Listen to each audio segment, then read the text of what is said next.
Hello. Hello. Everybody. Hi. Hello, Hi. hello, and welcome. Thank you to you too. I'm just getting everything set up here. Yeah, of One course. Okay. second, and I'll make quick introductions. Just one second.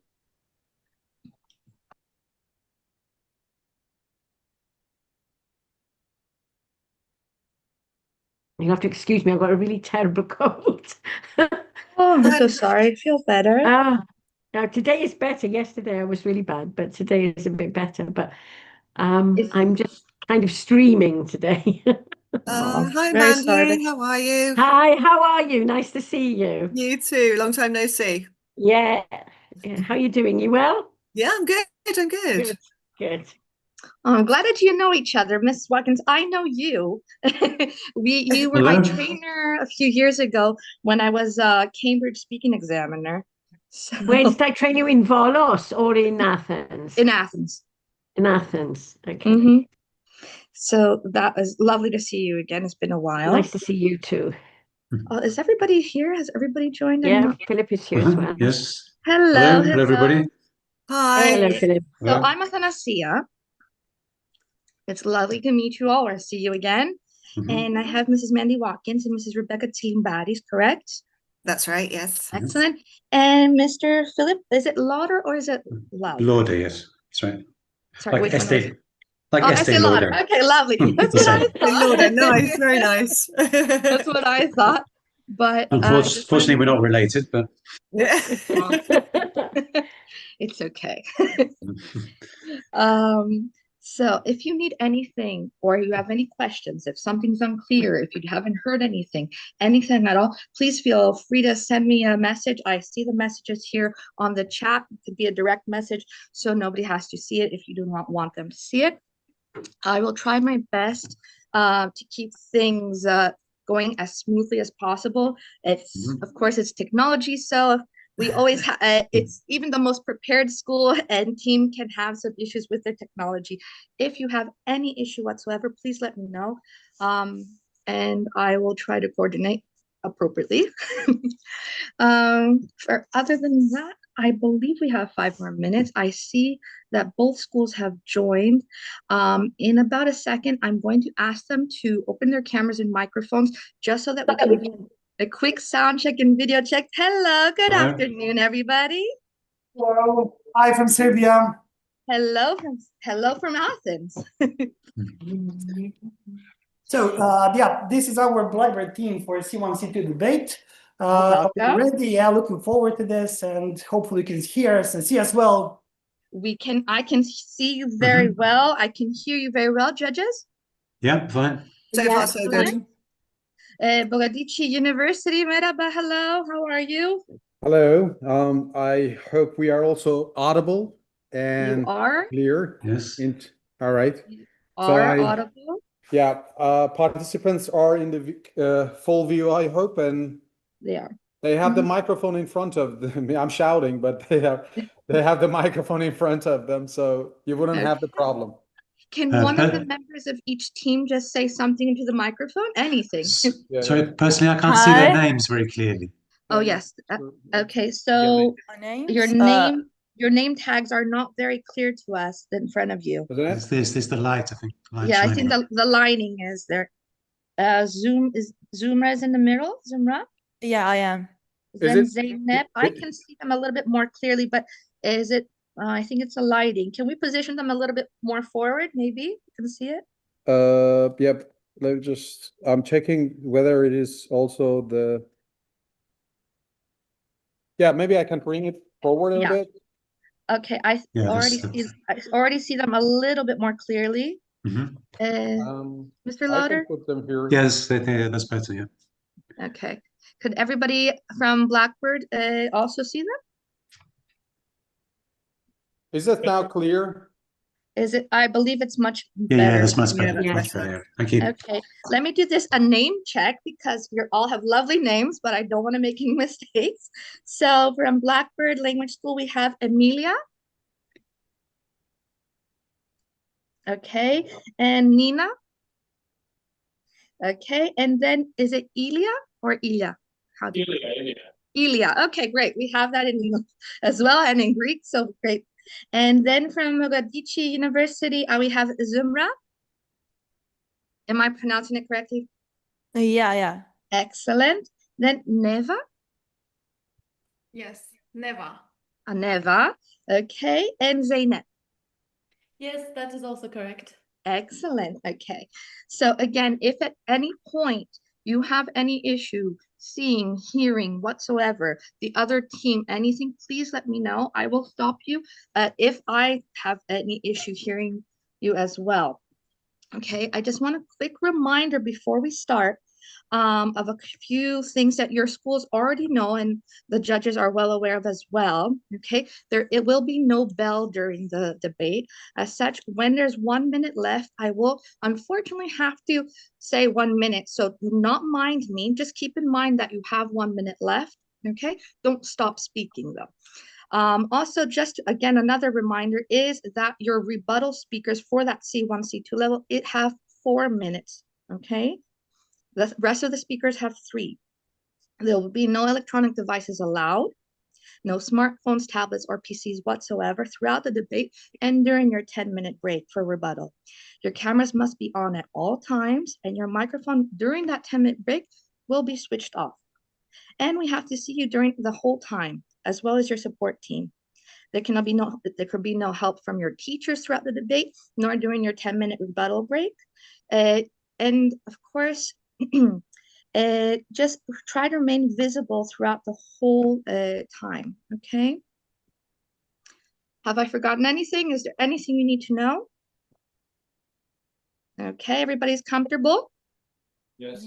In good health or good enough health, Mrs. Watkins, or in good spirits? Okay, then. So, it is 2 o'clock officially.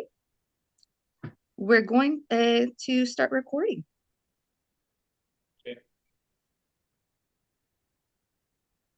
Good afternoon, everyone, and welcome to the 8th QLS Online School Debate Festival. Before we start our C1, C2 level debate this afternoon, we'd like to show you a quick video from our QLS president.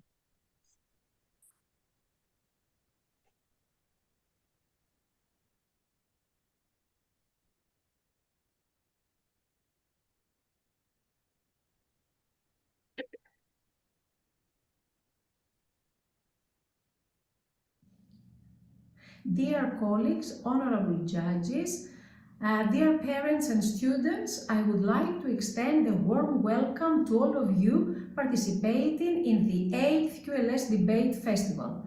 Once again, we are happy to host another year of debating between QLS language schools and schools from abroad. Equipping students with 21st century skills is extremely important for their future career and life. It's common knowledge that fluency, accuracy, and valid argumentation are key aspects of debating that help students acquire self-confidence and self-esteem.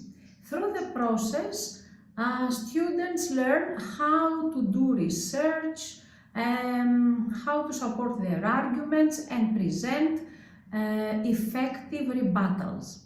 What matters the most is not the joy of winning, but the joy of competing, of participating.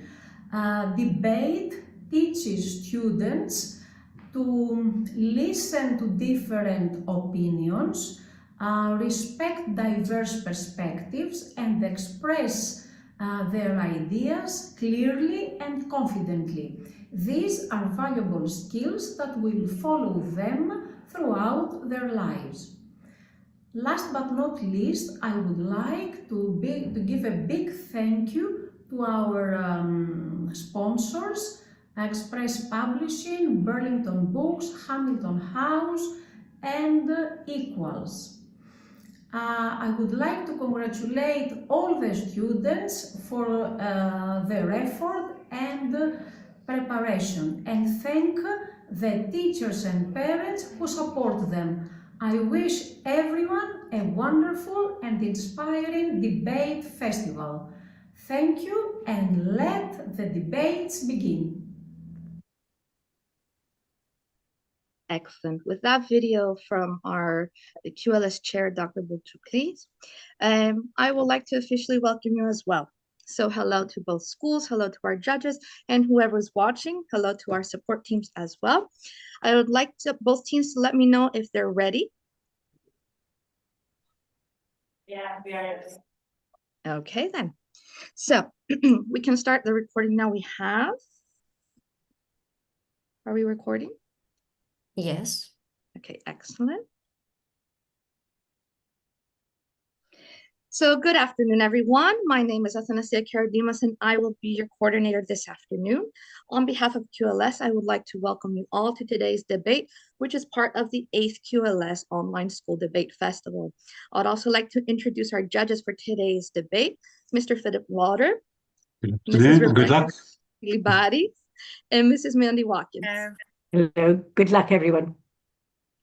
The motion for today's debate for the C1, C2 level is: this House believes grades from traditional exams accurately reflect intelligence and ability. Each speaker will have up to 3 minutes, apart from the rebuttal speaker, who will have 4 minutes, in which to do his or her best to persuade the judges and the audience for or against the motion. The judges will be assessing the speakers as they present. Their marks will be totaled to determine a final score, which will provide us with the winners of the debate based on the team's performance. The teams participating in this debate are Blackbird Language School in Serbia and Bogazici University in Turkey. Good evening, everybody. Good afternoon, everybody. I'm sorry. Now, as always, there are 3 speakers for the motion: Emilia, Nina, and Ilya. And 3 against the motion: Zumra, Neva, and Zeynep. I would like to remind the speakers that they have up to 3 minutes each, apart from the rebuttal speaker, who has 4 minutes, to present their arguments. I will remind you by saying 1 minute when you have 1 minute left. When the 3 minutes are up, I will ask you to finish your sentence. We would also like to remind participants that all microphones, apart from the speakers, should be turned off. Good luck to both teams.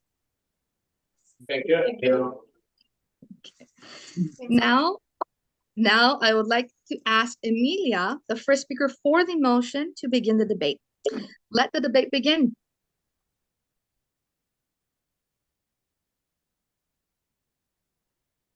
Strongly believes the claim that traditional exams do reflect intelligence and ability, and we will present you the reasons why. First of all, intelligence is not only natural talent, but it is also the ability to learn effectively and to organize knowledge and ideas. And traditional exams require a lot of preparation. It can take up to weeks of preparation. So a student must fully understand the topic, and they do not reward half understanding. But also this ability demonstrates the connections of ideas and being able to apply them to everyday life. Also, the real life as we know it is all about having the knowledge, but also applying it accurately, and that's what traditional exams mirror. Also, there is the predictive power of traditional exams, and all over the world, people with high marks are more likely to succeed at university programs of all kinds, and be able to succeed later in life, not just in universities. The next reason we believe is that traditional exams prepare students for working under pressure, because our life is full of stressful situations like job interviews or medical emergencies, in which we need to act quickly and think clearly. And traditional exams reflect this environment in schools. Also, traditional exams were made by 1 minute. some highly educated people, so they still remain the best measurement we ever made for our intelligence and knowledge. These are the reasons we believe. Thank you very much, Emilia. Now it is the turn of the first speaker against the motion, Zumra.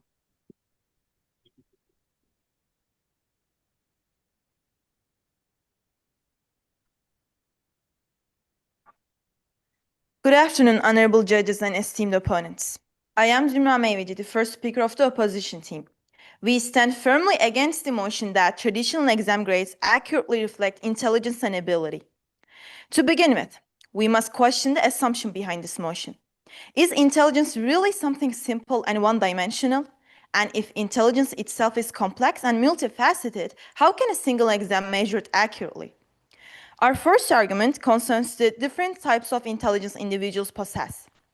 Intelligence is not a single competency, but a collection of capabilities. According to the multiple theory of intelligences, people demonstrate intelligence in different ways, including linguistic, logical, mathematical, and musical intelligence. Neuroscience also supports this idea. Different parts of the brain are responsible for different cognitive tasks. Yet, in traditional education systems, students who may be highly talented in music, art, or communication are still required to perform equally well in mathematics or science exams. At the same time, students who have strong mathematical ability are expected to excel in literature by memorizing information they may never use in their lives. So, we must ask, is this truly a fair way to measure intelligence? Or does it simply ignore the diversity of human abilities? Our second argument concerns the validity of traditional exams. Standardized tests often reward students who can memorize quickly, remain calm, and work fast under time pressure. While there is certainly skill, it is not the same as intelligence. In many cases, exams measure test-taking ability rather than genuine understanding. A student might deeply understand a scientific concept and explain it clearly in a discussion. However, when faced with multiple choice tests with strict time limits, that same student may perform poorly simply because they work more slowly or overthink their answers. In such cases, the exam results reflects the testing format, not the student's actual intellectual ability. Finally, exams are heavily influenced by anxiety and pressure. Many students know the content, but under stress, they forget, panic, or make simple mistakes. If a student's score can change drastically depending on their stress level, then it cannot be considered as a reliable measure. Intelligence should be more stable than a 3-hour performance. This is not a matter of uncertainty for us. We firmly believe that traditional exam grades capture only a limited dimension of intelligence and ability. Therefore, they cannot accurately represent a person's true intellectual potential. Thank you. Thank you, Zumra. Now it is the turn of the second speaker for the motion, Nina. Okay, so in addition to what our previous speaker said, I would like to add a couple more reasons why we stand for the motion. First reason I would like to give is that traditional exams measure core cognitive abilities. We believe that intelligence is not just creativity, it's logical reasoning, analytical thinking, problem solving, and the ability to use the knowledge that you learn. In exams, students work under tough conditions. They work under pressure, and they have to be able to recall the knowledge that they learned, understand the task that they are given, and know how to apply it properly. All of this just indicates to certain intelligence levels. If we take mathematics, for example, which is a subject students all around the world learn, we can see that the students are not just rewarded for learning a certain formula, but knowing how to apply it, knowing how to finish a task given step by step and not skip any. This is what proves that intelligence is something we can use in life. Some critics will argue and say that exams only test memory, but if we take different things, for example, doctors, lawyers, and engineers, we can see that they, in their everyday life, they use the memory and the things they learned throughout their schooling every day in life. Exams test independent thinking. There is no outside help, there is no artificial tools. It's just you and your mind and everything that you learned, so it just proves the amount that you know. But for those reasons, we believe that exam grades are not just random numbers that are given, but are real indicators of knowledge. Also, I would like to say that standardization ensures fairness and comparability. Why fairness? Because students work under the same 1 minute. environments. For example, same grading systems, same rules, same questions, all prove which student learned how much. And that brings me to comparability, which is used by universities, scholarships, and employers.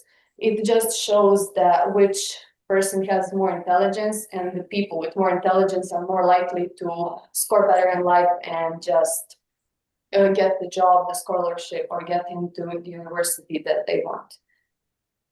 Exams create clarity and consistency, and that's essential cognitive abilities. And for these reasons that I've listed, we believe that exams measure intelligence and that they are crucial for schools and just everyday lives because they just prove ability. Thank you. Thank you, Nina. Now it is the turn of the second speaker against the motion, Neva.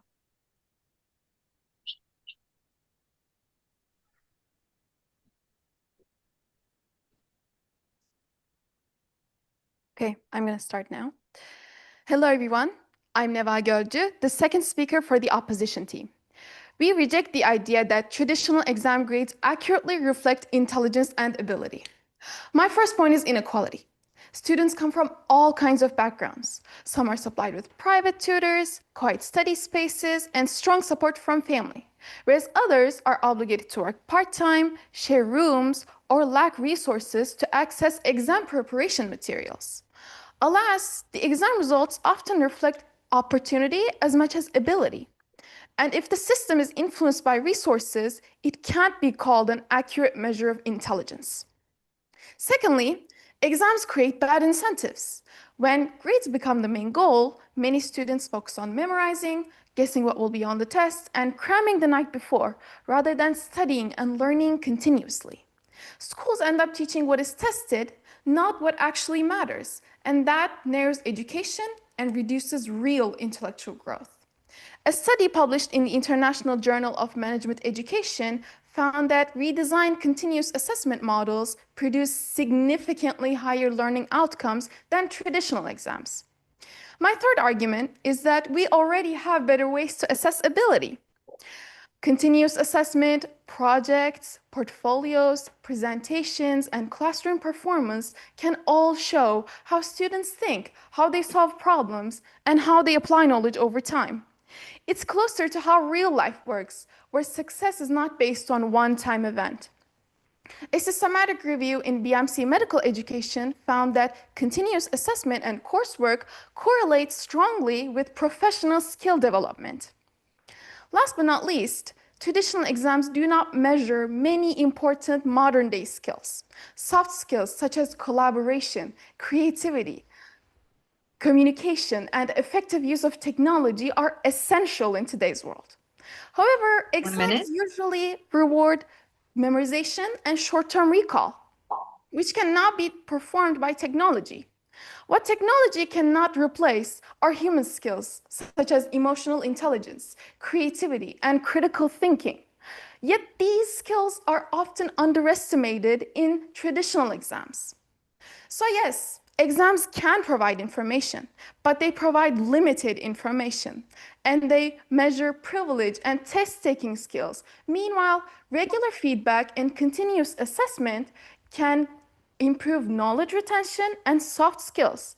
That is why we strongly oppose the motion. Thank you for listening. Thank you very much, Neva, and thank you all for a wonderful job so far. There will now be a 10-minute break for the teams to prepare their rebuttals.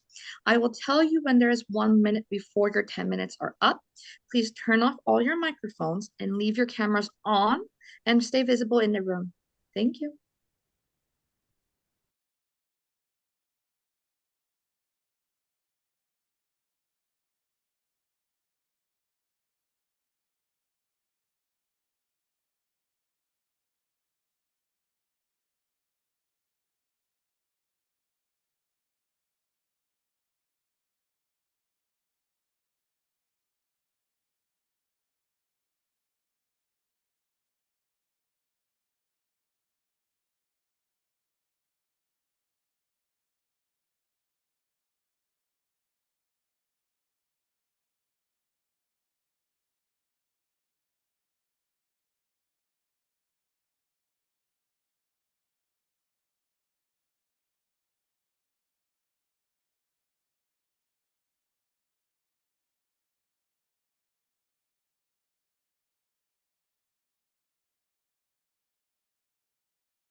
1 minute.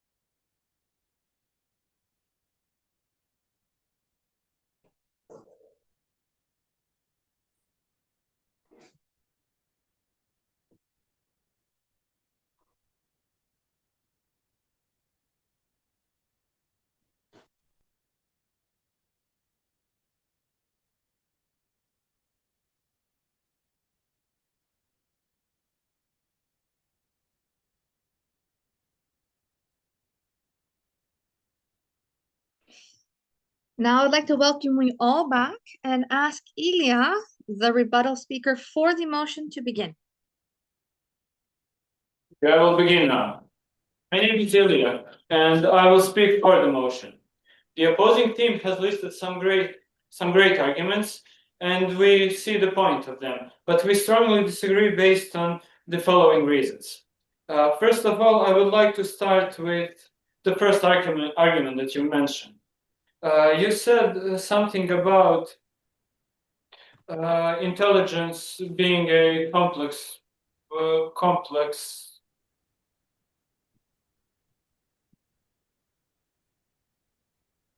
concept, and we can definitely see that, because as we said earlier, intelligence is a complex based on based on many cognitive functions such as memory, critical thinking, and logical thinking. Moving to the next point, you said that in school most of the exams are based on memory, and that exams don't test our real intelligence rather than memory. Well, we disagree, because having great memory is a cognitive function that is one of the most crucial in our lives, and is one of the most crucial concepts. Moving to the next point, you mentioned different parts of brain. Yes.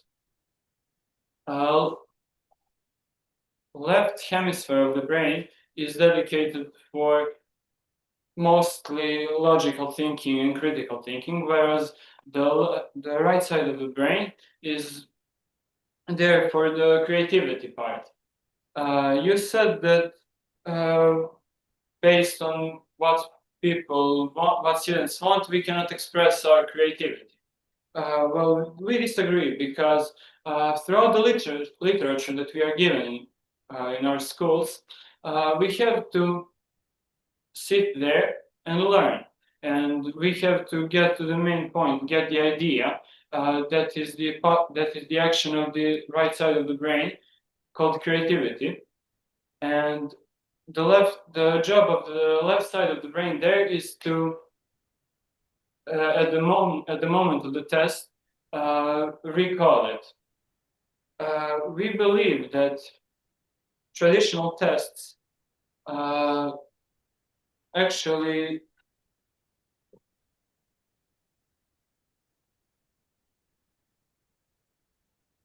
test our 1 intelligence. minute. Because you mentioned also anxiety. Well, let's break it down. You have to face anxiety in everyday life, whether it's you being on the test, or being in the hospital, or watching your relative on the deathbed, or whatever. You have to face it, and the argument that says that anxiety is there just to mess your mind up is just a hypocritical concept, because anxiety isn't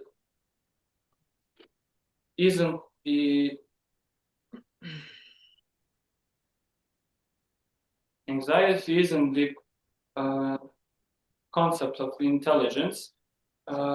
Firstly, because it has nothing to do with it, because that is a type, that is a characteristic type. Thank you very much, Ilya.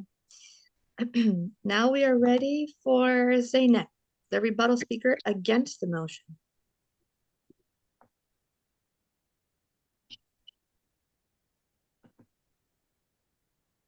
Good afternoon. I'm the third speaker for the opposition team, Zeynep Alaoui, and I'll be addressing three central claims raised by the proposition team earlier.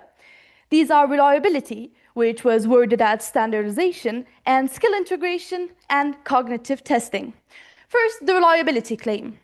The previous speakers of the proposition team suggested exams rank students reliably across large populations. But reliability only means consistency, not correctness. A system can consistently rank exam performance, in other words, which can be how someone handles time pressure, memorization, and exam structure without accurately measuring intelligence itself. Consistency on its own does not prove accuracy. And about the standardization, the proposition tried to emphasize the fact that it helps people be ranked across large populations, as I mentioned. But standardization fails to help to support the motion that accuracy, that tests should test people according to their intelligence accuracy. Because standardization's aim here is to give even the weakest students in class a chance in school. It does not aim for it to measure its intelligence. And second, the skill integration point. It was suggested that exams combine several abilities, which are reasoning, knowledge, and time management. But this actually weakens their case. You see, when a single score depends on so many unrelated factors, which can be time management, stress management, and again, short-term memory, along with the exam strategies, then intelligence only becomes one among the many influences here. When a measure is shaped by that many variables, then it fails to accurately reflect intelligence and ability. And finally, the cognitive testing claim. The previous speakers and the earliest speeches of the proposition suggested exams are tests of reasoning and problem solving. But the way students improve in exams tells a completely different story. Why don't we focus on that? Scores rise dramatically through past paper drilling, memorized answer structures, and timing strategies. So what we see here is that intelligence does not improve because someone has mastered exam technique.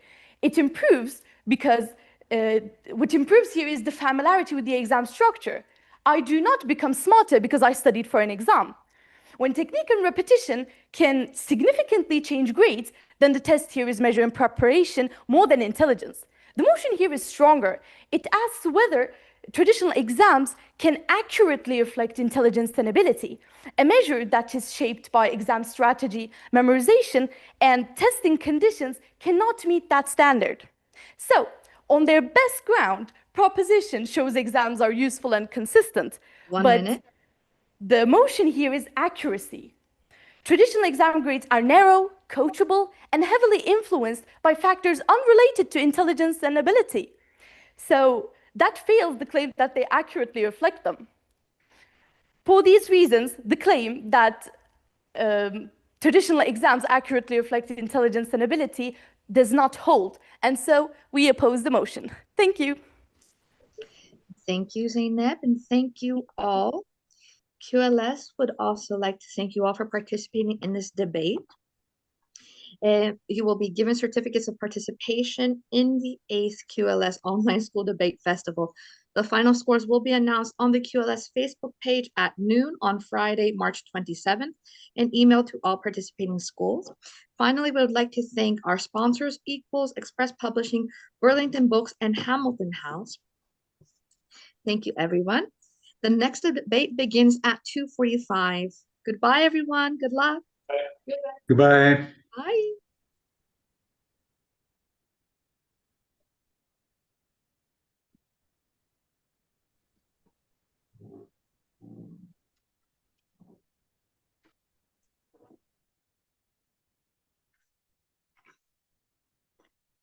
Judges, we have a few minutes. The next debate starts at 2:45. As soon as both schools enter, I will do a quick sound check with them as well. So please let me know if you can hear them, see them clearly, and if you need anything at all. I'd admit.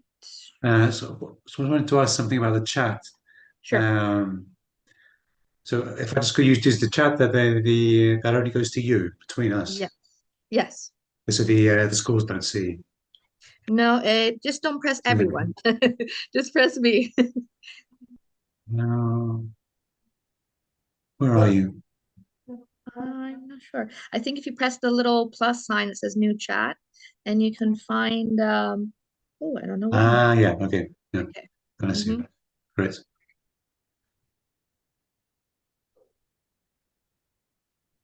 Okay. Excellent.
Hello, hello. I heard someone. Would you like to do a quick sound check, a video check, whenever you're ready? Hello. Hello.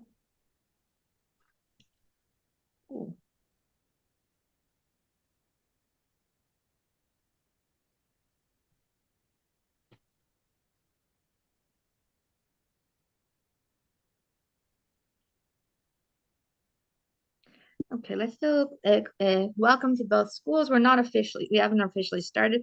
We're just going to do a quick sound check before we officially start. Let's first of all, I can see you, but Maria Elisa, is that you on the left? On my left, you're right. Yeah. Yeah. Hi. Can we just bring, yeah, A little bit closer, yeah. Excellent. Ah, Marilisa, very nice. Okay, Marilisa, Costandina, and Mayra. Maya. Nice, okay, very nice. I got all of you. And Michalopoulos School of English, hello, good afternoon. We have Philippos. I can't fully see your name tag. I expect the examiners have the same issue. Can we move it a little bit closer or to the actual camera a little bit? Just a drop. Not that we're gonna confuse you with anybody else because the rest of your team are good, but just the same. So Filipos is the first speaker. Then we have Zoe, correct? Zoe, Hello. Yeah. Hello. Hello. Okay, better, it's clear. Thank you. Okay, and Despina. Hello. Hello, everybody. Good afternoon. So let's do a quick sound check and make sure we can all hear each other very, very clearly. First of all, you can hear me clearly? Yes. Excellent. Yes. Aren't you lucky? And then let's do a quick sound check with Michalopoulos since we had your microphones open. Filipos, what do you think? Anything to the microphone? Tell us about the weather or something. It's good, the weather. The weather's good. Excellent. Perfect. How about G Papa School? Can one of our ladies please say something into the microphone? We can hear you clearly. You can hear us clearly. The quality of your camera is a little bit off.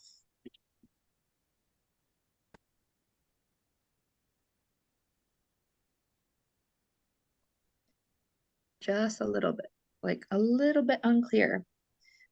Not that we did not already see your names and everything, but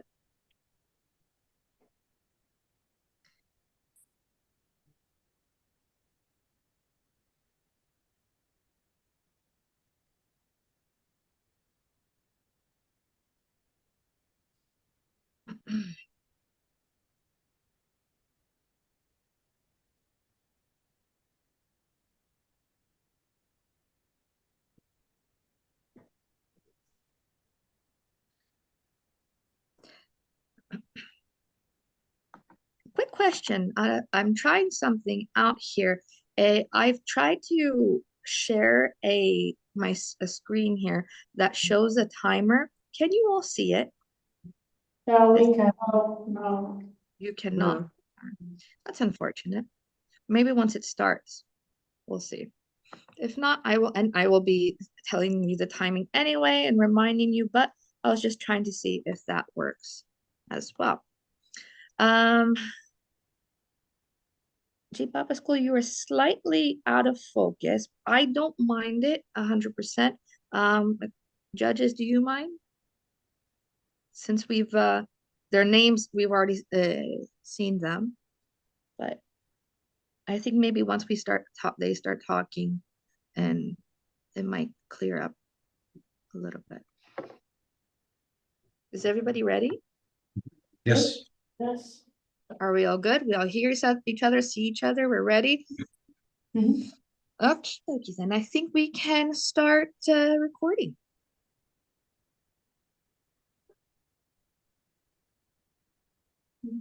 Okay. Good afternoon, everybody.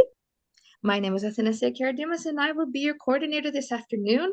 On behalf of QLS, I would like to welcome you all to today's debate, which is part of the 8th QLS Online School Debate Festival. I would also like to introduce our judges for today's debate, Mrs. Rebecca Chilibatis, Mrs. Mandy Watkins, and Mr. Hello. Hello, good luck. The motion for today's debate for the C1, C2 level is, this House believes grades from traditional exams accurately reflect intelligence and ability. Each speaker will have up to 3 minutes, apart from your rebuttal speaker, who will have 4, in which to do his or her best to persuade the judges and the audience for or against the motion. The judges will be assessing the speakers as they present. Their marks will be totaled to determine a final score, which will provide us with the winners of the debate based on the team's performance.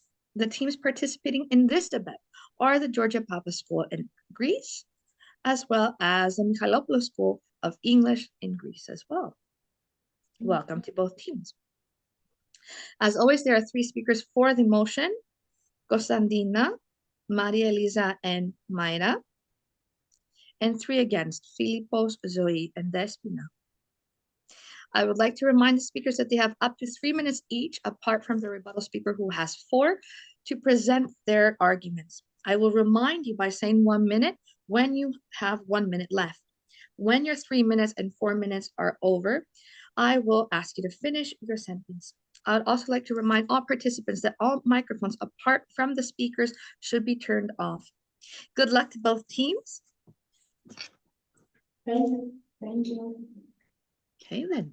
Now, I would like to ask Costandina, the first speaker for the motion, to begin the debate.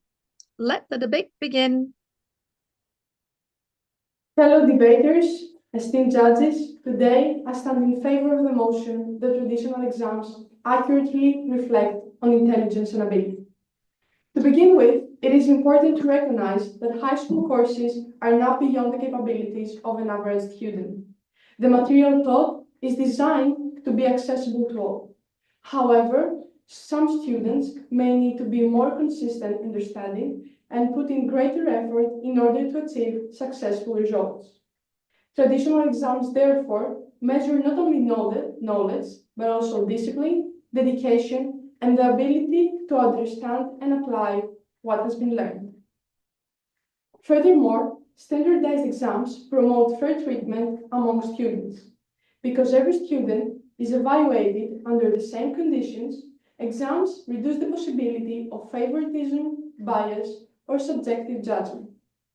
This creates a system where performance can be compared more objectively and where each student is assessed based on the same criteria. Educational research supports this. According to the Organization for Economic Cooperation and Development, standardized assessment help compare students' performance fairly across schools based on the knowledge and not on personal opinions. In addition, exams help identify areas that require improvement. By analyzing exam results, educators can detect achievement gaps and disparity in educational outcomes. This allows schools to implement targeted interventions in providing additional support to students who may be disadvantaged or struggling with certain subjects. Moreover, traditional exams help students develop an extremely valuable life skill, the ability to manage pressure and anxiety. During exams, students must perform under challenging conditions within a limited 1 minute. time. Learning to cope with stress in such situations prepares us for the realities of everyday life. Finally, time constraints in exams mirror the time limits we face throughout life. In the real world, we are constantly required to meet deadlines, whether they involve paying bills, managing rent, or even completing simple work tasks. Exams therefore simulate these real-life conditions and train students to manage their time correctly and efficiently. In conclusion, traditional exams do more than simply test memorization. They encourage effort, reveal areas where improvement is needed, and help students develop beneficial life skills. For these reasons, traditional exams can indeed reflect a student's intelligence and ability. Thank you. Thank you, Costandina. Okay, 1 second. I'm trying to remove that. Okay, then. So thank you, Costandina. Now it's turn for the first speaker against the motion, Filipos. Good morning, everyone in beautiful Athens. Today we'll explain why grades from traditional exams do not accurately reflect of students' intelligence or ability. First of all, exams are often measure how well students can memorize information rather than how well they understand it. Many students spend hours learning facts by heart simply to repeat them during the test. This system rewards rote memory instead of creativity, critical thinking, and real understanding. In addition, exams can be unfair. Some students feel very nervous during tests, Even if they know the material, stress can stop them from performing well. A single exam cannot always show what student truly knows or what they are capable of doing. For this reason, we believe that traditional exams for grades give a limited and sometimes misleading pictures of students' real intelligence and ability. Thank you. Okay, yeah. Okay, excellent. Thank you, Filipos. And now it's the turn for the second speaker for the motion, Maria Elisa. Maria Elisa.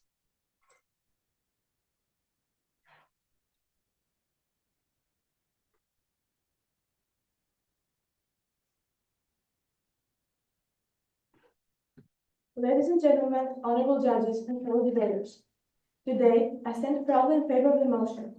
From the outset, let's be clear. Traditional exams are vital in assessing students' true capabilities. Traditional exams provide an objective and standardized measure of knowledge and skills. They evaluate critical thinking, problem solving, and attention in a uniform manner. Every student faces the same questions under the same conditions. This creates fairness because everyone is judged by the same standard. You may argue that exam grades only show obedience or memorization, not real understanding, and that true learning comes from exploring subjects in depth. But I ask you, isn't the purpose of standardized exams to check basic knowledge? Without a common benchmark, how can we know if students are ready for future learning? Standardized exams are not meant to replace deep learning. In fact, they help make sure that all students understand essential concepts. The opposing team may argue that exams only show memorization or compliance, not real understanding. However, the purpose of exams is to measure basic knowledge and thinking skills. Without a common benchmark, how can we know if students are ready for future learning?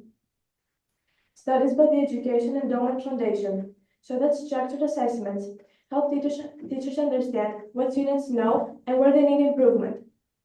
Exams are not meant to replace deep learning, but they ensure students have a strong foundation on essential knowledge. Another argument from the other side may be that health or personal problems can affect exam results. This can happen, but life often requires us to perform under pressure.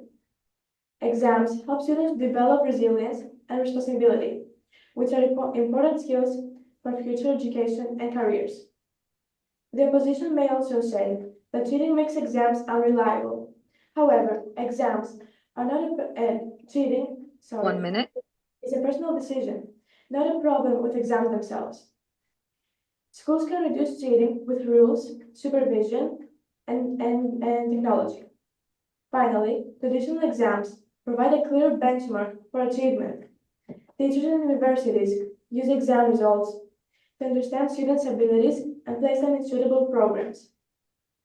In conclusion, traditional exams encourage responsibility and help evaluate important knowledge and skills.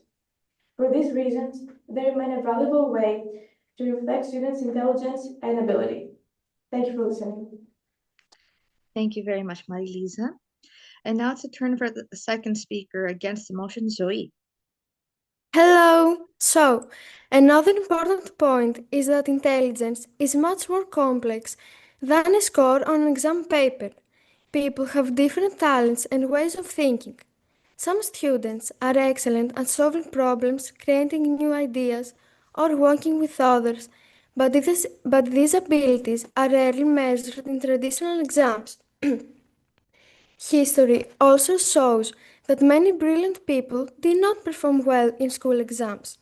A famous example is Albert Einstein.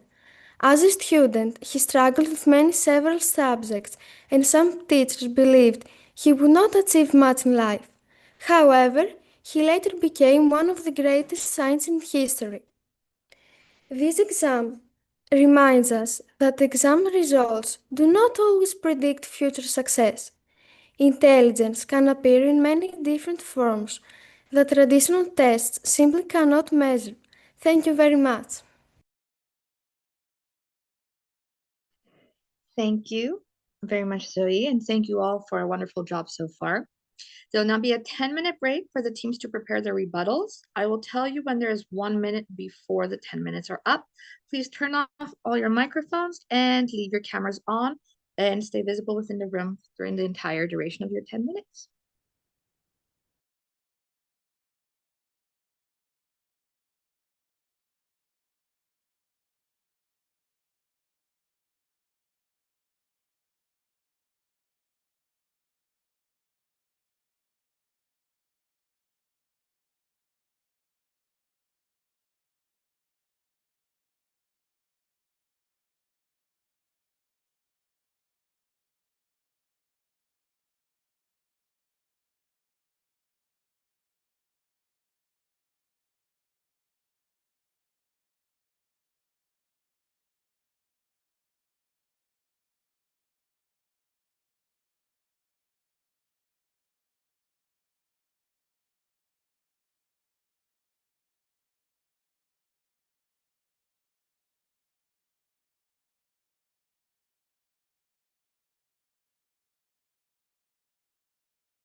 1 minute.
Welcome back, everyone.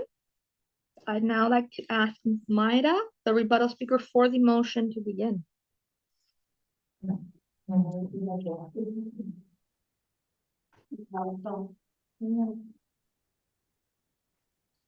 Esteemed judges and fellow debaters, I would like to respond to some of the points made by the opposing team's first and second speaker.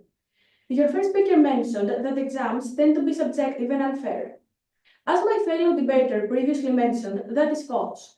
Exams are uniform and fair in a country or school, since students are all given the same questions and same conditions that they have to perform under. Your first speaker also mentioned that facing stress might interfere in one's performance. In this part, I would like to say that stress is unavoidable in all parts of our lives, and we need to learn to cope with it.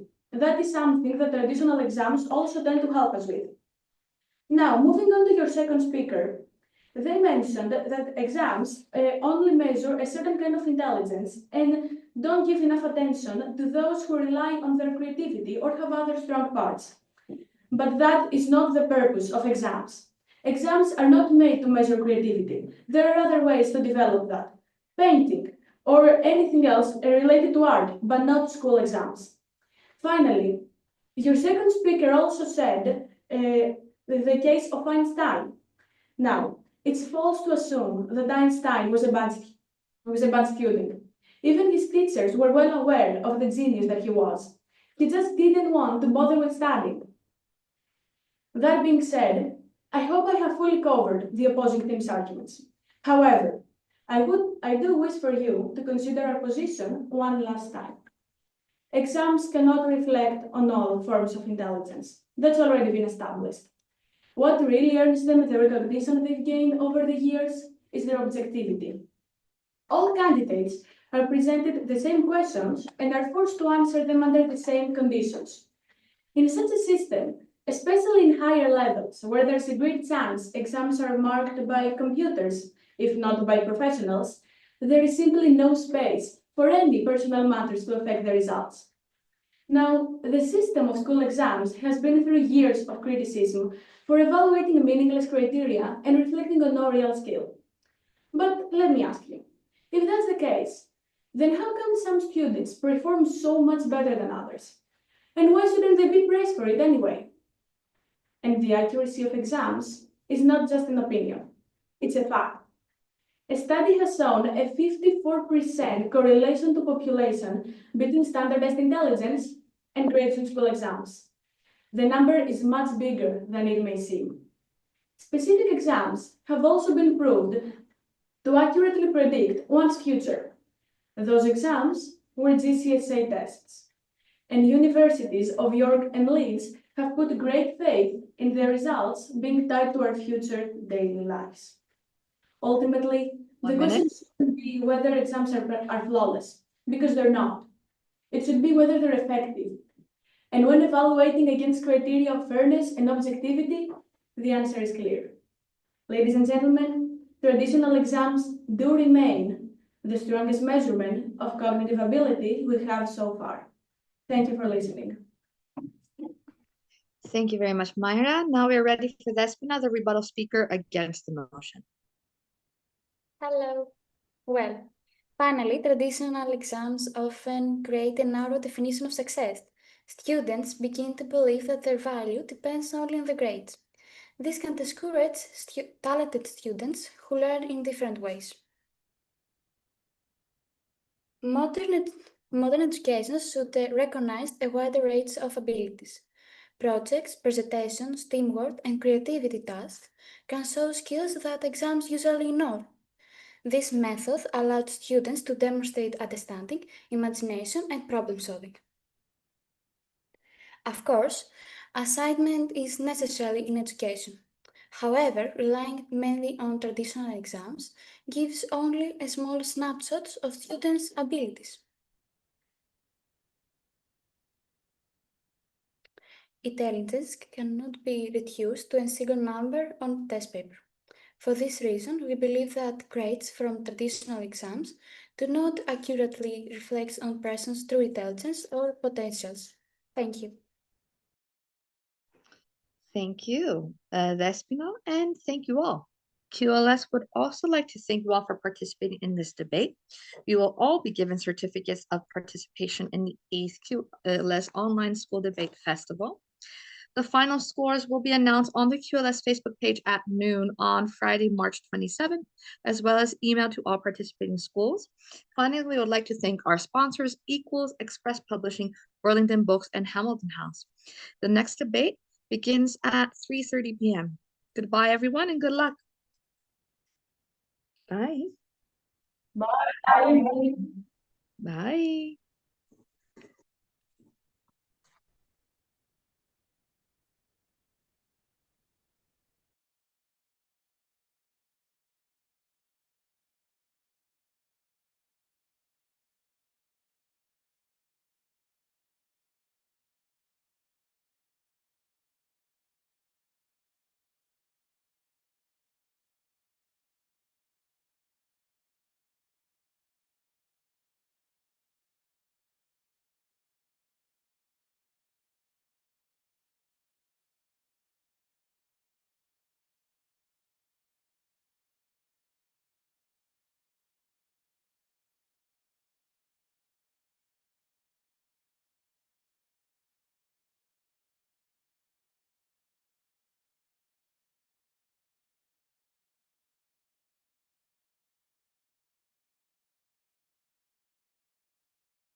Yes, hello. Hello, everybody. Hello. Hi, can you Hello. hear us? Mm-hmm. Okay. I can hear you. So I see Ioannis Douros. So you're Neon School, right? Right, quite right. Okay. You might want to rename just for clarity. You might want to rename your Zoom link just very quickly. Not that it's a problem. Sure, done.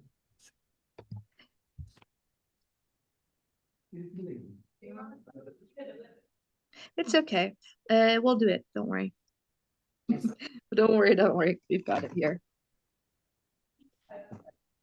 And just since we're not recording yet, and let's get to know each other a little bit, do a quick sound check to make sure that our technology is not failing us. So let me see. We have Rika from your school, Neon School. We have Rika, is that correct? Or is it? We've got the name here as well. Just the sound of what just to make sure that we'll be able to hear the school talking. Mhm. You can hear us clearly, can you? I can hear you. Can one of the kids speak up a little bit? Έλα, μιλήσα πίσω, δεν δούμε. Ναι. Εδώ βασικά θα σημειώσω κλπ. Hello, can you hear us? Yes, nice, loud and clearly. But we can't see your name very well. Your camera's Name quite here, far away. this one? Yeah, your Rika. name. This is Rika, and I've already registered her. Okay, so it's Rika and This is in Magdalena. my list. Rika, Magda is the second speaker, Angelina is the third one. Okay, so it's Magda and Angelina. Yes. Okay, because I have their official names here. If they prefer a different one, excellent. So it's Magda and Angelina. Fine. And Angelina. Μήπως κάνει τέτοιο πράγμα. Would you please speak so that we can adjust the level of your voice? Absolutely, absolutely. Can everybody hear me? Are you in the very lucky position to be able to hear me? Okay, so we're ready, we're practically ready. Okay, so we're just waiting for the other school to also join. So give us a quick second while we're waiting. Does anybody want to joke or do you just want to relax? I'm just turning my audio off. Mm-hmm. And if you need something, just let me know. Thank you. As soon as my other school joins, I will let you know. Okay, thank you. Just the camera is on, the audio is off. Fine? Okay. Mm-hmm.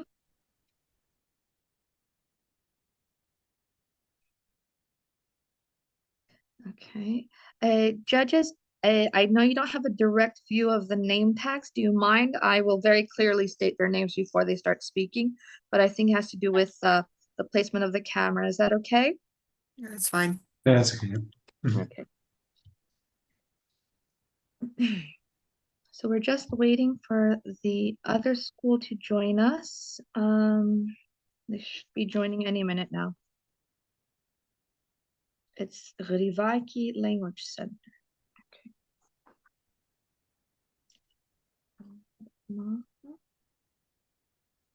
Okay.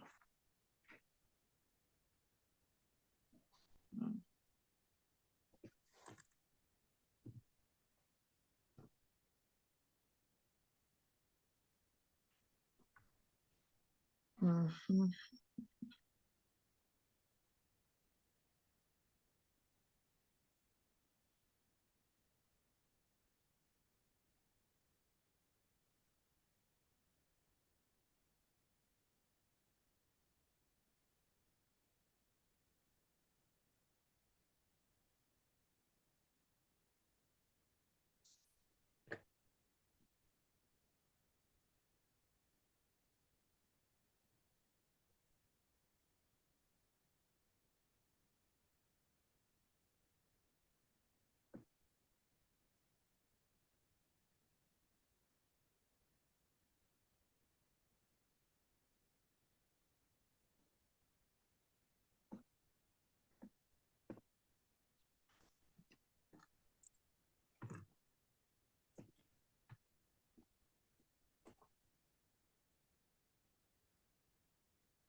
it seems that we're gonna have a hopefully a small little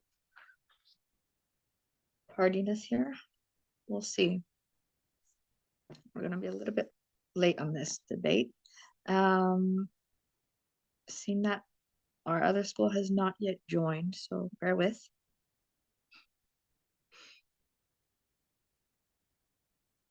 I have communicated with the Grivaki language school in Irakli on Crete. They are joining any minute now. Just a little bit of patience. Thank you for waiting. Thank you, Mrs. Papas.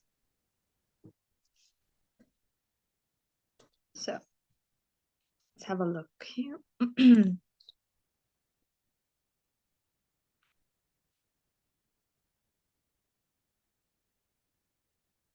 I'll break the ice.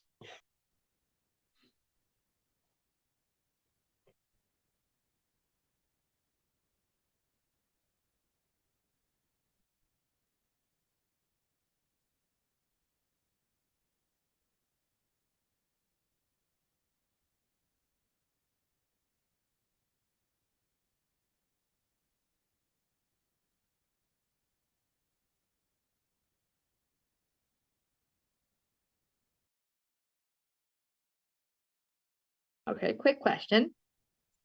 Since we're waiting, true or false? The first ever eraser, or rubber if you're British, was bread.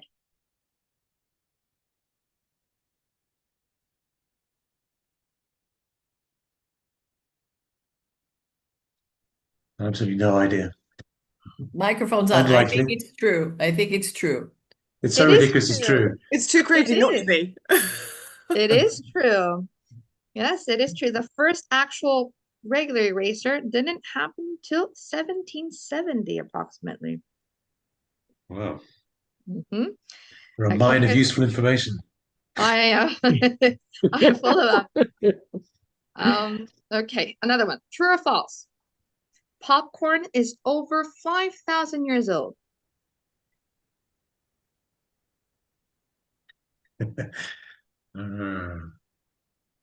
I'll say true. Yes. No, I think Mexican. it's false. I think No, it's I'm guessing false. false on Didn't that one. popcorn come from the States? It's actually true. It's actually true. It is. Those It are is false. true. But It's probably from the United corn came to Europe from the States. I think So- that it was created in the United States because corn did come from the United States. Mrs. Papas is absolutely correct. I have no more real information. I will get back to you on that. That is as far as I get. Here, let's do another one that's not a true or false. How about a joke? Let's see. These are not the best jokes, but I find them funny. Did you hear the rumor about butter? Butter. What Run rumor? away. Never mind, I shouldn't spread it. Ah, spread. Oh, that's a good one. Very nice there, Miss And the other team ready? Are I they don't ready? know. They're not in yet. Are they They in? haven't joined. I did speak to Mrs. Grivaki. I spoke to Mrs. Grivaki and they're trying to join. Okay, one more just to kind of make it a little bit funny. Okay, what does the green grape say to the purple grape?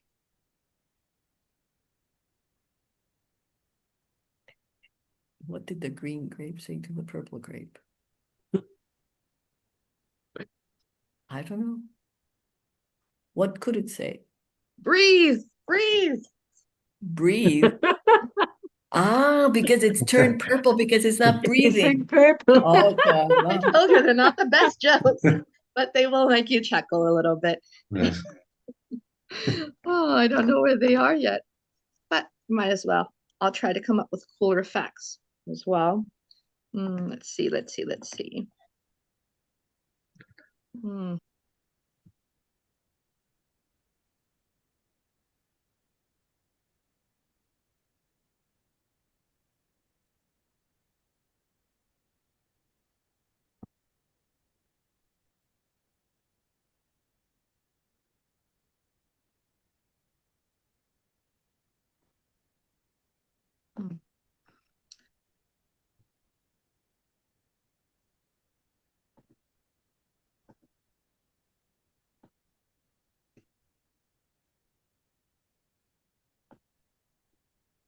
Thank you for your patience.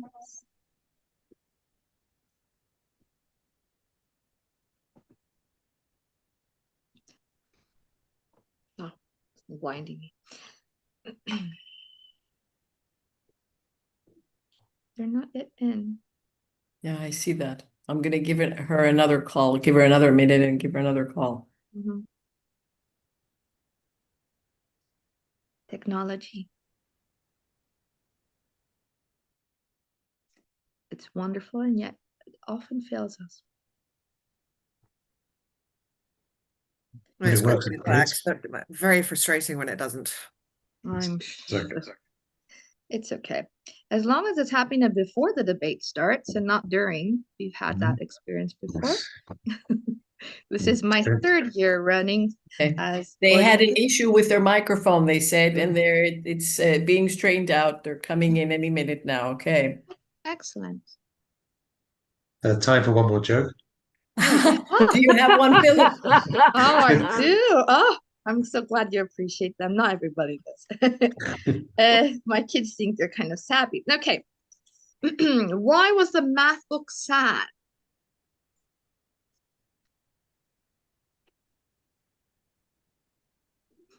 Because you didn't know your jokes. Oh, would be sad because it has many problems. Feel free to use them if you ever need. No, I enjoyed a little bad joke from time to time, or dad joke. Although I don't know why they call them a dad joke because it works perfectly as a teacher joke. This one. Okay. Why did the scarecrow get a promotion?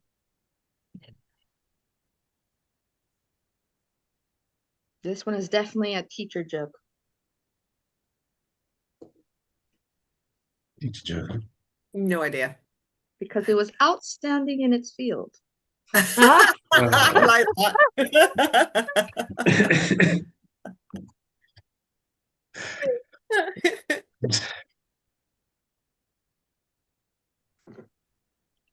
I'm gonna have to add more to my repertoire. Hold on.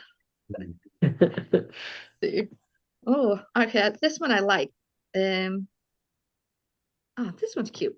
What do you get if you cross an insect with an Easter rabbit? What do you get if you cross an insect with the Easter rabbit?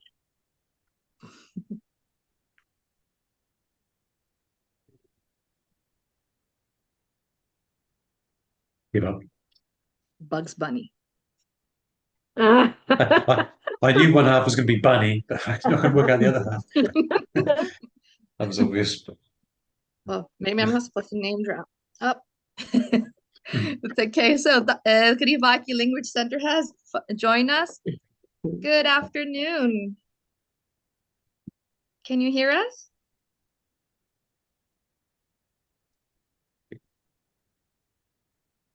Nope. Oh, there we go. Good afternoon, everyone. I can't hear you.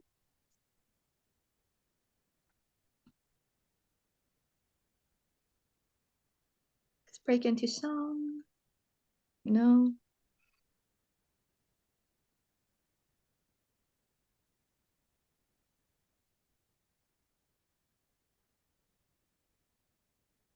Hello? Hello, hello? No. Can you hear us? Oh, yes, there we are. Yes, now we can. Good afternoon. Good afternoon. Hello. Hello. Okay, so now we know your microphone works and it works quite clearly. I can just heard you very, very well. I believe the judges in the other school did as well. I can't see your name because of the way the Zoom is set up. I can't actually see your name. So who are you? My name is Melina Lampaditi. Hello, Melina. And you also have with you Manos and Ioannis, is that correct? Correct. Excellent. Okay, so are you ready? I am ready. Okay, is Neon School also ready? All Yes? ready. Excellent. And our judges are all ready? Excellent. And our support team is also ready, so we can start recording. Good afternoon. Good afternoon officially. My name is Athanasia Karadimos and I am your coordinator and in debate entertainment this afternoon. On behalf of QLS, I would like to welcome you all to today's debate, which is part of the 8th QLS Online School Debate Festival. I would also like to introduce our judges for today's debate, Mrs. Mandy Watkins, Mr. Philip Lauder, Hello. and Mrs. Rebecca Tilibaris. Hello. The motion for today's debate for the C1, C2 level is this House believes grades from traditional exams accurately reflect intelligence and ability. Each speaker will have up to 3 minutes apart from your rebuttal speaker, who will have 4, in which to do his or her best to persuade the judges and the audience for or against the motion. The judges will be assessing the speakers as they present. Their marks will be totaled to determine a final score, which will provide us with the winners of the debate based on the team's performance. The teams participating in this debate are the Digrivaki Language Center School in Greece, and Neon School in Greece as well. As always, there are 3 speakers for the motion: Melina, Manos, and Ioannis, and 3 against the motion: Rika, Magdalini, who we're going to be calling Magda, and Angeliki, who is Angelina, if I'm not mistaken.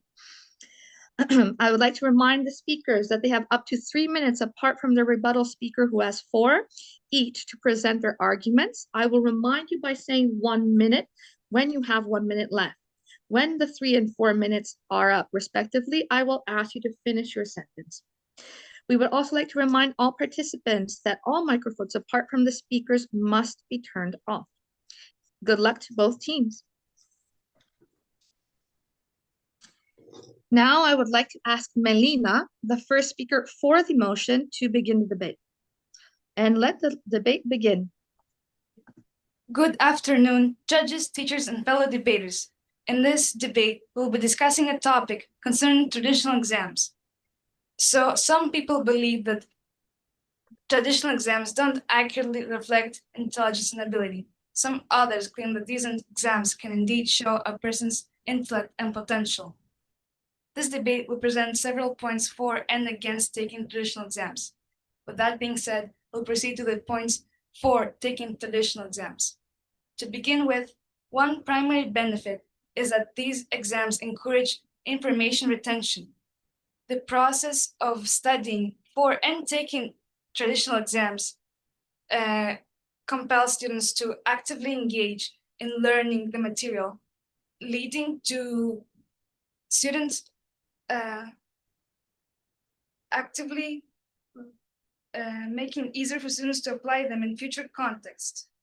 The need to memorize facts and formulas for exams forces students to process and organize information in a way that lets them, that promotes long-term memory. Another key advantage is that these exams lack the bias towards performances. Traditional exams access knowledge and understanding through standardized format, minimizing the impact of factors such as presentation skills and access to technology. This allows for a more objective evaluation of skills, unlike assessments that may rely on subjective criteria. Traditional exams provide a level playing field where all students are evaluated based on the same criteria. Also, traditional exams do not require any extra tools. Students only need a pen, a paper, and their knowledge. This makes the examination process accessible to all students, regardless of their socioeconomic status or access to resources. Moreover, traditional exams promote critical thinking skills. Many exams include questions that require students to analyze, evaluate, and synthesize information. These types of questions encourage students to think deeply about the material and develop their ability to solve problems and make reasoned judgments. This process helps students develop their ability to think critically and is essential for academic and professional success. To conclude, traditional exams eliminate the possibility of bias and the amount of resources needed to examine a student. Additionally, they help a student develop strong retention and critical thinking skills. Thank you. Thank you, Melina. Now it is the turn of the first speaker against the motion, Rika.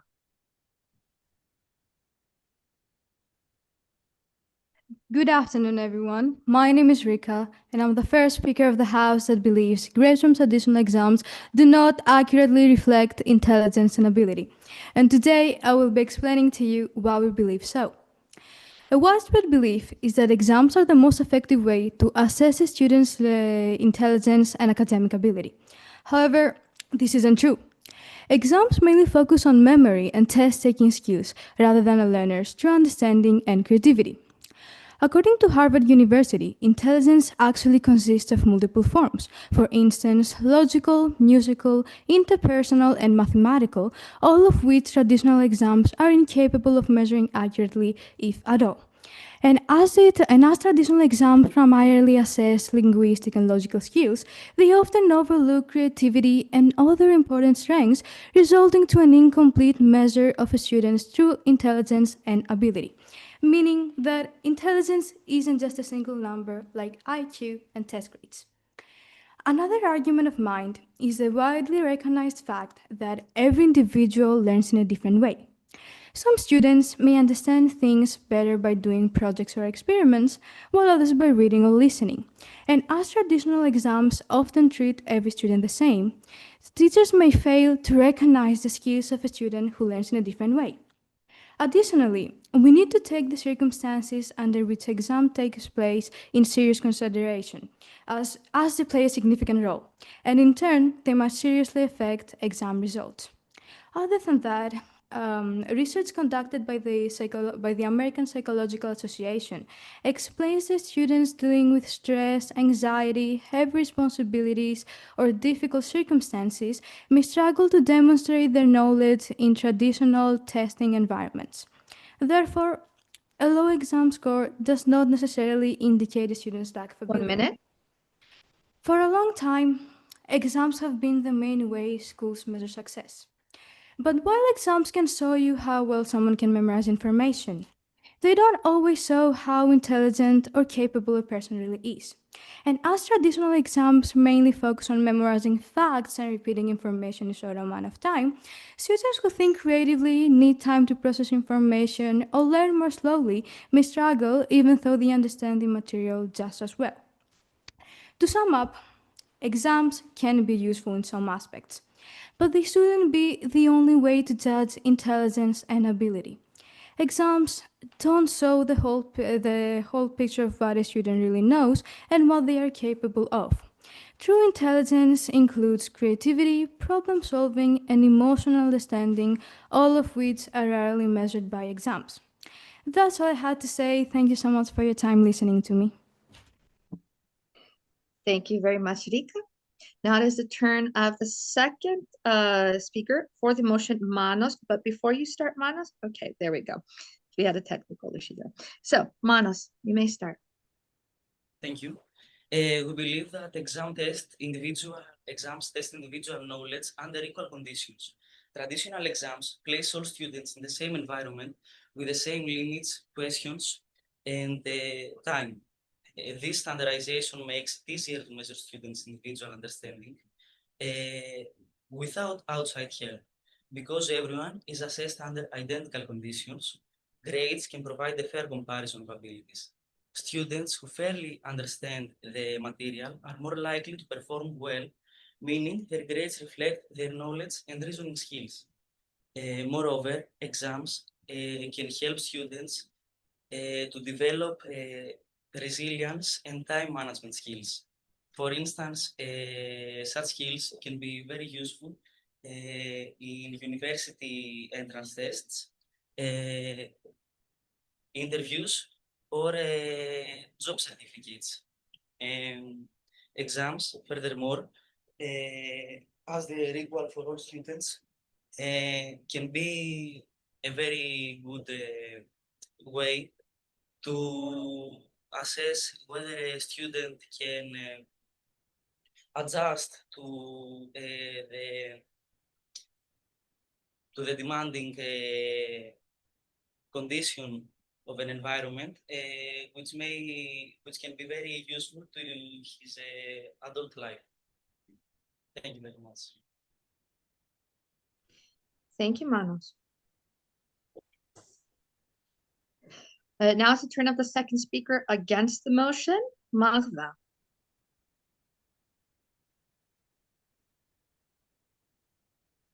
Good afternoon, everyone. My name is Magda, and I'm the second speaker of the House that does not believe that grades from traditional exams accurately reflect intelligence or ability. Today, I'm going to explain why we hold this view. First of all, exams measure preparation rather than intelligence. A student who spends hours memorizing, revising, and learning model answers by heart can perform very well because they're familiar with the content of the exam. They may recognize questions or recall information they had memorized prior to taking the test. So the fact that they performed well can often be attributed to the amount of studying they did rather than their actual intellectual ability. Apart from memorization, exams rarely incorporate skills like creativity, critical thinking, and more, which are closely linked to intelligence. This basically means that exams tend to measure how well a student has prepared, rather than how intelligent they truly are. Additionally, it is important to understand that human minds are naturally diverse. Everybody thinks in a different way.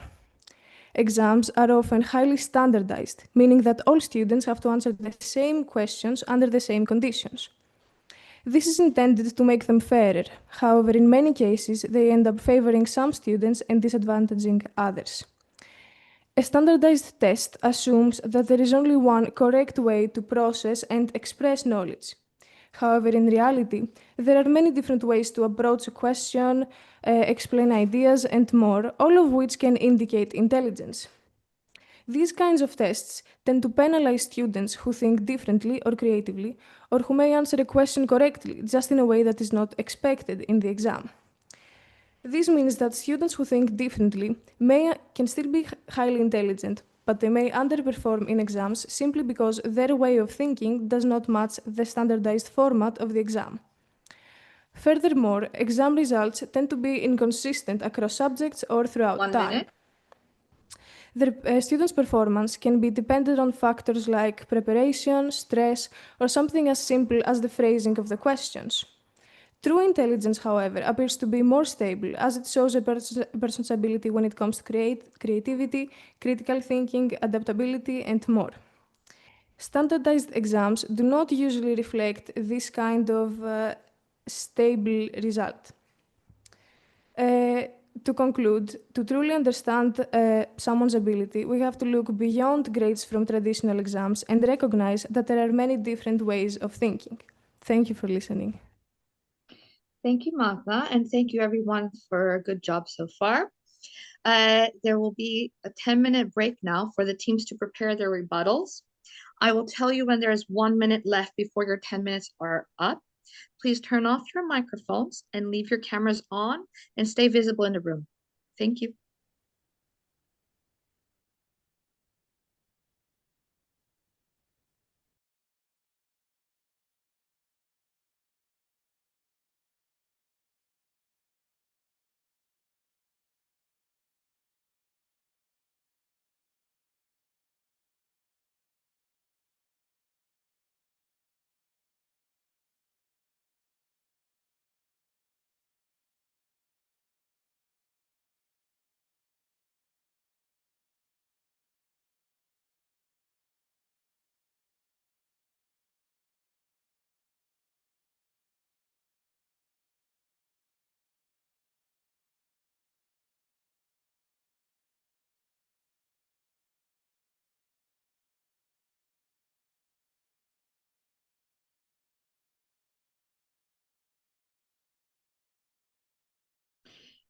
Grivaki Language Center, can you please come further to your right and my left so I can see you a little bit better? All of your team members, thank you very, very much.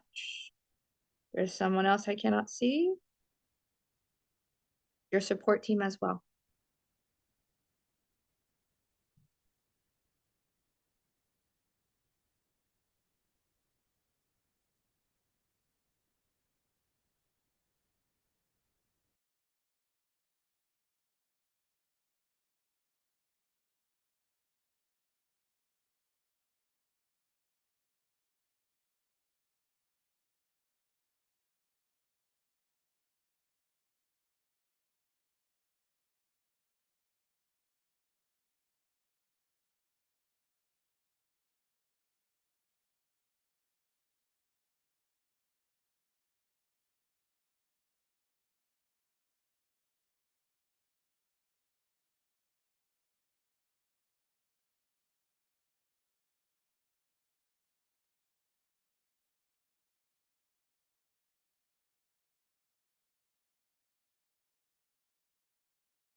1 minute.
Now I'd like to welcome you all back and ask Ioannis, the rebuttal speaker, for the motion to begin.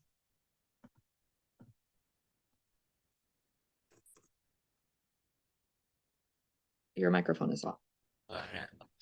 Good afternoon, honorable judge and fellow debaters. I heard your points and I have to agree that they were very valid and very strong points, but I still believe that traditional exams are a very important and useful asset to measure someone's intellectual ability.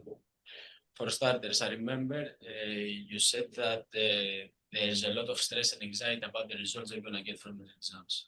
And but I believe that that's what exams help students build resilience to anxiety and stress so that they can manage later in their whatever profession they decide to follow. Furthermore, I remember you said that many students aren't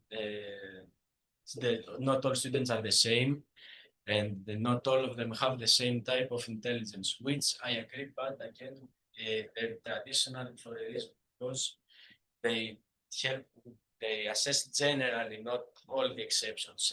Plus, there are ways to test the exceptions without ruining the exams for the others.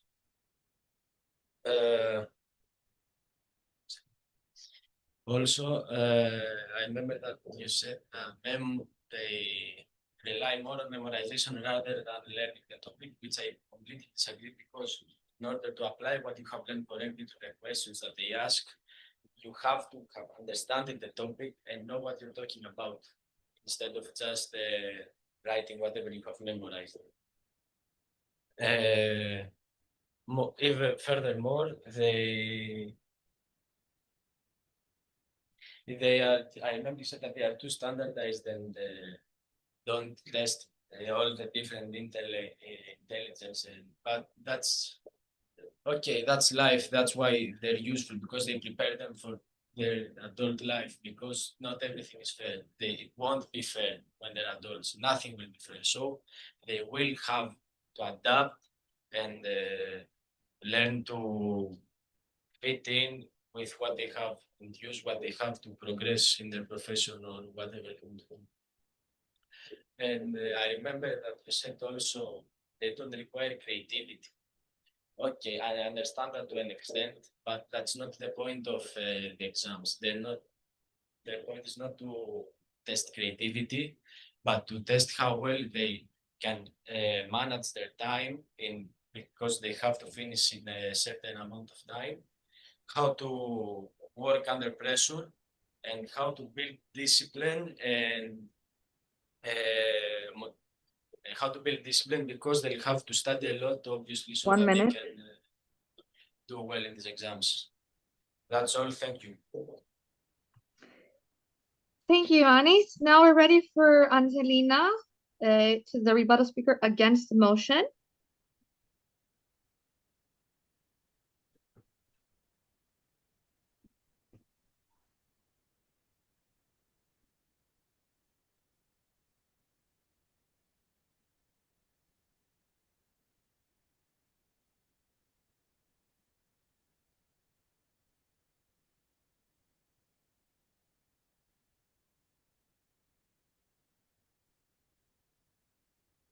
1 second. Should I try to unmute your microphone?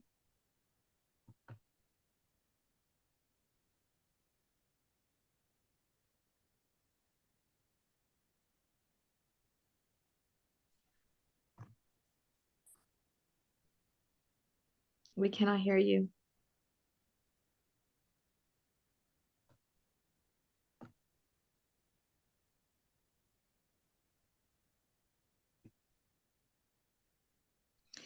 Just a second, everyone.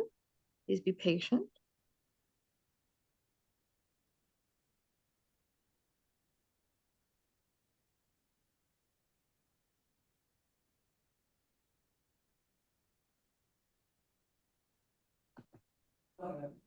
There we go. Okay, then. Now we can hear you. Can you hear us? We seem to be facing some technical problem. Okay, well, I can hear you right now. I don't know why this happened. It happens. Don't worry. It happens. Maybe I need to turn it off and turn it on again, log in again. We can hear you and we can see you. Judges? You can't see us. I can see you. We can see you. We can't see any of them. I'm sorry? We can hear you and we can see you. Okay, but go. Όχι ρε φρες, χι. We can hear you. We have no issue hearing you right now, nor seeing you. You're very clearly coming through. Anyway, Yeah, it's really noisy. What do you Can you not see us or can you not hear us? This is disturbing the whole thing. We're not experiencing on our part, we're not experiencing any issue. Can you hear me? Us now? Yes. Okay, let's go with this. Okay. We have lost the whole picture, but since you can hear us, can you see the debater? Yes, we can. We can hear her. We can see her. Would she like to do a quick sound check? Yeah, can you hear me? Yes, Angelina, we do. Angelina. For the video things. Yes, we can. There is no issue on our part. The last speaker, so I'll turn it off and turn it on again for the next level, so it will be okay. Okay, right now it's okay. Just on our part, we can hear you and see you very clearly. So now, Angelina, we're ready for you. All right. Good evening, everyone. My name is Angelina, and I'm the third speaker of the opposition team. This house believes grades achieved from traditional exams do not accurately reflect ability and intelligence. And it is my job as the rebuttal speaker to present why my team and I disagree with what the proposition team have said so far. I'd like to start by saying that the proposition mistakes what is measurable for what is meaningful. What I mean by that is that traditional exams may quantify performance, but do they capture the breadth, depth, and diversity of intelligence? I don't believe so. A narrow instrument cannot accurately reflect a complex phenomenon. So moving on, I could just regard the arguments the speakers have made as vague. However, I'll try to cover every single one of them. So, first of all, the first speaker said that memorizing promotes long-term memory. However, we disagree with that. So there is a case where the student could have well have memorized the tutor script, so the knowledge isn't theirs and theirs alone. Just because they remember something doesn't mean they actually comprehend what they're trying to say, like the concept or a text. Also, then they said that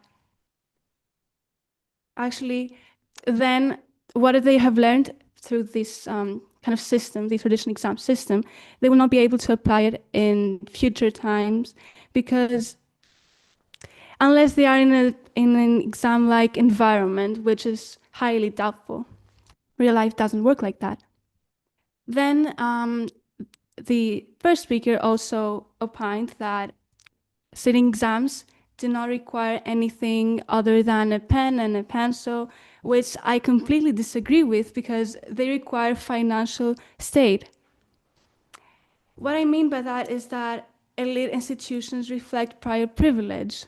So a kid may have been tutored and the school quality matters rather than innate intelligence.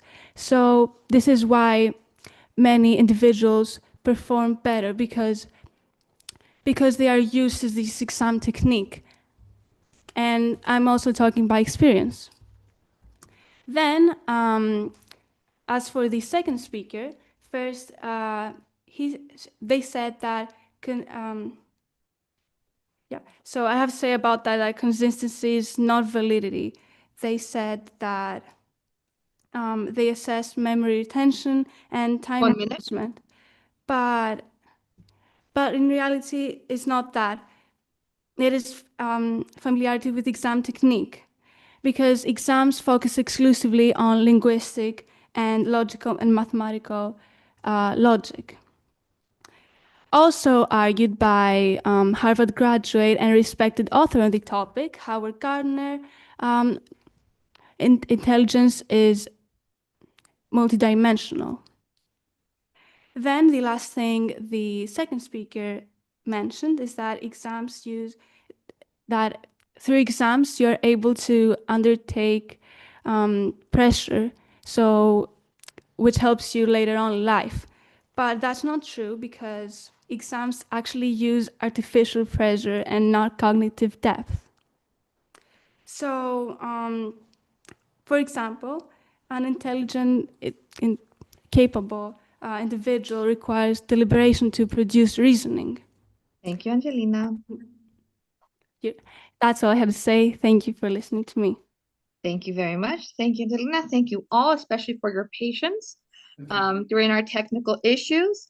QLS would also like to thank you all for participating in this debate. You'll all be given certificates of participation in the 8th QLS Online School Debate Festival.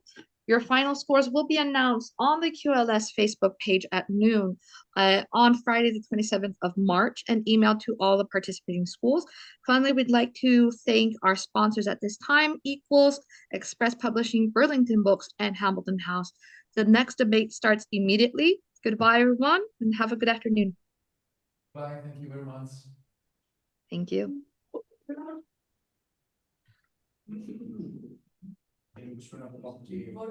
Amen. Zo, ik moet niet de gewoon op de second share.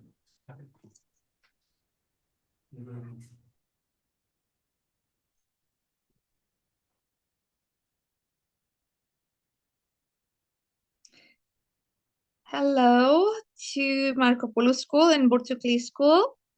Good afternoon. We're not right now recording yet, so we're going to do a quick sound and video check and a quick name check as well.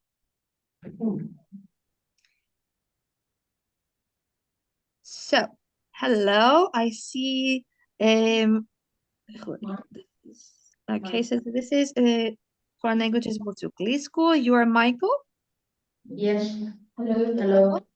And we have Constantinos. Yes. Hello. Hi. And Lucas, correct? Hello. Hello, good afternoon, everyone. And from Marco Polo School, we have, hello, Theodora Maria. Yes. Do you use both names? Yes. Okay, excellent. And then we have Sandy. Yes. Okay. And last but not least, we have Philip, correct? Yes, of course. Excellent. Hello, everybody, and welcome. So everybody seems to be able to hear each other. We can see each other quite clearly. So we do not miss any more time and waste any more time. How about we start? Is everybody ready? Yes. Should I start? Not yet. Okay, good afternoon, everyone. Officially, my name is Athanasia Kardimos, and I am your coordinator this afternoon. On behalf of QLS, I would like to welcome you all to today's debate, which is part of the 8th QLS Online School Debate Festival. I'd also like to introduce our judges for today's debate, Mrs. Mandy Watkins, Mr. Philip Hello. Law, and Mrs. Rebecca Tilibaris. Hello. The motion for today's debate for the C1, C2 level is this House believes grades from traditional exams accurately reflect intelligence and ability. Each speaker, apart from your rebuttal speaker who has 4 minutes, will have 3 minutes each in which to do his or her best to persuade the judges and the audience for or against the motion. The judges will assess you and the speakers as they present. Their marks will be totaled to determine a final score, which will provide us ultimately with the winners of the debate based on the team's performances. The teams participating in this debate are Foreign Languages Botsukli in Greece and the P. Markopoulou Language School in Greece as well. As always, there are 3 speakers for the motion, Michael, Konstantinos, and Lukas, and 3 against, Theodora, Maria, Sandy, and Philip. I would like to remind the speakers that they have up to 3 minutes each, apart from their rebuttal speaker who has 4, to present their arguments. I will remind you all by saying 1 minute when you have 1 minute left. When the 3 minutes and 4 minutes respectively are up, I will ask you to finish your sentence. We would also like to remind all participants that all microphones apart from the speakers should be turned off. Good luck to both teams. Now I would like to ask Michael, the first speaker for the motion, to begin the debate. Okay. Ladies and gentlemen, we would like to welcome you to our debate. We strongly support the motion that grades from traditional exams accurately reflect intelligence and ability. First, traditional exams are specifically designed to assess core cognitive skills. Intelligence is commonly defined as the ability to reason, analyze, solve problems, and construct and apply knowledge under destructive conditions. Exams test exactly these abilities.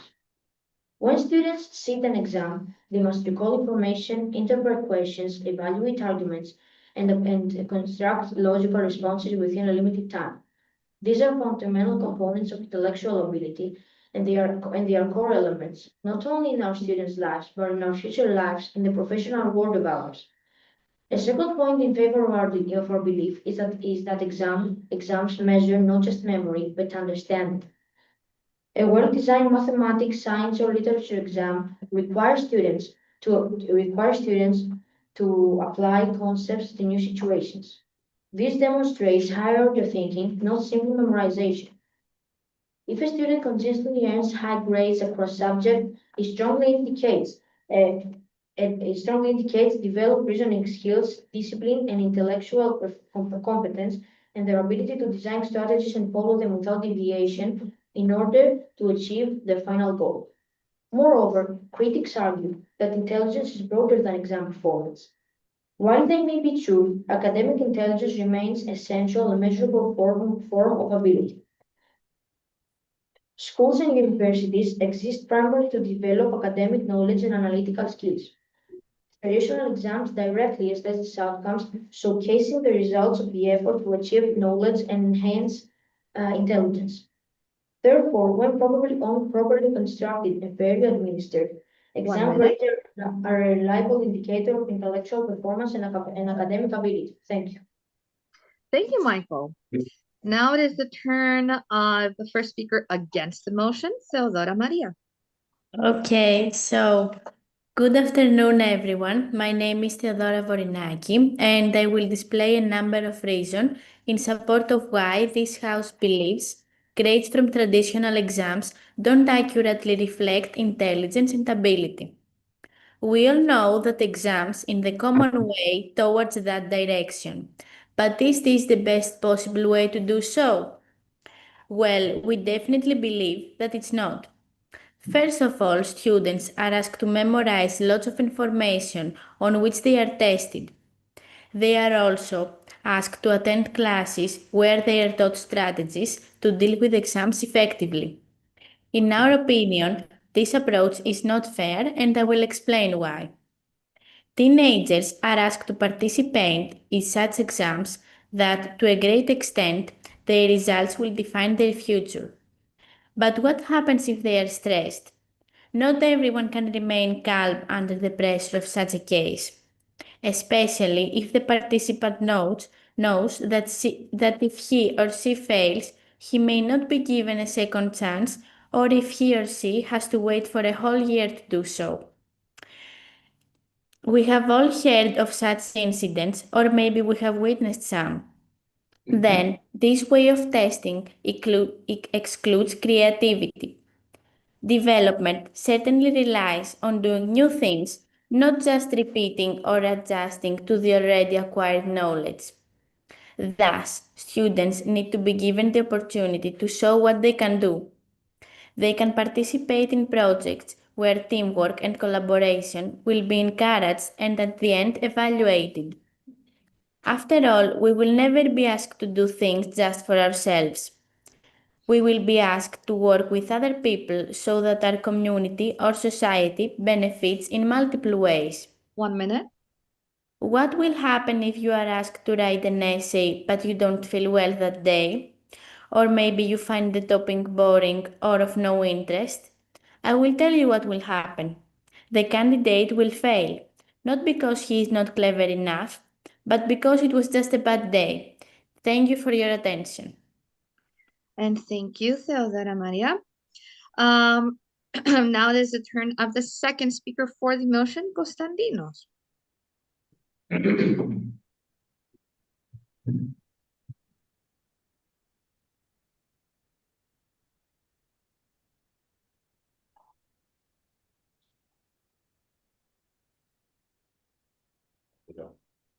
Good afternoon. I'm Konstantinos. I'm supporting Michael's motion with some further points. I would like to emphasize fairness and objectivity. Traditional exams create a standardized environment. Every student answers questions under the same time constraints and conditions. This reduces bias and ensures equal education criteria. In contrast, project work or continuous assessment can be influenced by external factors such as teacher preferences, parental support, or unequal access to resources. Exams, especially national and international assessments, such as those used in systems like the International Baccalaureate or the College Board, are carefully moderated and statistically analyzed to ensure reliability and validity. These organizations use research-based frameworks to align questions with cognitive skill levels. Furthermore, grades offer a quantifiable benchmark. Universities and employers require measurable indicators to compare answers fairly. Exam results provide this comparability. Without traditional exams, evaluation will become subjective and inconsistent. Do we want this?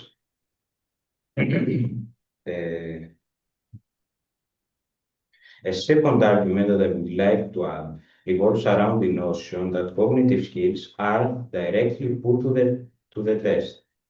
This includes memory recalling, which means making the participant actively recall information during the exam, resulting in the enhancement of the participant's memory retention. This direct testing of cognitive skills also makes the participant exercise their ability of analytical reasoning and come up with logical deductions. 1 minute. While also putting them in a position to be able to solve problems under pressure. While no system is perfect, traditional exams remain one of the most impartial tools we possess for assessing intellectual capability on a large scale. For these reasons, we firmly believe that exam grades accurately reflect intelligence and ability. Thank you. Thank you very much, Constantine. Now it is the turn of the second speaker against the motion, Sandy. Good afternoon to you all. My name is Sandy Aga, and I will add some more reasons why grades from traditional exams don't accurately reflect intelligence and ability. I will give you an example that will answer the question and shed light on some of the views behind that. Students who wish to expand their horizons and challenge themselves in demanding surroundings apply to prestigious, famous universities across the world. A good grade is never what is required for a student to be accepted. Such institutions ask for a detailed analysis of a person's character through his or her achievements outside of the school curriculum. They want to know if a candidate has participated in events of a good cause through his or her volunteering actions. They inquire about hobbies, dreams, ambitions, the reasons why they have selected the specific university. This, of course, happens because development in every field is the combination of several factors. Students are asked to participate in joint events where they work together, providing help and support to each other. After they graduate, they will use this knowledge and apply it in projects assigned to them. For a successful result, they need to be creative and practical. But have they ever been tested on how practical they can be? Or were they given a grade just on how well they remembered facts and figures? Emotional intelligence should be an integral part of testing a student. We believe that continuous assessment on multiple levels more accurately evaluates a student's performance. This is more complete and realistic, as school or university degrees are not meant to lie in a drawer or displayed in a frame on the wall as a token of good performance. They are meant to depict creative, emotional, and practical intelligence. This is why high level institutions across the world never stop seeking new ways of adequate evaluation and experiment on new testing systems. But these systems that will allow students around the world to 1 perform minute. effectively and receive a fair and to its full assessment. Thank you for your attention. Thank you very much, Sandy. And thank you all for an excellent job so far. There'll now be a 10-minute break during which both teams will prepare their rebuttals. I will tell you when there's 1 minute before your 10 minutes are up. Please switch off your microphones, leave your cameras on, and stay visible in the room. And may I also remind that all support team members must remain visible in the room, and no help from any teachers or other members will be allowed. Thank you.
1 minute.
Welcome back, everyone.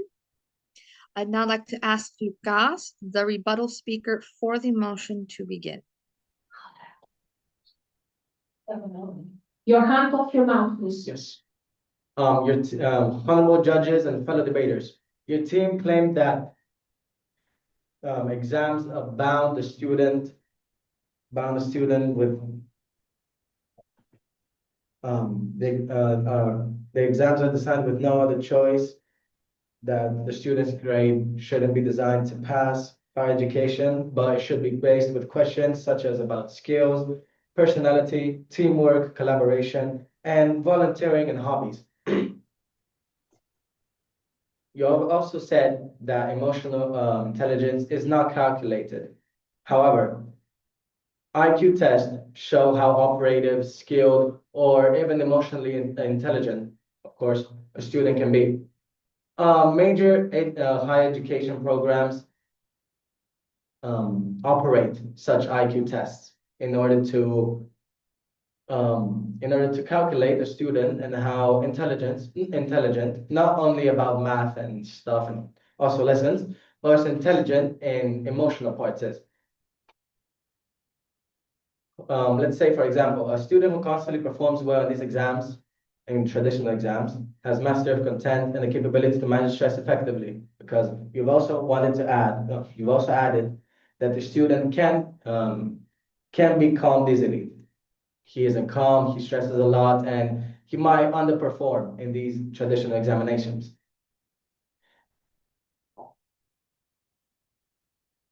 Traditional exams simulate real-life, high-stakes situations in professional environments. Whether law, medicine, engineering, or business, individuals must think critically and make decisions within time constraints. These environments and situations will appear in the student's future regarding what profession they study for, and those simulations will prepare them for the future. For example, qualification exams administered by institutions such as the University of Oxford or Harvard University are well known for the rigorous assessment standards. Graduates who perform well in these exams often demonstrate strong analytical reasoning and structured thinking, qualities directly linked to intelligence. I would also like to stress the fact that in traditional exams, self-discipline, perseverance, focus, and organization are reflected. These traits are directly linked to integral components of a student's ability. Therefore, grades from traditional exams aren't arbitrary numbers, but a representation of measurable intellectual performance, cognitive strength, and applied ability. Thank you. Thank you. Thank you,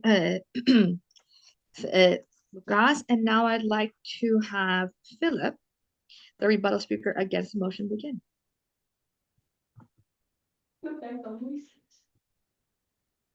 Oh, your microphone is off.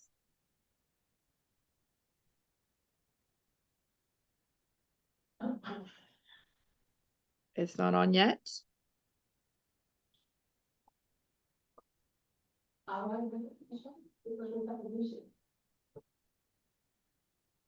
First, yours is on. Yours needs to be switched off. Hold on. Allow me. Philip? Can you hear me? I can. Good afternoon. My name is Philip Chaganellas, and I will express my views on what you supported. For a start, you supported the objectivity of exams, but how objective can such a testing system be when it does not take into account other important factors, such as good mental and physical condition? You also stated discipline and preparation, but how exactly do you define discipline? I certainly do not agree with it. Konstantinos stated that such a testing system is fair and has standardized results. But how exactly do you define fair? If a student is stressed and doesn't feel well, then how fair can such a result be? Also, how can a student be fairly evaluated if he is not good at memorizing information? Then there is the short-term performance. How many times have we accepted that we were awarded grade A in this or that subject, and now, after some months, we don't remember anything? Then there is something else that should not be overlooked. If a student cheats, how can we be sure this doesn't happen? Then there are cases where a failure brought disappointment and depression. Why burden students with that? As Helen Glicacci-Arbeler said, we should teach our children to be happy and not successful in exams. You also talked about the recognition of achievement by universities and employers. We have supported in detail yet universities and employers do not judge a potential employee only by checking on the grade of their degree. They also need people who are willing to collaborate with other colleagues and who will show empathy for each other. We cannot rely only on exams. A combination of effective methods should be employed so as to receive a reliable tool. You also supported the project-based activities combined with exams bring a more credible result. That is exactly what we believe. Exams only do not portray the true picture of a candidate. Thank you for your attention. Thank you, Philip. And thank you all. QLS would also like to thank you for participating in this debate. You will all be given certificates of participation in the 8th QLS Online School Debate Festival. The final scores will be announced on the QLS Facebook page on Friday, the 27th of March at noon, and emailed to all the participating schools as well. Finally, we would like to thank our sponsors, Equals, Express Publishing, Burlington Books, and Hamilton House. The next debate begins at 5:30. So there will be a break. Thank you very, very much, everyone. Good luck. Bye. Goodbye. Bye. So there is a break until 5:30. I guess it's a little bit sooner than expected because it was 5 to 5:30. So that seems to be right. I will be joining a little bit before that to do sound check. Okay.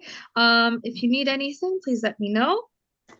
Do we leave the cameras on? You can if you'd like. Or I think it's best to leave, just turn off the mic and the camera, but not the Zoom link, and then just come back in about 35 minutes or so. Okay.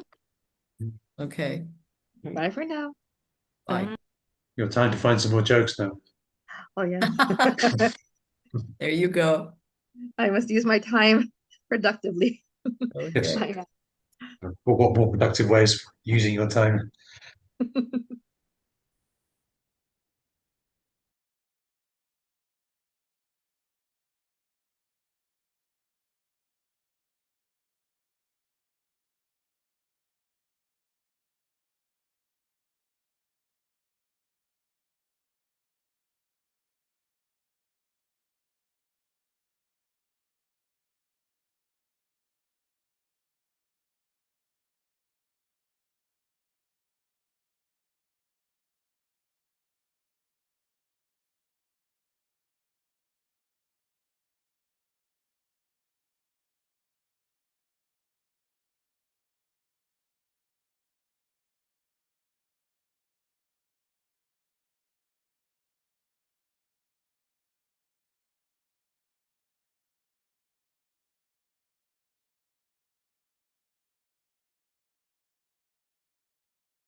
tablets, do you know what their points were? No.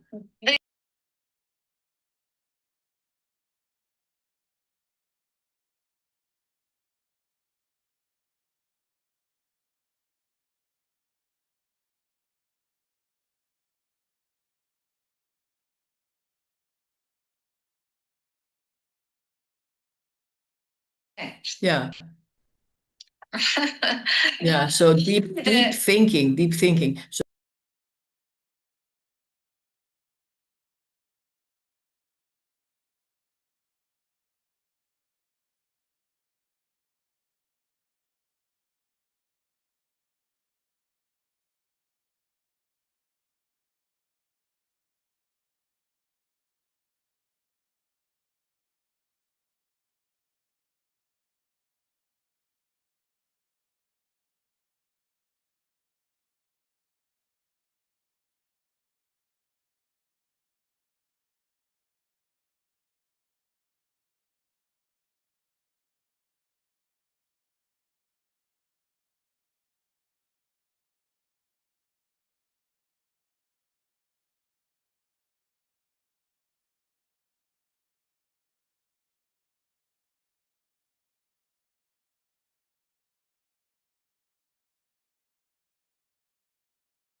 within a certain time limit,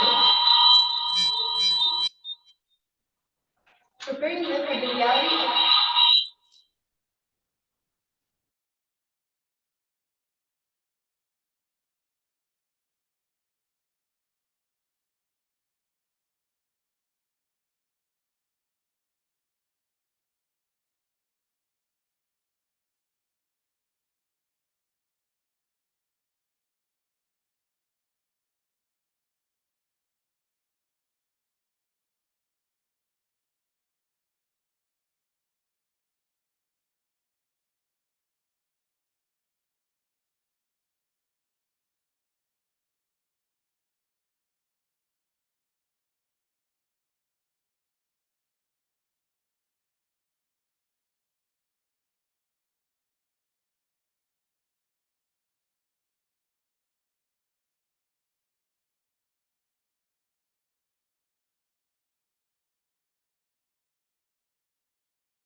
Excuse me, there is a participant with the name user. Please identify yourselves. Kindly put your name in. Rename, please. Somebody is logged in as user. Please rename yourselves.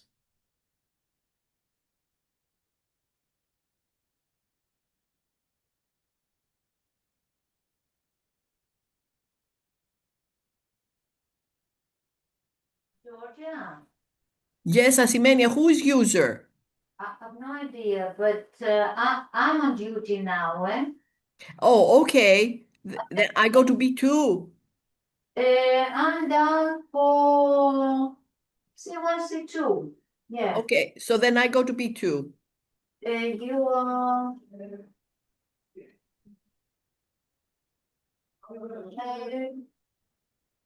B2 is pizza. Okay, it doesn't matter. And who's B1? Am I B1 then? No. It's okay, I'll go to B2, doesn't matter. Stay here. I'm going to go to B2 because Pizza told me that she called me earlier. She had some Okay. some issues with the school in Vitina.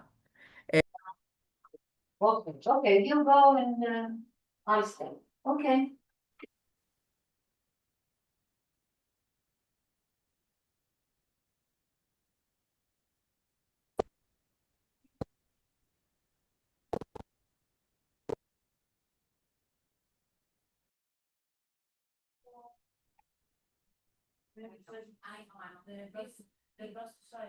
What?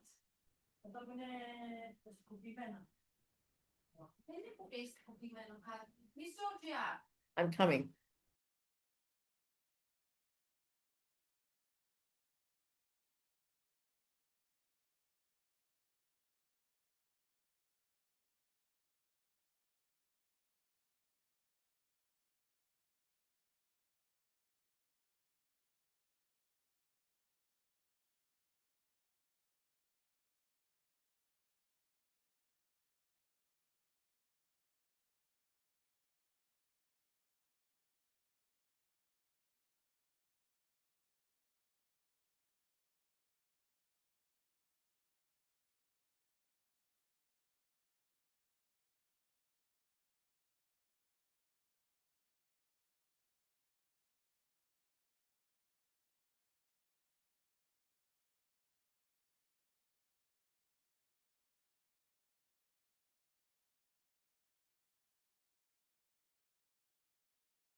Hello, everybody. To those who were here before, welcome back. To those who are now joining us, welcome.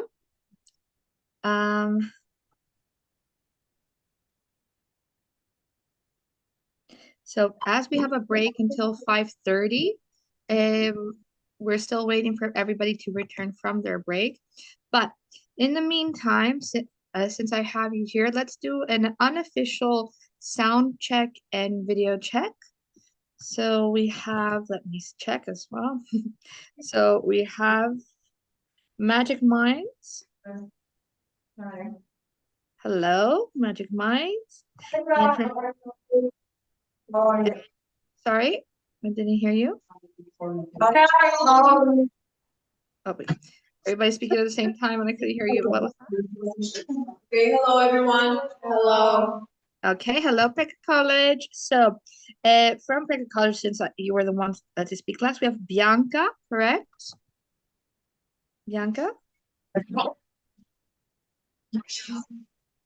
No?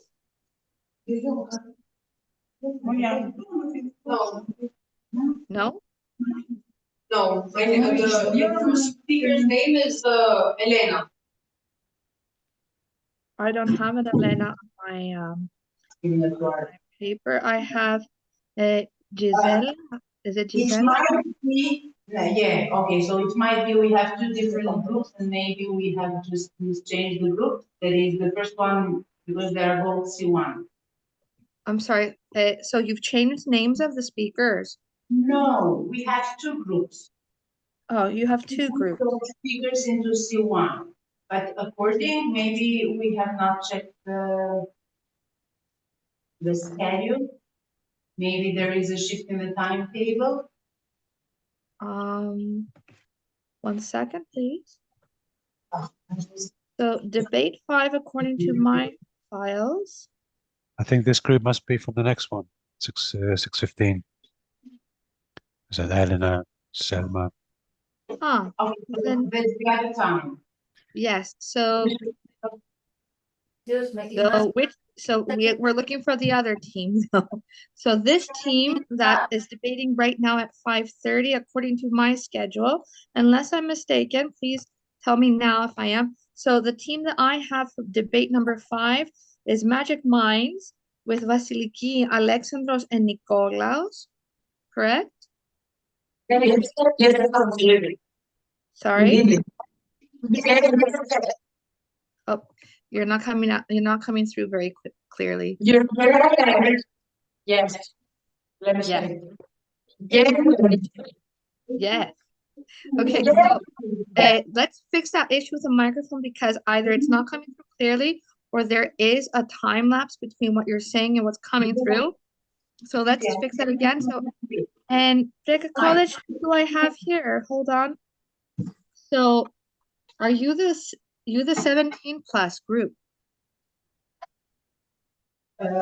Yes, the ones we have is 17 plus, but we have even the 17 under 17-year-old of age. That is, we can always start in a second. Maybe we just mismatched the group. Yes. So the names that you have are Bianca, Gisela, and Annie. Okay, so right now, hold on, let me check that again. So right now we have Bianca, Gisela, and Annie. Yes.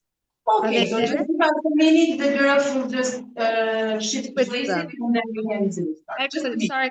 Thank you for that clarification. See you later, ladies.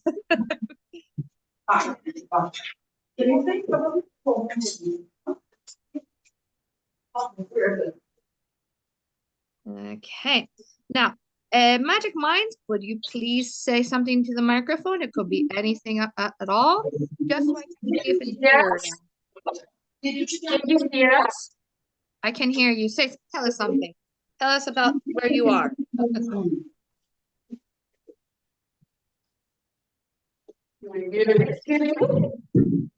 Say that again. Can you repeat that? Okay. Just give me a full sentence. Anything you like. Anything that comes to mind. Hello, we are from Greece and we're excited for this debate. Everybody, can you hear her clearly?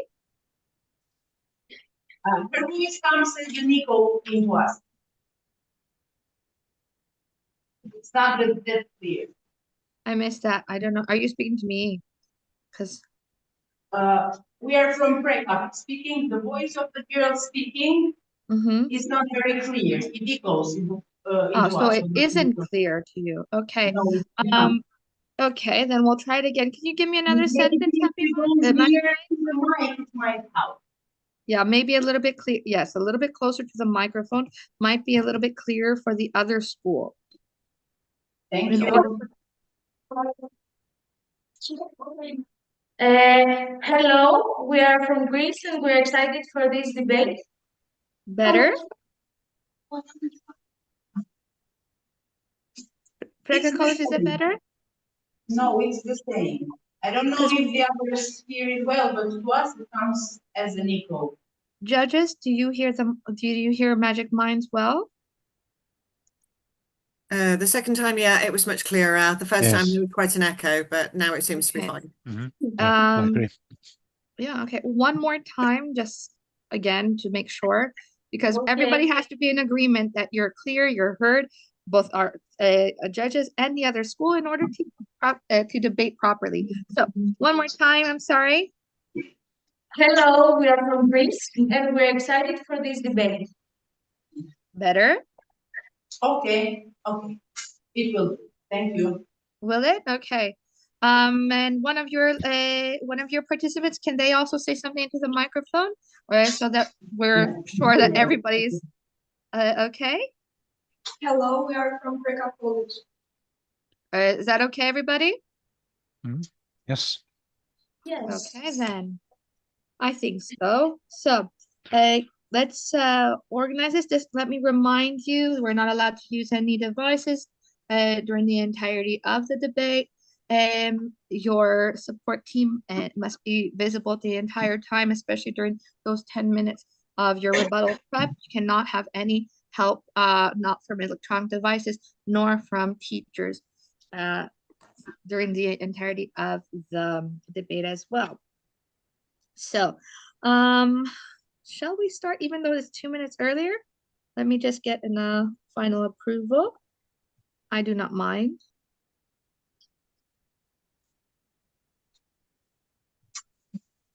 Okay. Okay then, so I think it's okay to start. We can start recording.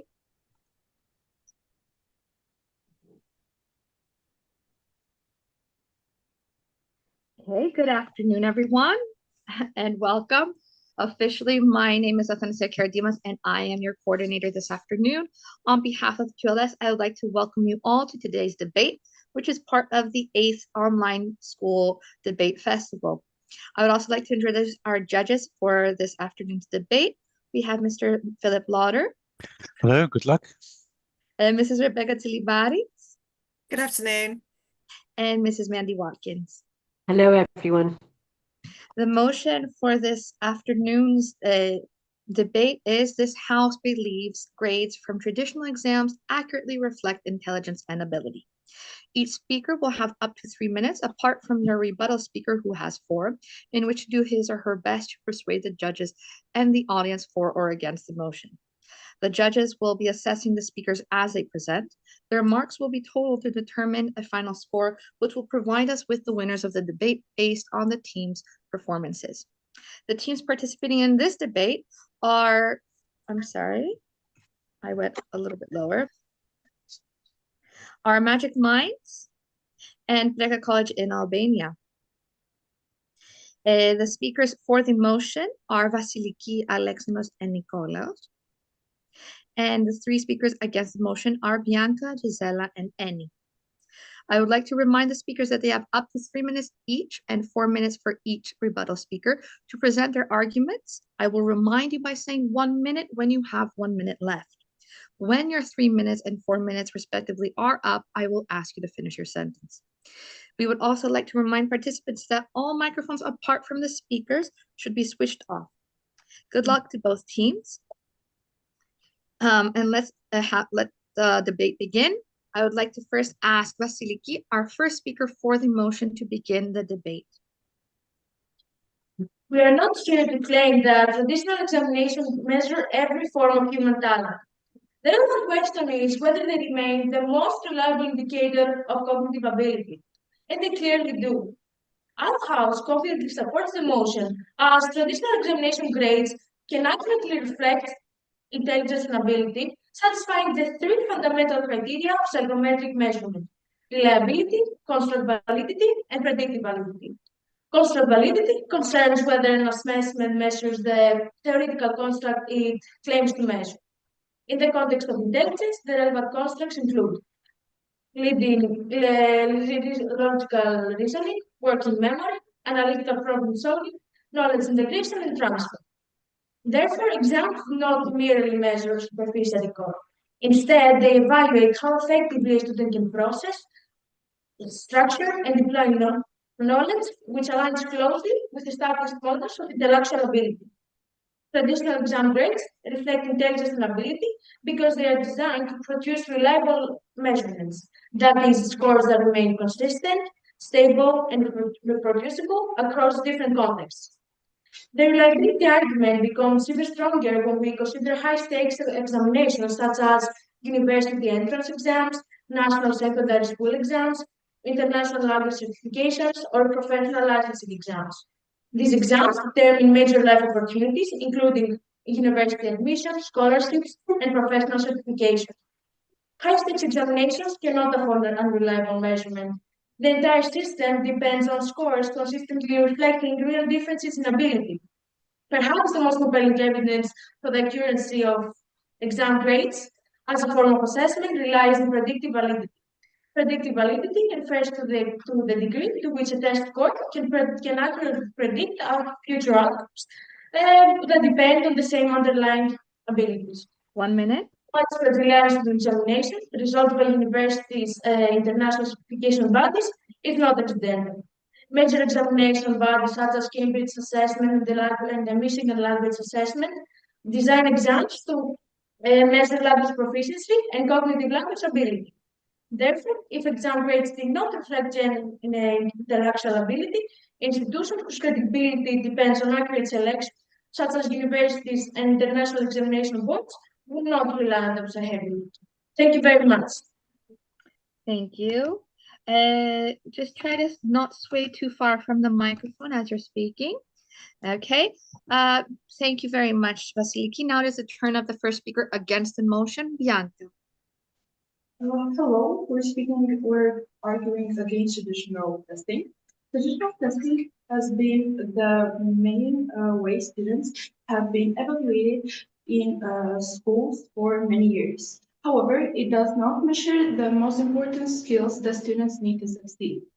One of the biggest problems it is that it focuses too much on memorization and not enough on critical thinking. In many exams, students are expected to remember a large amount of information and then repeat it back on the exam. However, even though memorization can be useful, it is not the most important skill we need to have. Students actually need to understand the material. Critical thinking is much more important. It involves analyzing information, questioning ideas, problems, and making connections between different concepts. These are the skills people use in real life, in universities, or even in future careers. Unfortunately, traditional testing does not measure these abilities and is more focused on memorization information quickly and accurately. Another important issue is that students have different learning styles. Not every student learns through writing or reading. Some students are better in learning through hand-on projects or discussing with teams or even solving real-life information. For example, students may have truly understood the subject or topic when working on a project. However, when they are put under pressure or in timed conditions, they might not perform well, they struggle or even fail. Because of this, traditional testing is really 1 minute. However, because of this, traditional testing can be unfair to most of the students, while it favors students who are comfortable with written exams and time conditions. Students with other strengths may not perform as well, even if they understand the subject better and deeply. How STEAM performs under pressure and in exam conditions rather than how well they actually understand the subject. In addition, traditional testing can limit critical thinking or even creativity. While students try to learn the information that will appear on the exam, they put in second thought, coming up with new ideas or solving problems. So testing is the way that students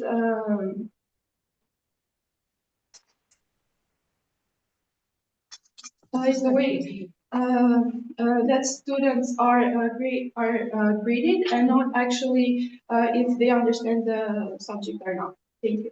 Thank you, Bianca. Now it is the turn of the second speaker for the motion, Alexandros.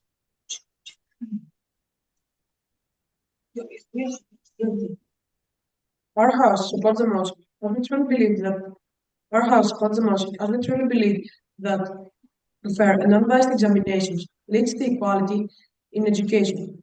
What we should clarify now is the standardized exams already incorporate mechanisms that protect fairness and concerns measurable academic ability, not every form of intelligence. Traditional standardized examinations are a fair and comparatively unbiased method of evaluating intelligence and ability because they apply identical evaluation conditions to all candidates and limit subjective judgment in the assessment process. Standardized tests ensure that candidates are evaluated according to the same criteria, under the same conditions, with an equal opportunity to demonstrate their abilities. This ability and multiple intelligences are carefully studied through standardized exams and high-stake exams. Already adjust conditions and disabilities do not interfere with the measurement of ability. So the conclusion to be drawn is that exam grades contribute inequality to equality in education because they provide a common objective metric through which students from different backgrounds can demonstrate intelligence and ability. Instead of relying on teacher perception, participation, and interpersonal impressions, standardized exams ask students based on demonstrated performance and identical skills. Traditional exams offer a clearer measurement of intelligence and ability than group projects and formative assessments. So these examinations reflect intelligence and ability more accurately than many attempted advancement methods because they isolate individual cognitive performance and minimize external distortion such as collaboration effects and subjective evaluation. 1 minute. An assessment cannot accurately measure intelligence if we cannot determine whose intelligence is produced the result. Project introduced an evaluation problem known as attribution ambiguity.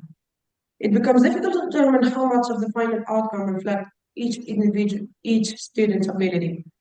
This undermines the connection between grade and intelligence because the grade reflects group coordination rather than individual reasoning capacity. Standardized exams do not involve harmful pressure.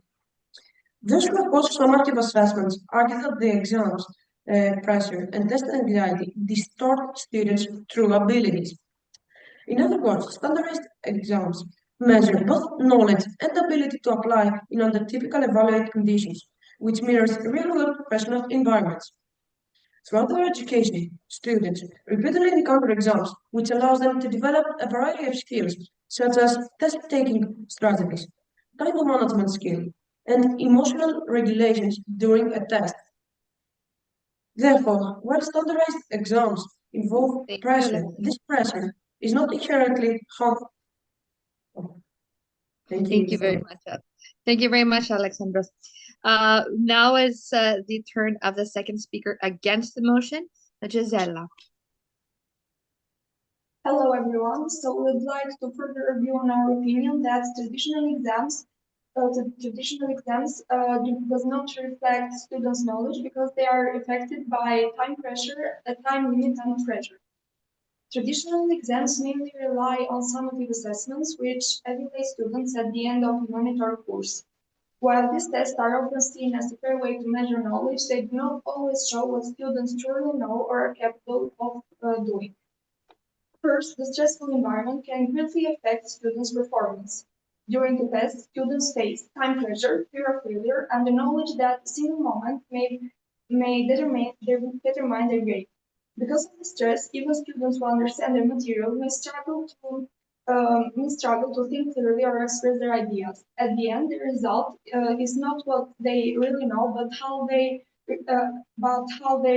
act under pressure. Second, exams happen in very limited time and sometimes in imperfect moments. A student may feel sick, anxious, or simply have a bad day. When this happens, their result does not show what they truly know, but how they act in these situations. In fact, even highly successful people does not show their true potential when they are put under stress. Even scientists or experts can struggle to think clearly when they are put under extreme pressure. If this can happen to professionals, it can surely happen to students as well. So instead of relying on summative assessments, schools should focus more on formative assessments. Formative assessments include projects, presentations, discussions, and regular classroom activities. Formative assessments allow students to demonstrate their understandings over time in a more natural learning environment. Because they are not based on one single final test, they reduce stress and give teachers a more complete and realistic pictures of students' real abilities. For example, in many high-performing schools, students are evaluated throughout continuous work rather than one final exam.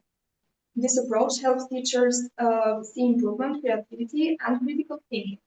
It also allows students to show their true potential over time and not in one stressful moment. In conclusion, while summative assessments can have a role in education, they should not be the main measure of success. Formative assessments are more effective because they reduce stress, show students real abilities, and help reveal their true potential over time. It also values resilience, which is an essential quality for succeeding in everything. Thank you. Thank you very much, Isela, and thank you all for a wonderful job so far. There will now be a 10-minute break for the teams to prepare their rebuttals. I will notify you when there is 1 minute before the 10 minutes are up. Please switch off your microphones, leave your cameras on. The debate team and their support teams must remain visible in the camera. And also, you're not allowed to have any external help, not from anybody that's not on your team, nor any teachers. Thank you.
1 minute.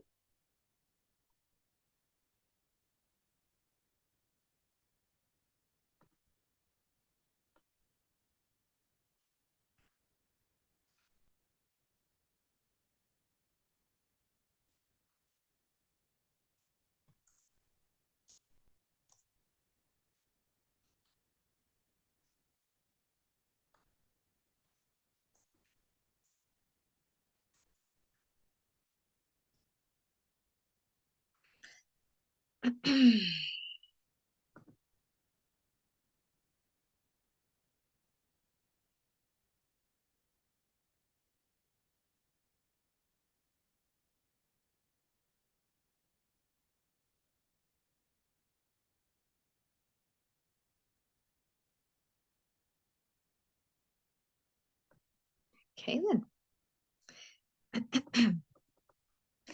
Welcome back, everybody. I'd now like to ask Nikolaos, the rebuttal speaker, for the motion to begin.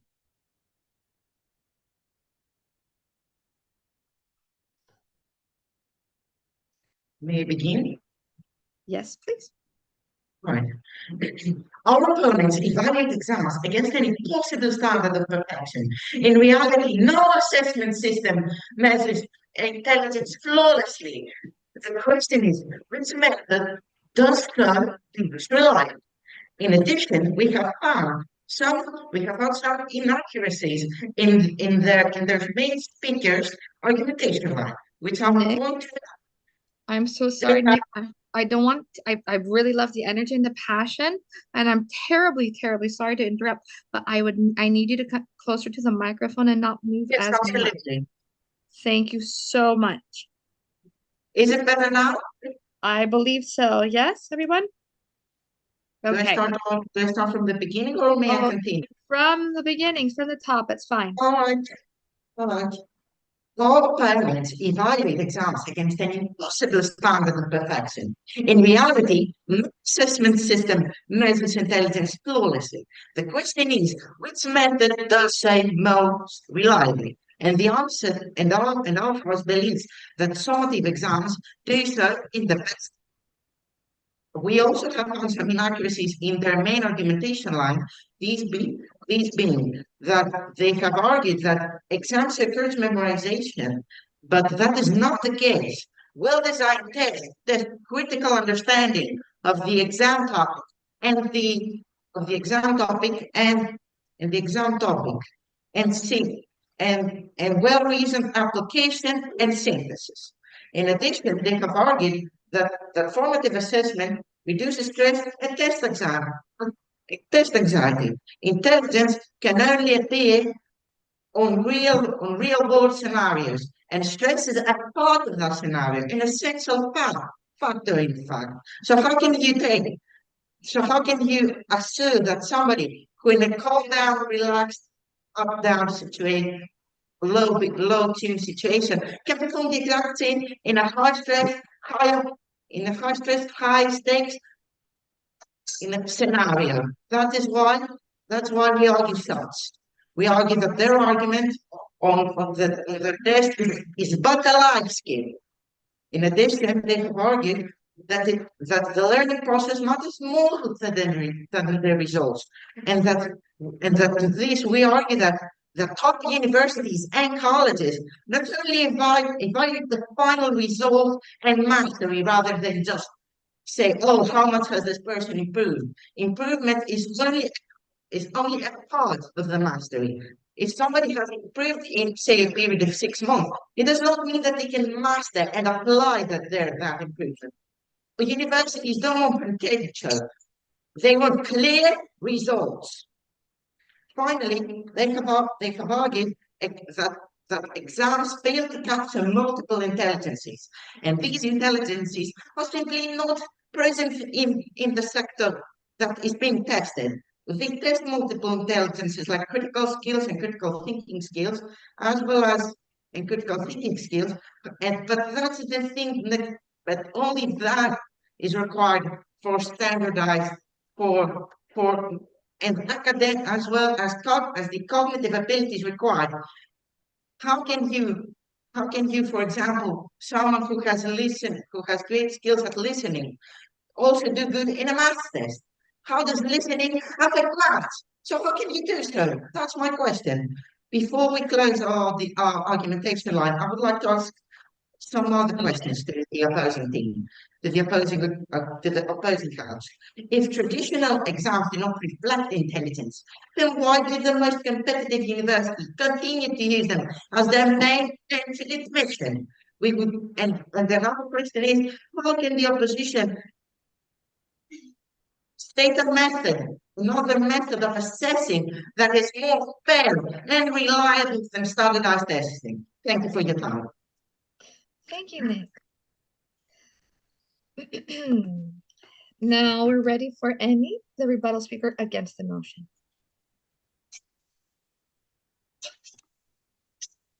Hello everyone, good evening, peers and judges. I know the exact feeling the night right before an exam when everything we do or say is stress-driven, and we believe that no one should ever go through such an experience again. That's why we still stand that traditional exams grades should not be considered as the only way to assess a student's intelligence and abilities, as those two are far more complex than just the ability to memorize and reproduce information under strict time constraints and perform well under pressure. Real intelligence consists of a spectrum: creativity, logical thinking, problem-solving skills, emotional intelligence, and also collaborative skills, which exams leave no room for to assess. As it is true that traditional exams with their rigid formats do measure some cognitive skills, they leave out nearly everything that shows the true potential of the student. While the other team have discussed that standardized exams allow comparison between students because they are put under the same conditions, and that seems fair, they forget significant differences, because not all students can perform the same under timed conditions, as they tend to experience stress and anxiety, which unfairly impacts on their work. Other external factors might be health problems. Imagine you have a splitting headache and you have to take the exam, or family difficulties or other challenges outside the classroom. Can we honestly claim that a grade in these conditions truly shows the potential of a student? The answer is clear: no, because standardized exams put students into conditions beyond their control. The problem is that this doesn't stop in schools, it continues even into the real world. Employers value creativity, teamwork, and also good communication. Not only the ability to work well under pressure and have good time management skills. Someone who might struggle doing an exam might excel in collaborative projects, while someone who excels in an exam might find difficulties applying their knowledge into real-life situations. Now, this mismatch demonstrates that the grades from traditional exams are a poor indicator of our potential, our intelligence, and our abilities.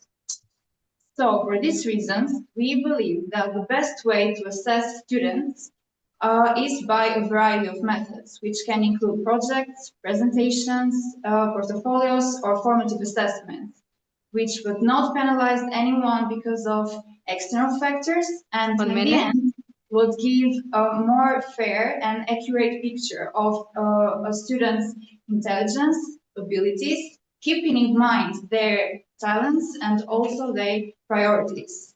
Let's not forget that true masterpieces are created at their own pace and not because they are put under pressure or deadlines. That's all. Thank you. Thank you very much, Annie. Thank you very much to all of you. QLS would also like to thank you all for participating in this debate. You will all be given certificates of participation in the 8th QLS Online School Debate Festival. Your final scores will be announced on the QLS Facebook page at noon on Friday, March 27th, and emailed to all the participating schools. Finally, we would like to thank our sponsors, Equals, Express Publishing, Burlington Books, and Hamilton House. The next debate begins at 6:15. Good Goodbye, everyone, and good luck. Have a good afternoon. Goodbye. So we have the same school, like a college, just another team that we had before. And the Daki Foundation schools in Turkey, the 17 plus group this is. Give me one quick second because there is a change.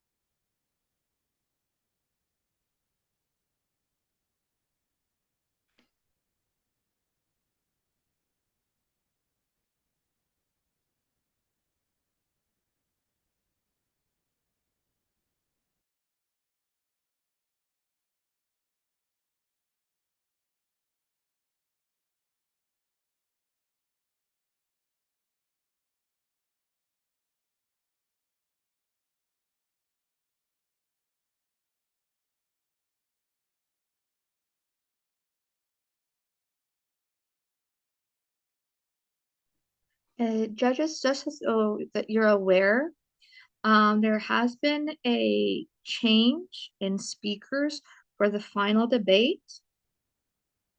The Adana Gondoğu College in Turkey, their first speaker was İlgar, hold on, İlgar Atar, speaker one. Instead of İlgar, you will have another student. I'll send you the name, but her name is Elif for now. I'll send you the last name, so I do not butcher her last name. Sorry, which one did you say was deleted? So instead of İlgar, the first speaker for the final schools, the Adana Gondoğu College in Turkey. In place of İlgar, we're gonna have Elif. I will send her last name right now in the chat, just so you have. So instead of İlgar, what's his name? İlgar. Atar. You're going to have.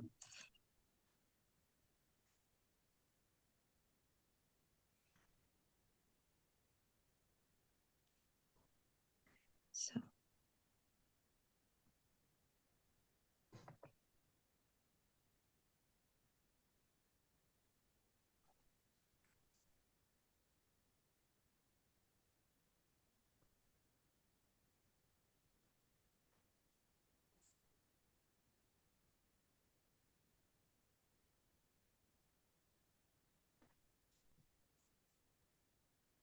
If there's any other change in the, I'll let you know, but so far that's that.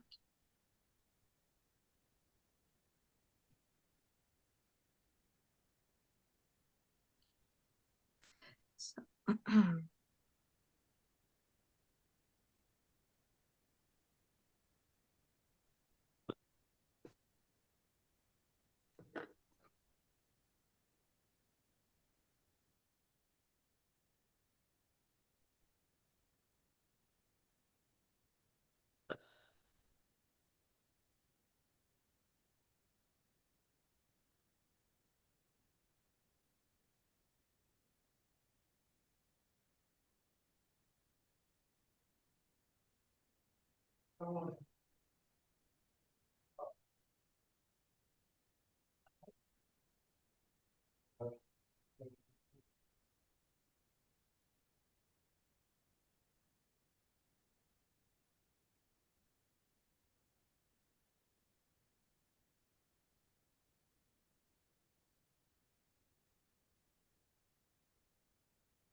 Ladies, since you're here, we're still waiting for the other school to log on. Let me just verify your names very quickly. We had them before, but just a quick verification again. We have Elena, Selma, and your rebuttal speaker, is it Elia? Yes. Okay, nice. Okay. Very nice name. Elia, okay. I just want to get everybody's name correct. So.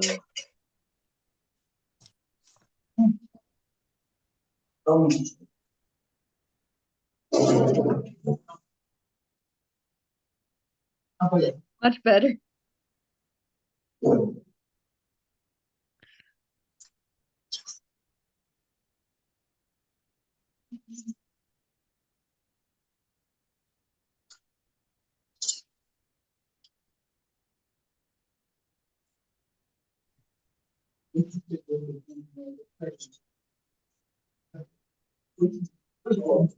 Okay, since we're waiting, and they haven't logged on yet, so we can't do a sound check with the Taraki school right now. Let me entertain you with some more jokes. Let me see. Do a sound check? Sorry? Should we do a sound check? Is it clear when I speak? He's very clear. You were clear before too. Okay, thank you. You're very welcome. Okay, let me see. True or false, ladies and gentlemen? True. So let's see, true or false? Fish can cough. False. False? I mean, I've never seen one cough. So it's actually true. Some species can. Said it together. That's weird fact. You're gonna finish today with experience in debating and useless information. Yeah, I think we need to define actually talk. Oh, true. Okay, here's another one. What washes up on very small beaches? What washes up on very small beaches? Seashells. That would be a good answer, actually. So what washes up on very small beaches? Sand. Waves. Oh, waves. Close, close. Microwaves. I know. Okay. How about another one? Why did the chicken cross the road? To get to the other side. Yes, to get to the other side. Why did the gum cross the road? The who? The The gum, the chewing gum. Because it was stuck on the shoe. It was stuck up to the chicken's foot, correct? Okay, you knew that one. What would you call an alligator in a vest? An egg. What would you call an alligator in a vest? In a vest. In a vest. A parting alligator. What would you call an alligator in a vest? A shirt. An investigator.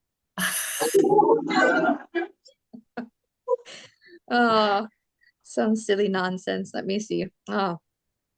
What clothes does a house wear? Shoes. What clothes does a house wear? It's awful, I know. A dress. A dress. Or you can call it an address, but here it doesn't work that way. Oh, yeah. Okay, one last one because we're waiting and we're trying to see where they have not yet joined us. Let's see. Okay, this one's good. Did you know that Australia is wider than the moon? Not whiter, but wider.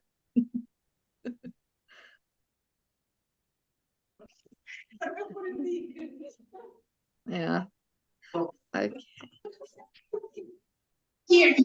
Okay. Checking. There was some problem with this. Can we hear you? Can you hear us? How about we try one more time? Yes. So we are waiting for the other visitors. Yes, we are waiting. They have not joined us. We're checking to see what is happening. We have one more minute, of course, but it is cutting it down to the wire. So we'll see.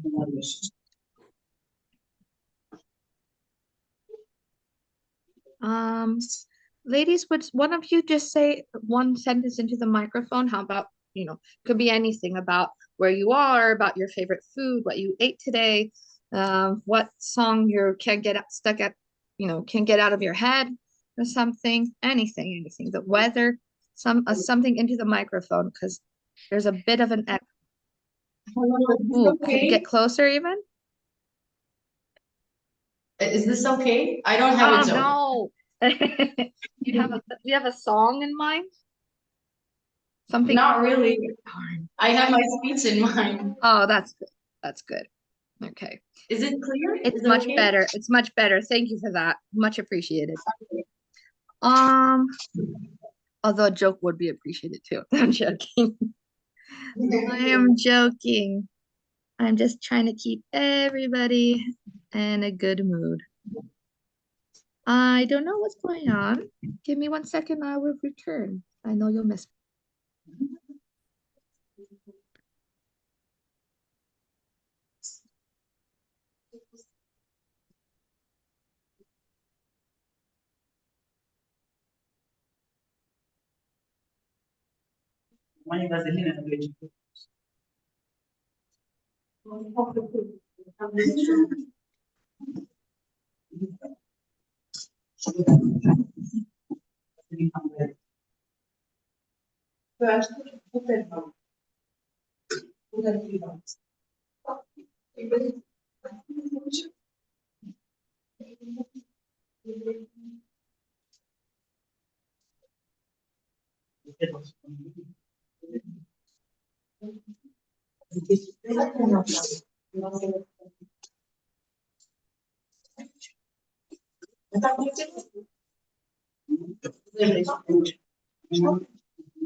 We're giving them a quick call, just patience and Apologies, we are trying to get in touch with a school in Turkey.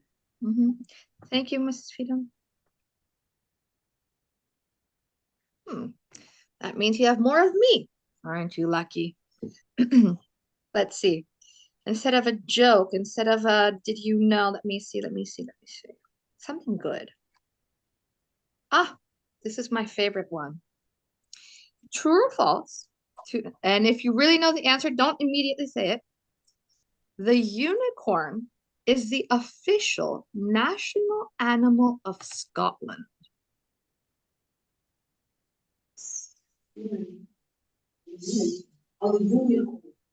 A unicorn is the official national animal of Scotland. Yes. It is true. Isn't that amazing? Really? Yeah. Yes, it is. Is there an official national animal in Albania? The eagle. Sorry? The eagle. The eagle. Oh, and that's on your flag too. That makes sense. That makes very, very good sense. The national. And in Wales, where I come from, the official animal is a dragon. Is on our it? flag. Wales. Wales. You see, We I have knew a dragon on our flag. Oh, that's lovely. I am very partial to a dragon. That's lovely. Oh, and the official national animal of Greece is surprisingly, or not surprisingly, the dolphin. Yeah. We don't have very many dolphins, but it is. I wonder which one. And I think Turkey is that has not yet joined us. They will have to answer us when they finally do. I think if I'm mistaken, it's the wolf, but I'm not sure. I do have to check that out too. How about another one? Let's see. Okay, this one is going to need some thought. If you were to spell the numbers from 1 to infinity, you wouldn't find the letter A until you reach the number 1000.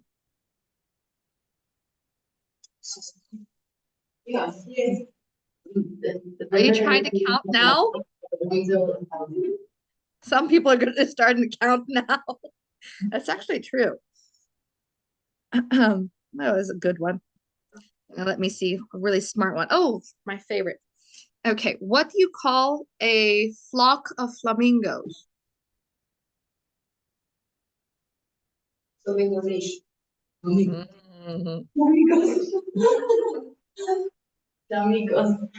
Oh, that'd be nice. They call them a flamboyance.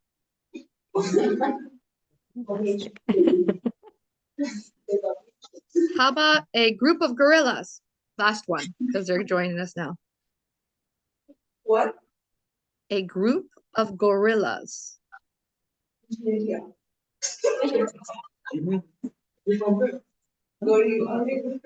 They're actually called a band. And there's also a very cool band called the Gorillas. Yes. It would be even better if we had a group called the Flamingos. Okay, so it seems like they will be joining us hopefully any minute now. They had some technical issues on their side. And they weren't able to notify us in time, so hopefully they'll be joining us any minute now.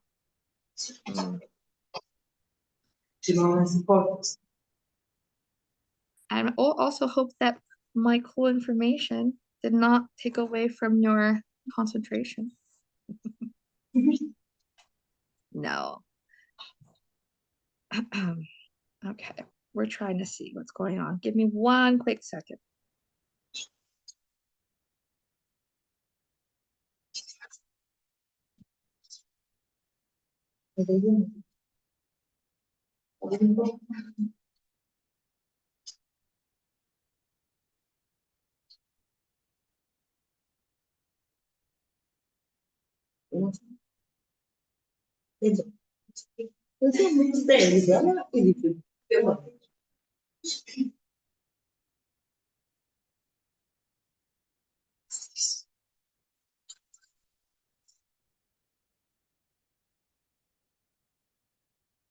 Uscite in transition for service like the group.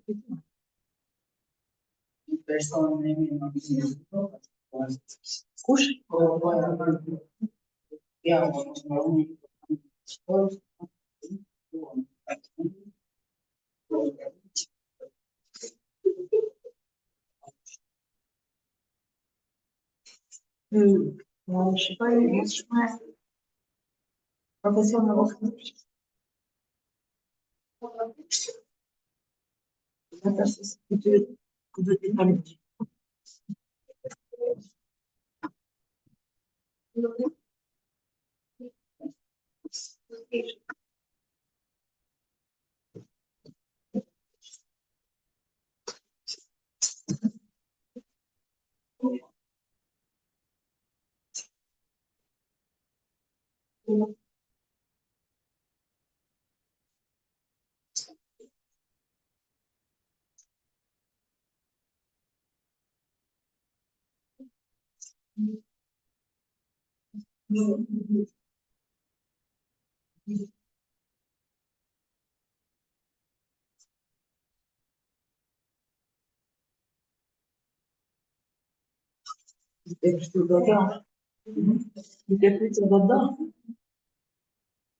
We're still waiting.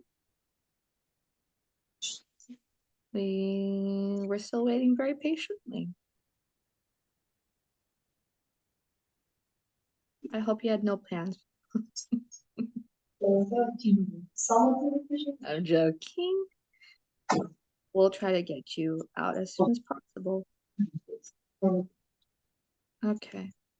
Hopefully they'll be joining us any second now. I know I said that before, but now I really, really mean it. I'm putting it out to the universe.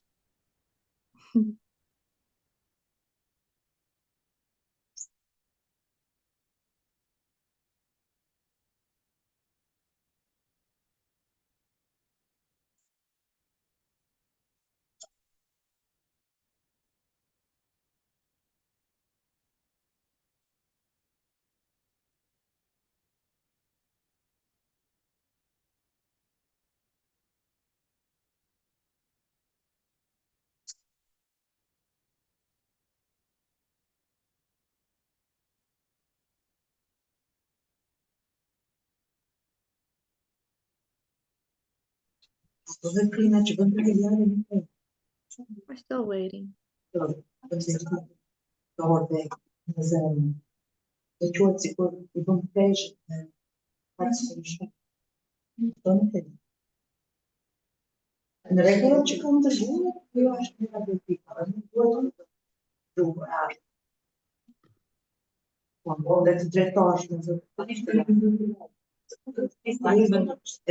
E nisi për së dyti të njëjtën veprim me dorë.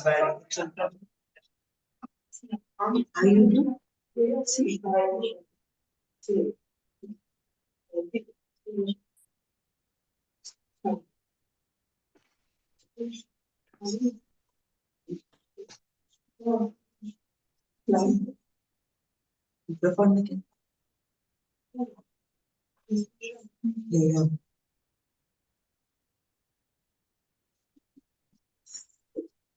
Tell us something about Albania. What's the best thing about it? The government.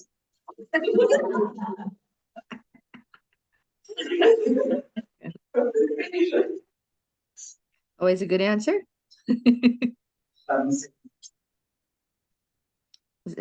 Good beaches, good food. Yeah, the beaches, the mountain, the climbing, the people. The people, yes. Okay. If we were to come to Albania now, which food actually, should we absolutely try? Gurek. Sorry? Gurek. Oh, Pie. That's sweet or savory? Savory. I don't think maybe it was a very bad question to ask because now I think we're all kind of getting hungry, but sounds lovely. It sounds lovely. I'll put it on my list. It's good. How about Eurovision? Do you guys watch Eurovision? Yeah. Have you selected a song that you're sending? Yes, we have. We're sending Alice, I think, with the song Nana. Oh, nice. I haven't heard anything yet, but I did love your song from last year. I listened to it quite a lot when it first came out, but you always send really cool songs. Now, this one is also really personal to the Ukrainian culture because it talks about emigration and young people having to leave their families and mothers because the title is non like mother, you know. Oh, that's beautiful. Everybody know that mothers are very emigration. That's beautiful. I'm very happy to hear that. I do like songs with the deep meanings in them, especially if they're not going to be in English, sung in English, and you don't necessarily understand every word. But that is beautiful. Bravo. The song Greece is sending, it's interesting. It's not for everyone. It's not for everyone. It's an earworm. Do you know what an earworm is? Those type of songs that kind of stick in your head. Can't get them out of your head if you hear it. Yeah. That's what it is. It's an ear. It's interesting. I guess if you're, when you're younger, it's fun. It's more in that style of like previous winners in the past. So it's party, maybe. Yeah. I'm excited. I always enjoy watching Eurovision. So best of luck with that. I'm very sorry. You're being very gracious. Very, very gracious, as are our judges. Let me see. Can I entertain you with anything else? I have jokes. I have cool facts, but I don't know if you're very interested in hearing anymore. Let me see. Okay, joke or fact? Joke. Joke. Okay. Very bad jokes coming your way. What's at the bottom of the ocean and shivers? What is at the bottom of the ocean and shivers? Sand. That is a good answer, actually. What is at the bottom of the ocean and shivers? A nervous wreck.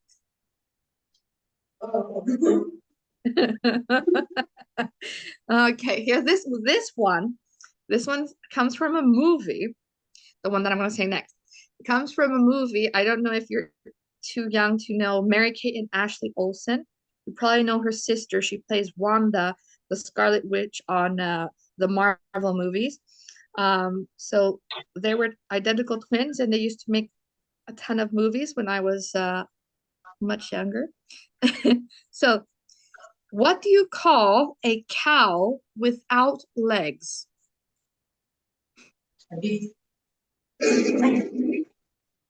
Sorry? Beef. Very close. Ground beef.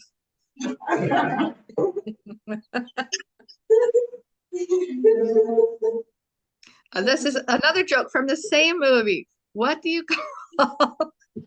And imagine I've had these two jokes in my brain for the last 26 years or so.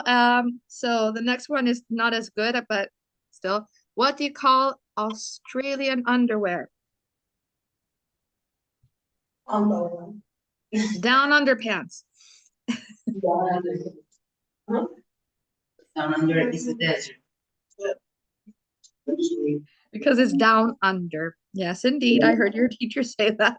Very good explanation. One that when I was a younger person, I did not think through. I just thought it was funny. I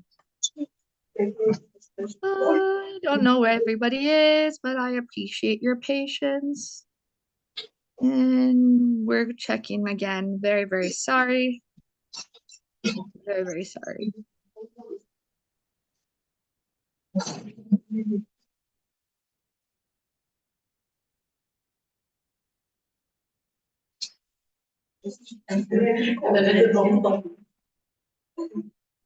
Soon you'll have to debate me. Okay. Yeah, I have to be all three parts. Hold on.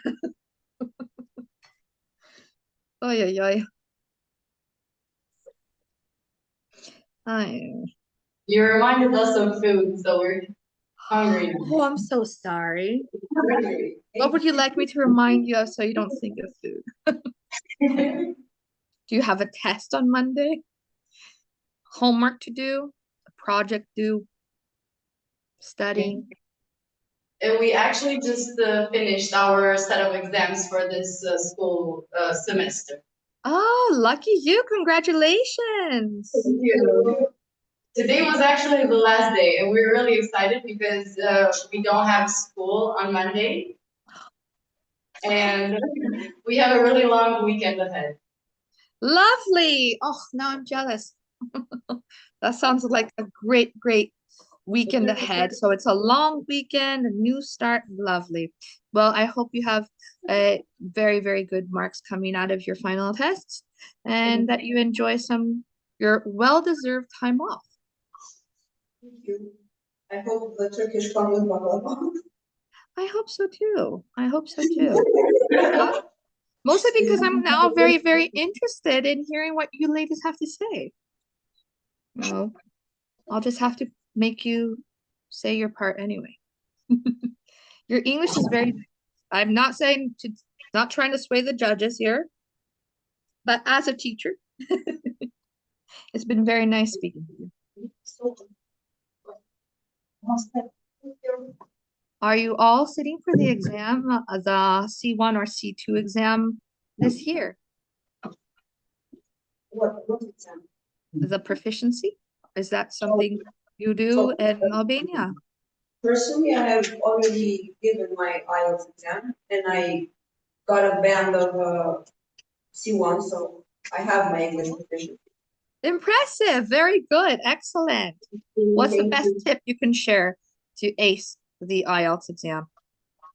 Well, it would probably be to you have to study a lot, though. Honestly, you have to study a lot, and it takes a lot of time, and you have to take the exams one by one, the ones that you are provided with by the IELTS website when you first register and make the payment.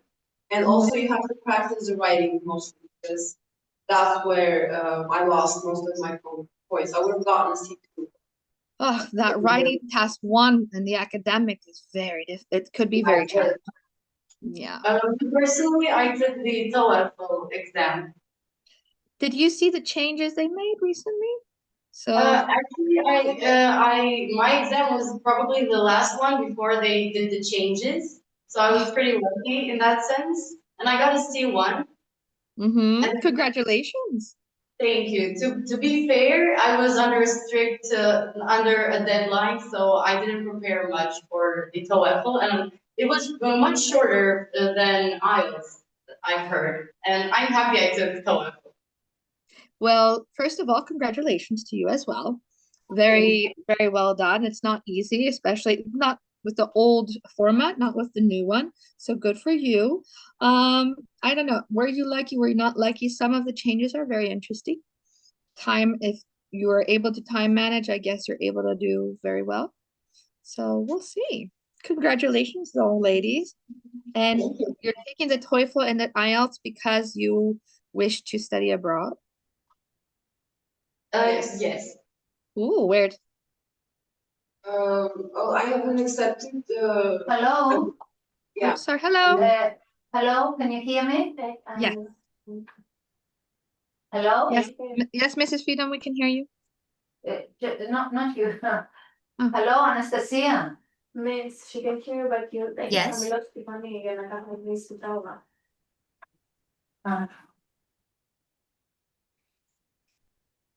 Oh, where is it? Then. Hello. Hi. Hello. Anastasia. Yes. And the judges and the PRECA team. I have just been told that the Turkish team thought that their debate is tomorrow. They are not available now. I've just found out. Very sorry. They're saying that if the PRECA team are available tomorrow, we can reschedule. But I know PRECA College, you were available only on Friday. We put all your teams on Friday. Can somebody from PRECA? Actually, as I explained, we needed all the teams to be on Friday because tomorrow it's a national holiday here, and most of the girls are leaving with their. So not the entire team won't be available. So what can we do? I'm very sorry. This has never happened before. Could we persuade one of the next teams to act as a dummy team? The only Perhaps. problem is that these in the age group 17 plus. Okay. They have the same motion, but they could, but If there's a demi team and available and willing, I don't think it's a problem. I know everything is last minute now. I'm very sorry, ladies. First of all, because you've been so patient and gracious with your time. Can we have a couple of minutes to coordinate any something? other time that the Preca girls are available? No. Today or? Today, later on today, could you?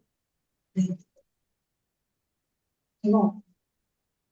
Well, actually, let me discuss it with the girls. It was the last day Just 1 minute. up to 2 o'clock. They were at school having exams. In the afternoon, we have been rehearsing, so it will be a little bit too pushy on them. Let me discuss, and then we'll come with an answer. Yes. Okay. Let us discuss as well. Okay. You think that if you can get the girls.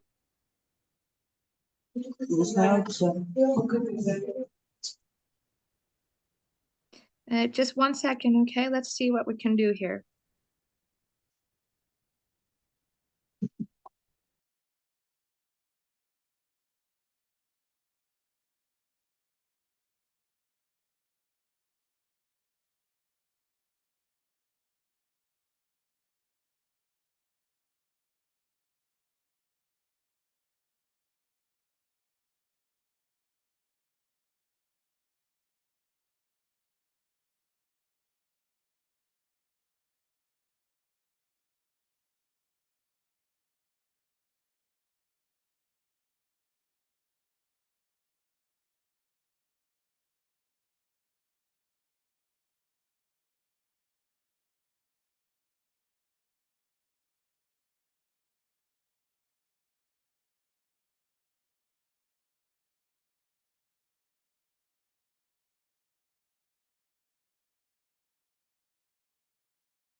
Can I tell you something? They could do it later today at 7:45.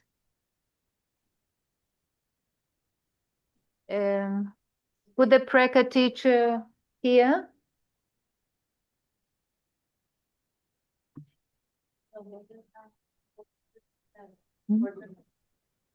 Oh, we tell them Greek time. It's Greek time.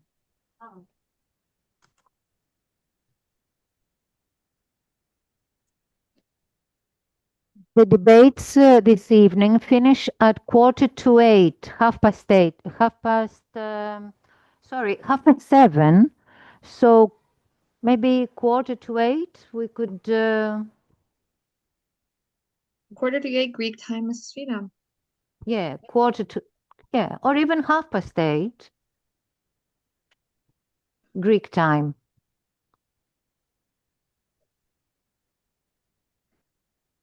Otherwise, it will have to be tomorrow, but it depends on the Preca girls, the Preca team. Do we have any one of the schools from, I know they're younger than 17, but do we have any other schools that be willing to just read their positions, even if it's not the kids that participated, just read their positions so that the girls have someone to debate against? I don't know if that is even a potential solution here, just so that it doesn't go entirely to waste their time and their effort. It would have to be the team, the team after this one. We would have to get in touch with them and. What about one of the next team? Would they be willing to do it twice? once as a speaker, judged, and one as just a dummy team. You see, if they do it with the Preka college, they would have to be assessed and then do it as a dummy. They cannot. You So understand? if we were to start the next team now, the Adana College and Easy Learning right now, have them assess and then just keep one of the two if they were willing and able to just read their debate so that they've already been judged, and then just keep them as a debate team as a dummy. If the judges agree, if the QLS team agrees, if the girls agree, if the schools agree, there are many ifs and variables. The thing is that there is live streaming. Preka College mustn't watch the debate that the Adana College will be doing. Correct. There are problems. Have Preka College decided what to do? Hello, can you hear us? The Turkish school, they promise they can be available, but not from one place. They can't just go to the school and do it. They would have to do it from home. 3 different Zoom links. They're not in one place. They won't be at the school. It's like a recipe for disaster. Yeah. Can you imagine the connections and? Yes. No, It's a shame. What a shame. we have to find a solution with Preka College if they're available tomorrow. Maybe when you finish with the debates tomorrow, they finish early. Tomorrow you finish early. You're earlier than the other. So we start at 9 and finish at 12 tomorrow. No, you finish at 12:30. Oh. Yeah. The last debate starts at 12. Oh, sorry, starts at 12. Sorry, you're right. Yeah. Sorry, I was looking at the starting time. 12:30. Okay. Could Preka College tell us what they've decided? Sorry to put you on the spot, ladies. It's up to you.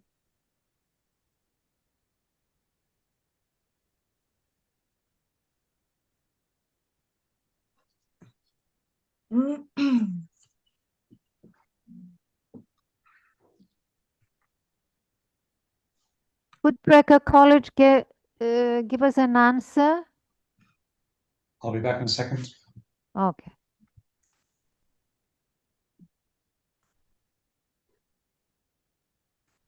Perhaps if you typed it on the chat, they might get back to you. Athanasia, can you see to that? Can you get in touch with them? It might be easier. Of course, no problem.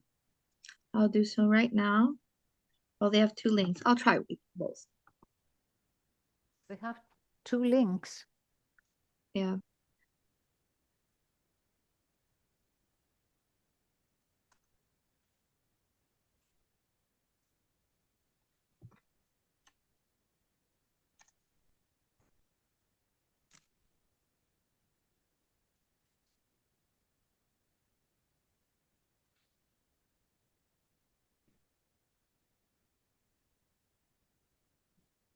Sorry about this. Miss Fidam, Becca College is asking, can they use their other team as a mock team?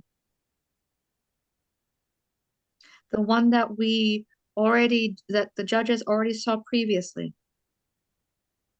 Yeah, but they know what the points are. I mean, it wouldn't be fair.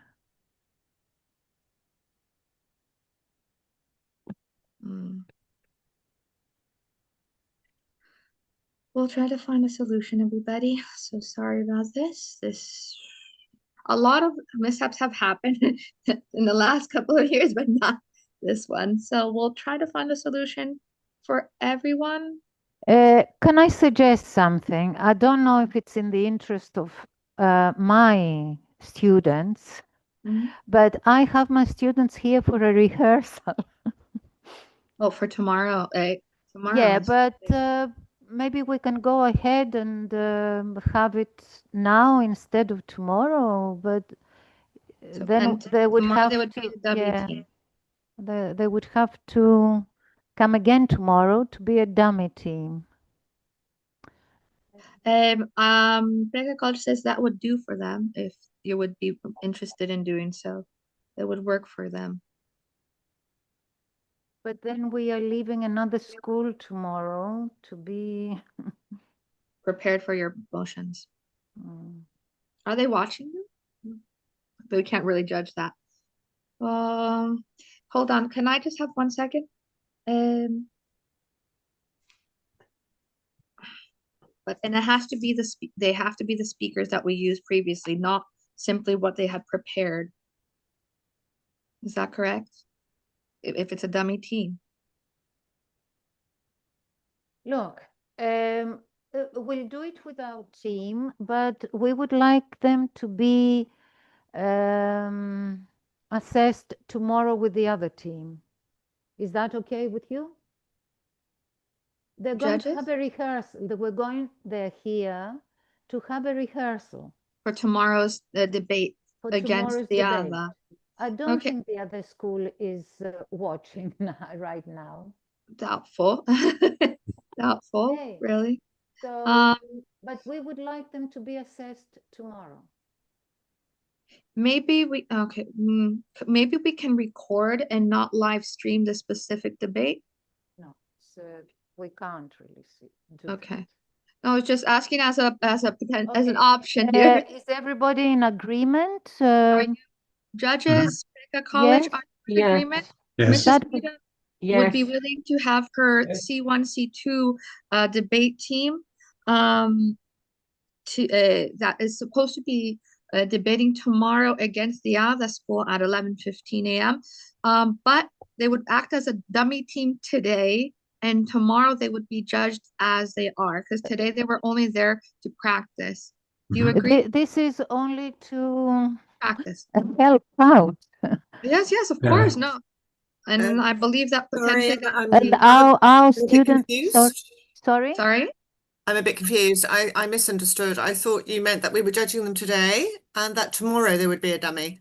Mrs. Feedham was thinking if the opposite could happen, because they were just there to practice today. And so they're offering themselves in order to help the situation as a dummy team today, and this would be considered their practice. And tomorrow it wouldn't be right because the age group is different. That too. As well. That too. They're not that the assessment is different, but no. But also it's different that you had prepared for tomorrow. I understand that. I respect that. And we're very appreciative. Judges, if you don't mind, I don't think at this point that Preka School minds either. I think they just want their team to be able to present. If you don't mind, have a thought about that and let us know. Thank you, Mrs. Feedham, for just even offering that. Okay, are we all in agreement? Because I wouldn't like anything. Can I just say though, the next debate is supposed to start at 7 o'clock. So would they also be willing to wait around? They'll be delayed. They'll be delayed We'll for a few minutes. We'll inform them. So judges, do you agree that that Mrs. Feedham's school that will be debating tomorrow will be debating as a dummy team against Preka School right now, and tomorrow they'll be judged accordingly. Right now they're just doing it as a favor to accommodate us. Is that okay, everybody? Yeah. Okay, so I don't have the names, so please give me I'll go and get my students from the classroom. Okay, please just give me 1 second as well to prepare because I don't have everybody's names in front of me. Please 1 second. Okay, this is not exactly what I was preparing for. 1 minute. Meantime, I have to inform the Turkish school that they will not compete today or tomorrow. Okay. Mrs. Feedham, tomorrow they have a debate at 9 a.m. That's it, the other age group. Okay, okay, just verifying. Mhm. Okay. Thank you, everybody. Apologize for the situation. Some things are entirely out of our hands, but you have been most accommodating. It is truly appreciated, and it's reflective of your professionalism and your grace. Thank you. And your maturity. I have to add that too. So just give me a couple of minutes because now I have to change all the names of the speech and to accommodate the change. Give me a second, please. This is debate number 6. Okay, 1 minute, 1 minute. Okay.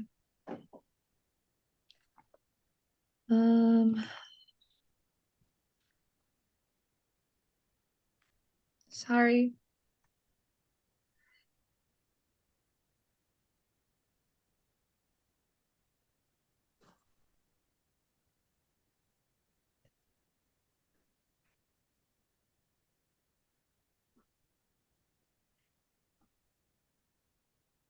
I'll be back in 1 second. I'm just switching off my microphone. Judges, if you have any questions, please let me know. I'm just trying to prepare my script accordingly now with the changes. Okay.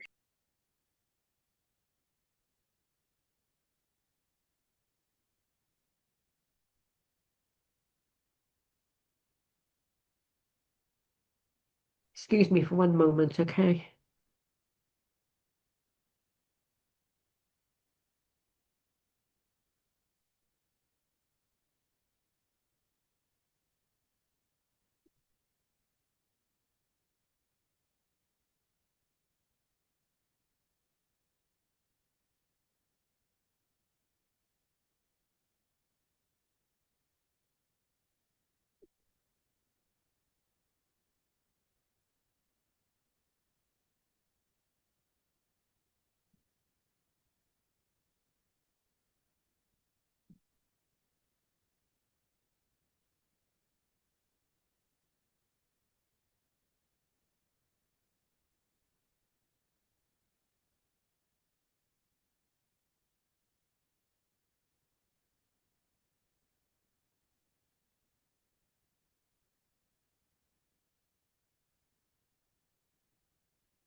So here we are.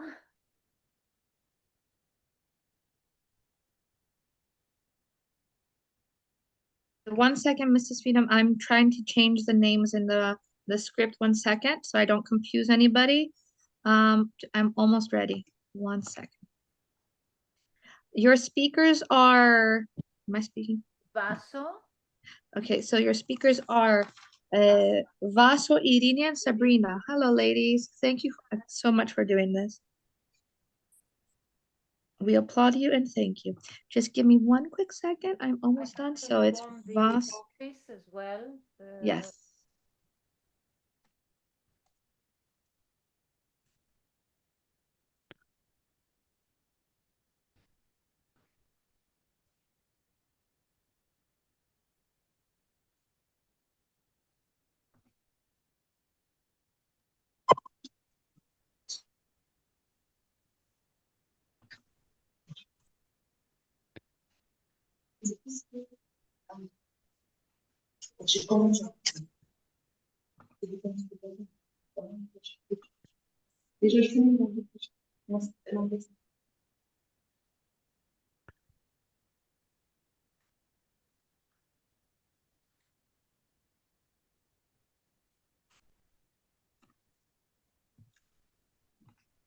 Okay, I'm ready. I hope. I hope. So let's do a very quick sound check, very, very quickly. I believe we've notified it.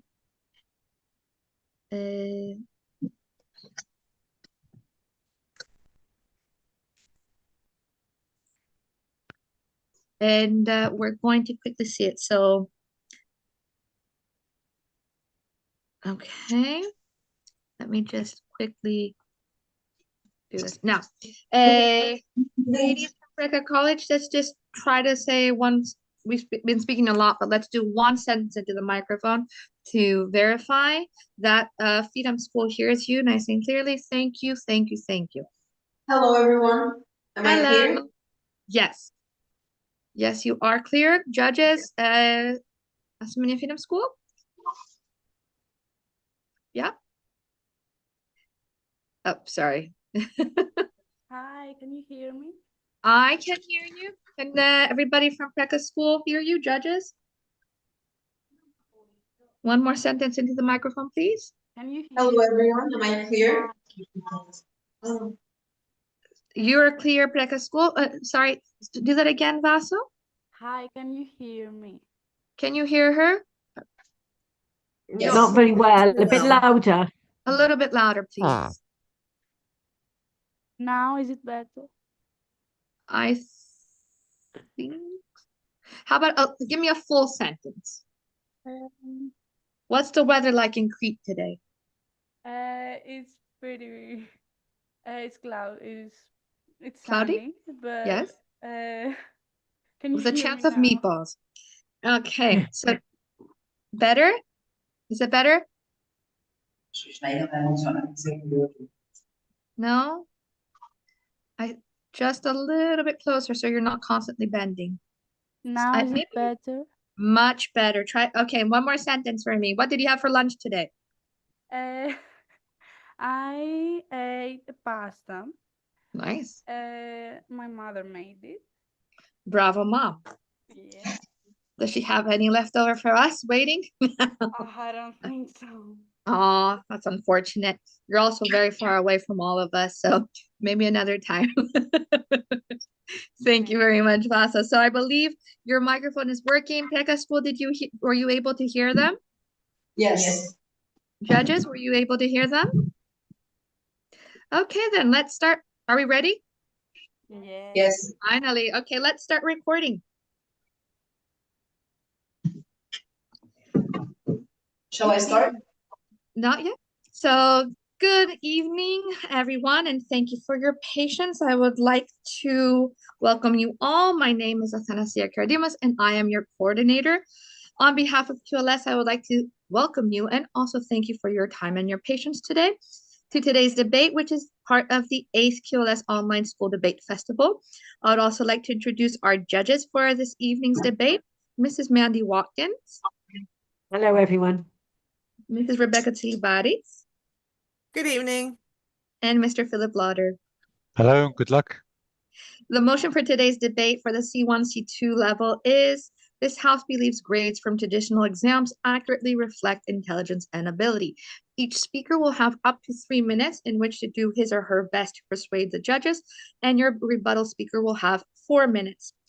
And as such, the audience will also decide to persuade the audience, for or against the motion. The judges will be assessing the speakers as they present.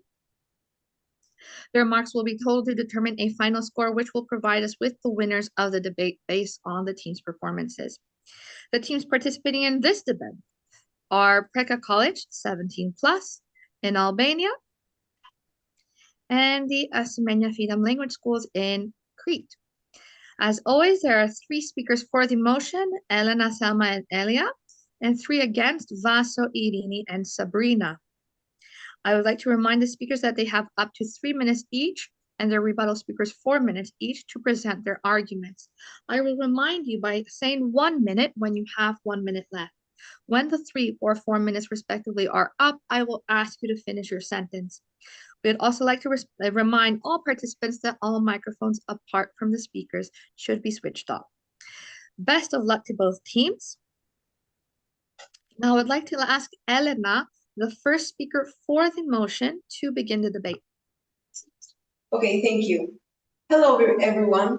Today we will be stating our thesis on why we are pro-traditional exams. In today's modern world, when we think about school, our mind goes immediately to exams, which is one of the most controversial topics surrounding the academic system. Imagine a classroom without exams. How will we truly know who has mastered the subject, who can think critically, and who is really ready for the challenges ahead? Traditional exams remain the most reliable way to measure not just knowledge, but the very skills that education is meant to develop. Traditional exams are the ultimate test to ability because they combine fairness, intelligence, skill, and critical thinking all at once. By placing every student under the same conditions, exams ensure equality, objective judgment, while at the same time measuring comprehension, memory, and reasoning to reveal the cognitive strength of students. They always demand discipline, organization, and solving problems under pressure. It helps them to sharpen their focus and their time management. Most importantly, exams challenge students to think logically and critically, to analyze problems and construct reasoned solutions. Far from being outdated, far from being outdated obstacles, exams are powerful opportunities to prove knowledge, to help students apply skills, and prepare them for the real challenges of life that they will face once they enter the job market. Thank you. I thank you very much, Elena. Now it is the turn of the first speaker against the motion, Vaso.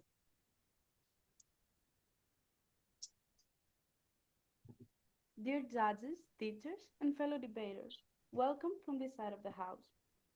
I'll try to provide some arguments against the motion.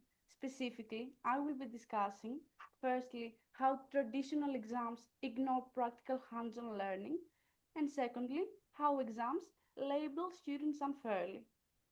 According to Howard Gardner's multiple intelligences theory, not everyone learns in the same way. Some students are linguistic or logical, but others are kinesthetic, creative, audio, or good at practical things. However, traditional exams mainly test memorization and performance under strict time limits. They do not measure important skills such as problem solving, creativity, communication, teamwork, or practical skills. The OECD, a global research group that helps countries improve their educational system, explains that modern education needs collaboration, critical thinking, and real life skills. Unfortunately, these skills cannot be properly tested in a traditional written exam. For example, a student can be good at experiments, presentations, creating or building things, may have a scientific mind, but still fail a written exam. Is it fair to judge a student's intelligence or his whole future based on one exam? No, I do not think so. Another reason we strongly disagree with the motion is that exams label students unfairly. When students get low marks, they are often labeled as weak or bad at school. But according to the labeling theory by Howard Becker, these labels make students lose confidence and stop trying. This becomes a self-fulfilling prophecy. When a student is repeatedly told they are not good enough, One they minute. start to believe it, behave according to that label, and perform worse. Not because they lack ability, but because they have been convinced they cannot succeed. And let us not forget, labels are for jars, not people. In fact, history is full of examples of people who struggled academically but excelled in life. Albert Einstein failed the entrance exam to his first school. Thomas Edison was told he was too slow. These were not defined by exam scores. Their strengths simply did not fit the narrow format of traditional exams. Their success proves that traditional exams cannot measure creativity, innovation, resilience, or vision, qualities that truly shape the world. To conclude, traditional exams do not accurately measure intelligence or performance. And remember, a single exam should never decide a lifetime of possibilities. Don't you agree? Thank you. Thank you very much, Vaso. Thank you. And now it's the turn of the second speaker for the motion, Selma. Esteemed judges and peers, thank you for your patience. I would like to further elaborate on our discussion and emphasize that in traditional style exams are not the only indicator of intelligence and ability, but they are by far the most reliable method of showcasing true potential and skills on a student. To begin with, preparation, they serve as preparation for the work environment, because there's a big misconception about traditional style exams that in order to score high on such tests, students need to memorize information. But that is far from the truth, because researchers have come up with a term known as the testing effect. And they go on to explain that this means that a student who recalls information during a test stores that information in their long-term memory.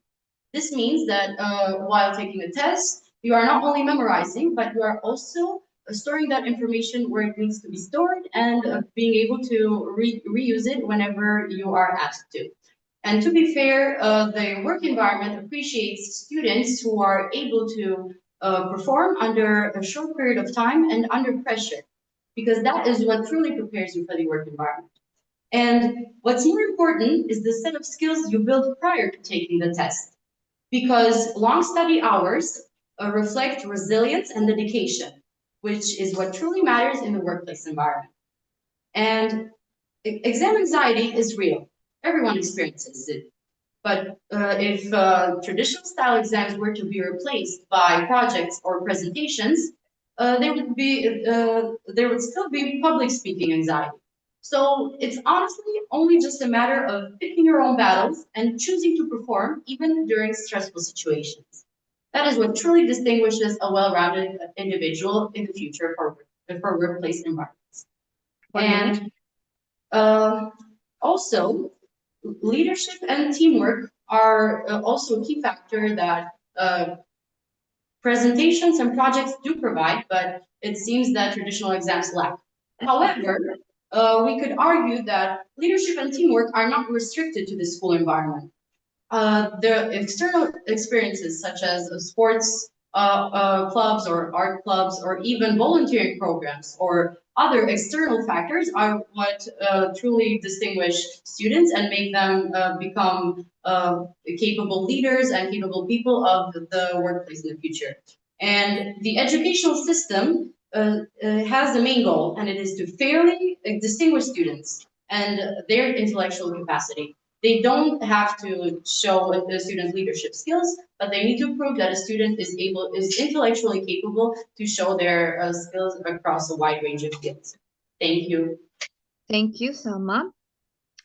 Now it's the turn of our second speaker against motion, Irini. Irini, if you can, before you start speaking, please get as close to the microphone as possible and speak up as loudly as you can.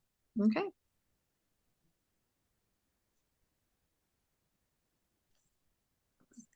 Excellent. Okay. Dear judges, teachers, and fellow debaters, welcome to the debate for me too.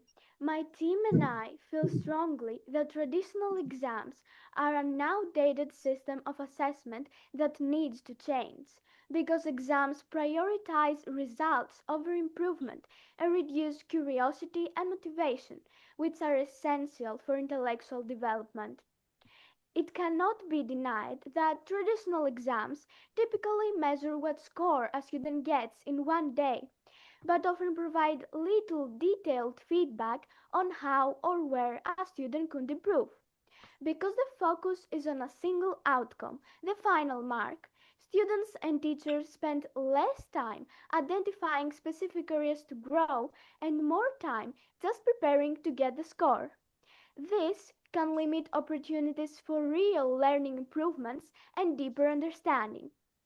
According to John Hattie from the University of Melbourne, feedback has a greater impact on learning than traditional exam based assessments. Instead of helping students understand where they can improve next, the students who took exams focused more on the grade than learning from their mistakes. Let me ask you, when teachers return a test to their students, what do students do? Do they look at their mistakes or the teacher's comments? No, they just look at the mark and put the test away. How can students learn and improve if their main concern is getting a high mark? There is no doubt that traditional exams instill competition that can lead to anxiety and fear of failure.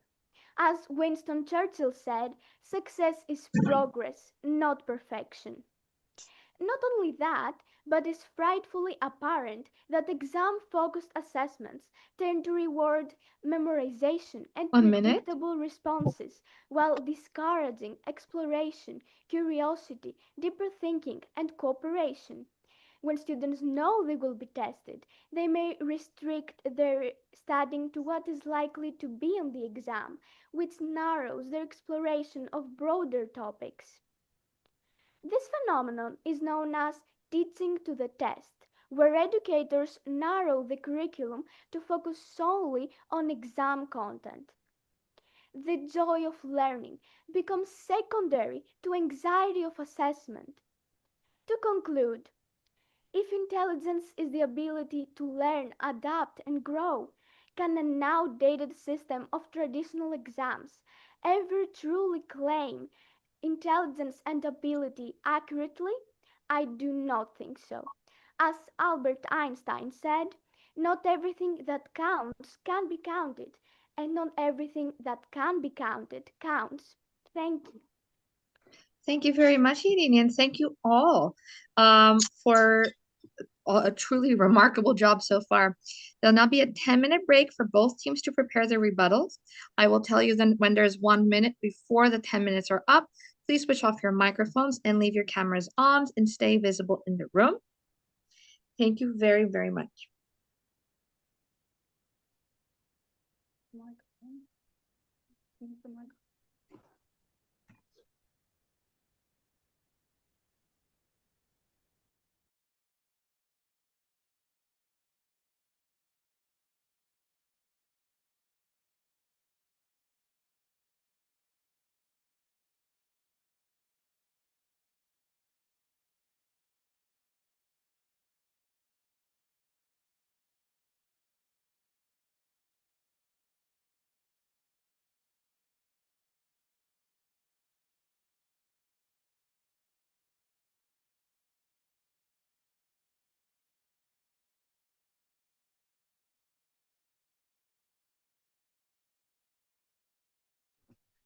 Breka College, I've lost your visual.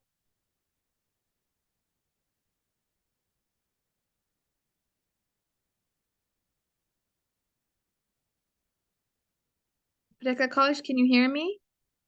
Your video is switched off.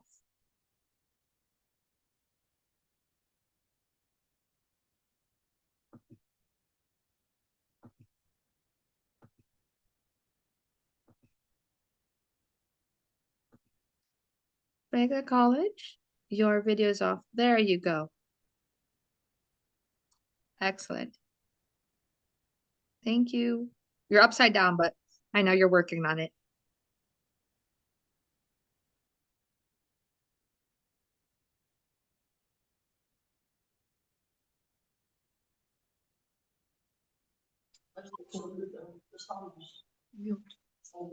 Can you hear us?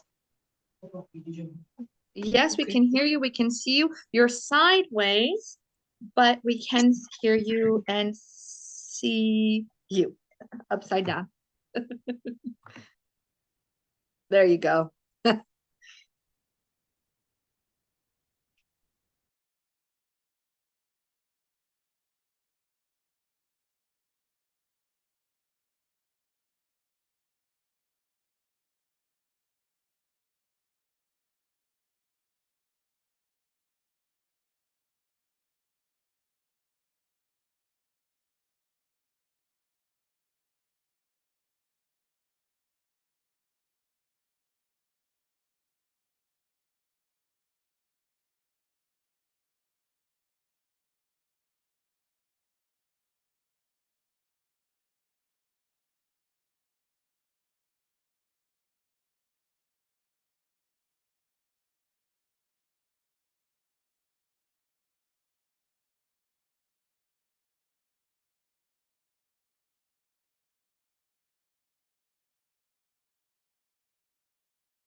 1 minute.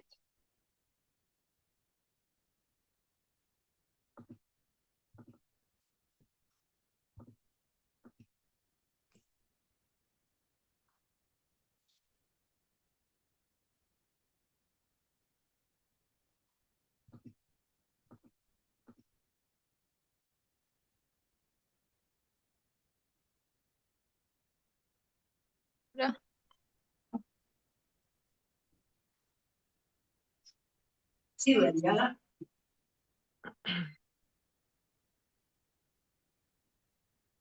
Hello? Hello. Can you hear me? Yes, we can hear you. Just a moment. It was just to check the mic.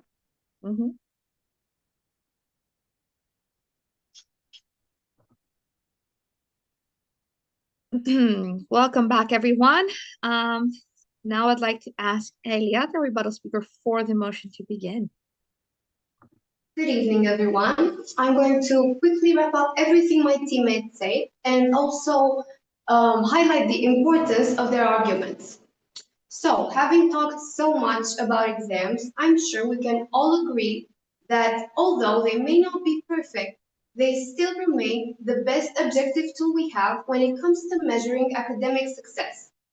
Unlike coursework or at-home projects that can easily be done with AI, exams reflect 100% the student's work. They protect the integrity of qualification and ensure that a degree or a diploma actually means what it says on the tin.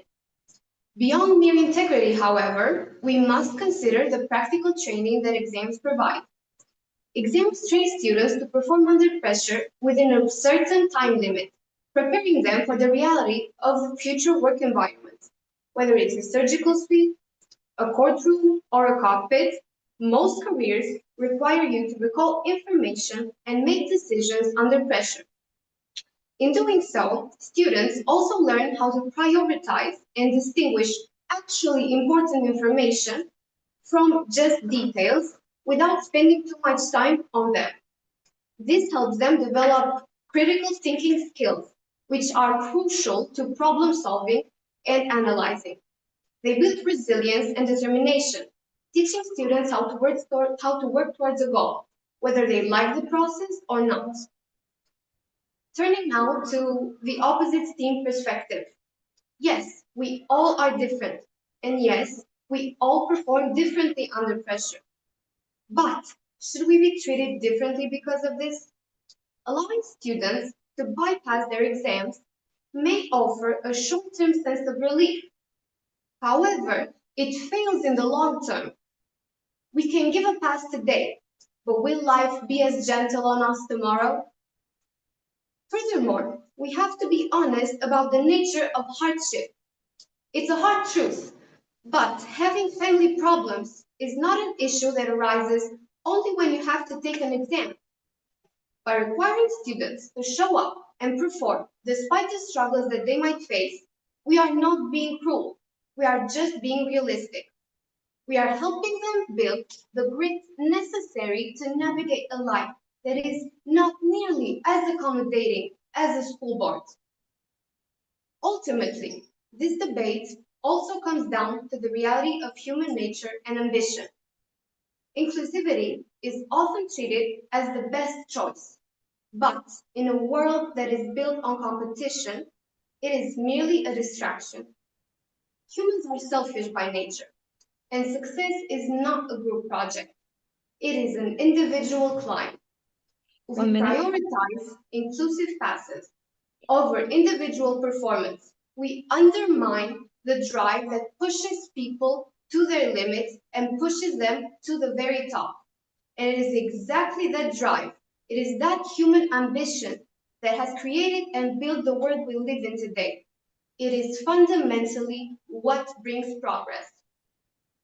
So, to conclude, we can either choose to protect students from the exam, or we can choose to prepare them for the real life world. We cannot do both. So let's choose the truth. Thank you. Thank you very much, Elia. Now we're ready for Sabrina, the rebuttal speaker against the motion.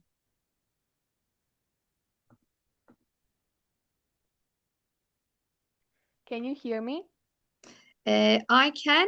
Can Tech School hear her? Yes. Tech College? Yes. Okay. Judges? Lovely. You may start, Sabrina. So, good evening from me too. My team have expressed their disagreement with the motion by saying that traditional exams label students unfairly, they do not cater for all learning style or skills, prioritize results over improvement, promote memorization and teaching to the test. I, in turn, will try to address some of the arguments put forward by the opposing team. It was claimed that traditional exams are trusted, fair, and objective. However, standardization does not guarantee fairness. Exams reward students who perform well under pressure, not those who truly understand the subject. Calling exams fair ignores differences in learning styles, anxiety levels, access to support, to mention but a few. Research by Afshin Rezai confirms that factors such as ethnicity and socioeconomic background all affect fairness. A supposedly neutral exam cannot be fair when students start from unequal positions. A centuries-old system, an outdated system of assessment, cannot claim to reflect modern intelligence. If exams are so fair, why do students with the same ability perform so differently under pressure? As Albert Einstein said, if you judge a fish by its ability to climb a tree, it will live its whole life believing it is stupid. The claim that exams prepare students for future life and the pressures at the workplace is totally unfounded. Exams create artificial pressure, not real-world experience. Modern workplaces value collaboration, communication, creativity, and long-term problem solving, none of which are measured by sitting silently in a room for 2 hours. Life challenges require resilience, adaptability, and thinking on your feet, not memorizing facts for a single day. If exams really prepared us for the future, why would employers constantly complain about a lack of practical skills? Traditional exams, you say, accurately reflect knowledge, ability, and intelligence. Exams measure a narrow slice of performance. Short-term recall under time limits. They ignore deeper understanding, creativity, and practical application. As for intelligence, it is so multidimensional, and yet exams reduce all this to a number. A student who panics may know the subject perfectly, but still fail. If exams truly measured intelligence, how do we explain brilliant innovators like Thomas Edison, who famously said, "My teacher said I was too stupid to learn anything"? How can you say that doing well in exams guarantees success in life? There is no evidence that exam success guarantees life success. Many top students struggle outside the classroom, while countless successful people performed poorly in school. If exam results guaranteed success, how do we explain entrepreneurs, artists, and leaders who failed academically but excelled in the real world? And I can ask you, isn't it dangerous to tell students their future depends on a single number on a piece of paper? To conclude, traditional exams are relics of another era that may have survived for centuries, but survival is no proof of quality. We don't use centuries-old medicine or centuries-old technology, so why should we trust centuries-old assessment methods? The real question is simple. How can we measure modern intelligence with tools designed for a world that no longer exists? The fact is, the world has changed. Our exams haven't, and this is exactly why they must. Thank you. Thank you, Sabrina. I would like to wholeheartedly thank all of for your patience, your persistence, your kindness. Thank you for staying. Thank you for stepping up when needed. It speaks volumes about you, and you should all be very proud of yourselves. Ladies, thank you. Also, thank you to Mrs. Firam and our judges and Anastasia as well for your patience. QLS would like to thank you all for participating in this debate. You will all be given certificates of participation in the 8th QLS online school debate. The final scores will be announced on the QLS Facebook page at noon on Friday, March 27th, as well as emailed to all the participating schools. Finally, I'd like to thank our sponsors, Equals, Express Publishing, and Burlington Books, as well as Hamilton House. The next debate begins immediately. Goodbye, everyone. Good night. Enjoy your holiday weekend, ladies. Best of luck in your futures. Ladies in Crete from Phoenix School, I will see you tomorrow. Bye. Thank you very Thank much. you again. Thank you. Schools, thank you so much for your patience. You were really, very gracious, girls. Thank you. Thank you. Bye-bye. Thank you. Bye. And so that concludes number 6. Hopefully debate number 7 is lucky. I have spoken with the team from Turkey. They should be in the waiting room, I think. They'll be joining shortly. Okay. There they are. Thank you very much for being so patient and waiting. Thank you. So the last debate for today, I think, is ready to get underway. Thank everyone for their patience. Yes, thank you. Thank you. Okay. Hello. Hello, everybody. Hello, Adana. Hello, Easy Learning. Thank you all for being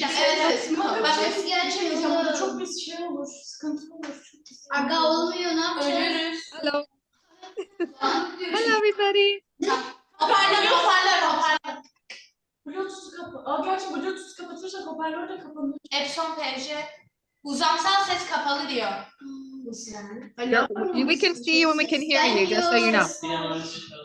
We can see you and we can hear you. Windows'a da çağıramayız ki. Onu çıkarsak. We can see you, we can hear you. It's working. We can't hear it. We can't hear them. Yeah, no, we can't. Guys, it's working. Don't worry. We cannot hear your settings, but it's not working. We can't hear anything. You can't hear anything? Okay, now we can hear. Now we can hear. Now we can hear. Now you can hear? Hi, everyone. Sorry about Sorry about Hello. No problem. We're sorry. I'm very sorry you had to wait, and I'm very, very grateful. Thank you very, very much for your patience. Adana and Easy Learning, you're very, very kind and very patient. Thank you so much. Are you ready to start?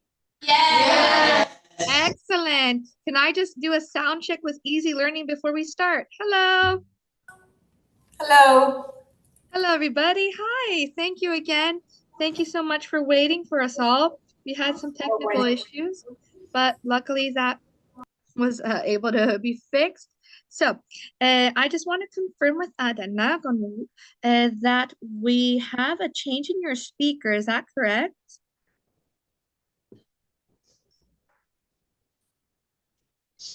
Your first speaker is no longer Ilga.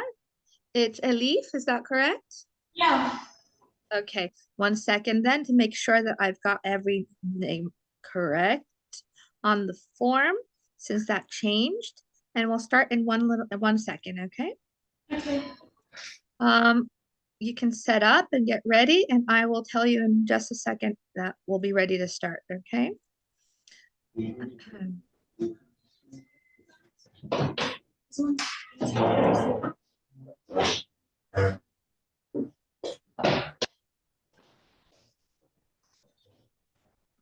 Okay. So we have Easy Learning, your students, just to confirm since we're here, is Regina, Stavrula, and Maria Ana?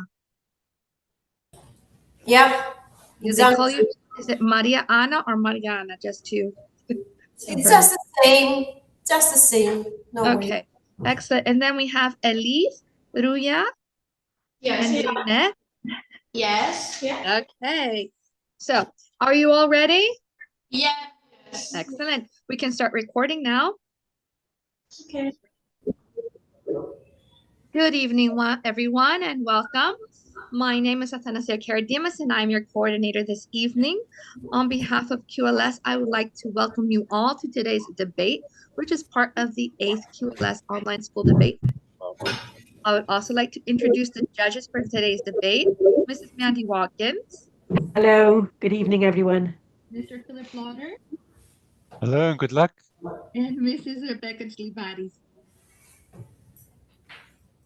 The motion for today's debate for the C1, C2 level is, this House believes grades from traditional exams accurately reflect intelligence and ability. Each speaker will have up to 3 minutes and the rebuttal speaker 4 minutes in which to do his or her best to persuade the judges and the audience for or against the motion. The judges will be assessing the speakers as they present. Their marks will be totaled to determine a final score, which will then provide us with the winners of the debate based on the team's performances. The teams participating in this debate are Easy Learning Vili Kondiliou School here in Greece, as well as Adana Gondu College in Turkey. As always, there are 3 speakers for the motion, Regina, Stavroula, and Maria Anna, and 3 against, Elif, Ruya, and Zeynep. I would like to remind the speakers that they have up to 3 minutes each and 4 minutes for the rebuttal to present their arguments. I will remind you by saying 1 minute when you have 1 minute left. When your 3 or 4 minutes respectively are up, I will ask you to finish your sentence. We would also like to remind participants that all microphones, apart from the speakers only, must be switched off. Good luck to both teams. Now I'd like to ask Regina, the first speaker for the motion, to begin the debate. Dear teachers and fellow students, it's my honor to welcome you to the 8th QLS Online School Debate Festival 2026. The motion for debate today is the following. This House believes that grades from traditional exams accurately reflect intelligence and ability. We are a proposition team that will present our argument for the motion. My first key argument for the motion is that traditional exams objectively measure core cognitive abilities. There has been research by the College Board which shows ASAT scores to correlate with first-year university GPA at about 0.5 correlation, which is considered strong in social sciences. Another strong example is the 2020 meta-analysis by Council and Hasler in the University of Minnesota, which found that standardized tests predict college performance and even long-lasting career success. This is important as exams measure cognitive processing, memory, analytical reasoning, logical problem solving, comprehension, structured argumentation, and application of knowledge.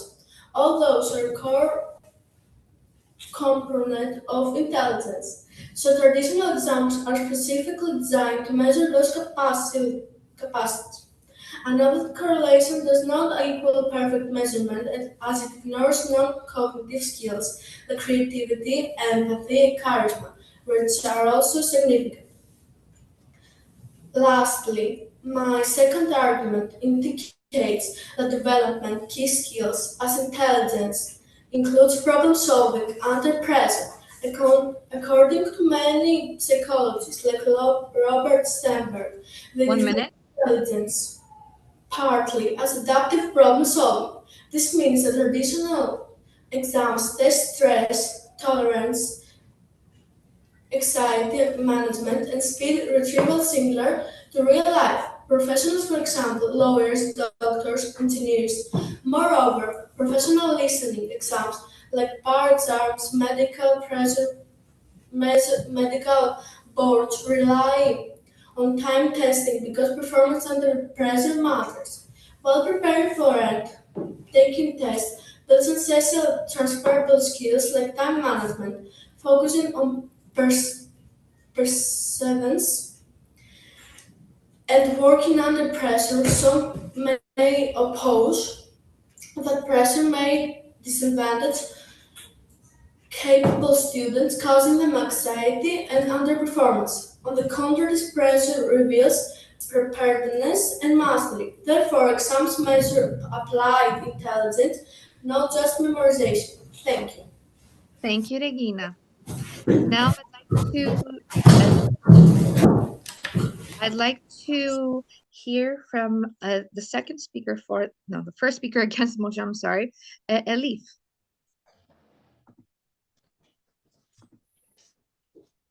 Is my voice clear? It is. Okay. We can't see you, Elif. The video cuts your head off. If you don't mind it, we don't mind it. We can hear you. So. Oh, is it like clear? It's very clear. It's just your head cuts off right from the right where the video starts. You're very tall. If you don't mind it, we don't mind it, but we can hear, we can see you. Okay. There you go. Okay. Are you comfortable like that for 3 minutes? Yeah, I guess. Thanks. Okay, let's try then. Let's go. You may start. Good evening, respected judges, honorable chair, my dear teacher, worthy opponents, and my lovely mates. I'm Elif Üzümcüler from Adana Gündoğdu College, and today I'm here to talk against the motion. This house believes traditional lexemes accurately reflect intelligence and ability under 3 points. But before I start, I would like to define traditional lexemes. According to Oxford University Press, traditional lexemes is a method of assessment that focuses on measuring the student's knowledge through tests and quizzes, which usually have a single correct answer. As my first point, traditional lexemes unfortunately is looked as an end-all solution to knowledge. Elif, so sorry to interrupt. I'm very sorry to interrupt. I don't like it. Slow down a little bit. I know. Just slow down a little bit. Okay. Don't worry. I won't interrupt you again. Just slow down just a little bit so that we're all able to hear your very good points very clearly. Okay? Thank you. You may start over. Okay. Good evening, respected judges, honorable chair, my dear teacher, worthy opponents, and my lovely mates. I'm Elif Üzümcüler from Adana Gündoğdu College, and today I'm here to talk against the motion. This house believes traditional lexemes accurately reflect intelligence and ability under 3 points. But before I start, I would like to define traditional lexemes. According to Oxford University Press, traditional lexemes is a method of assessment that focuses on measuring the student's knowledge through tests and quizzes, which usually have a single correct answer. As my first point, traditional lexemes unfortunately is looked as an end-all solution to knowledge, but we both clearly know that there is no singularly perfect way to measure one's true intelligence and knowledge on any given subject on a broad scale. However, people assume that if you score over 70%, you are intelligent or hardworking.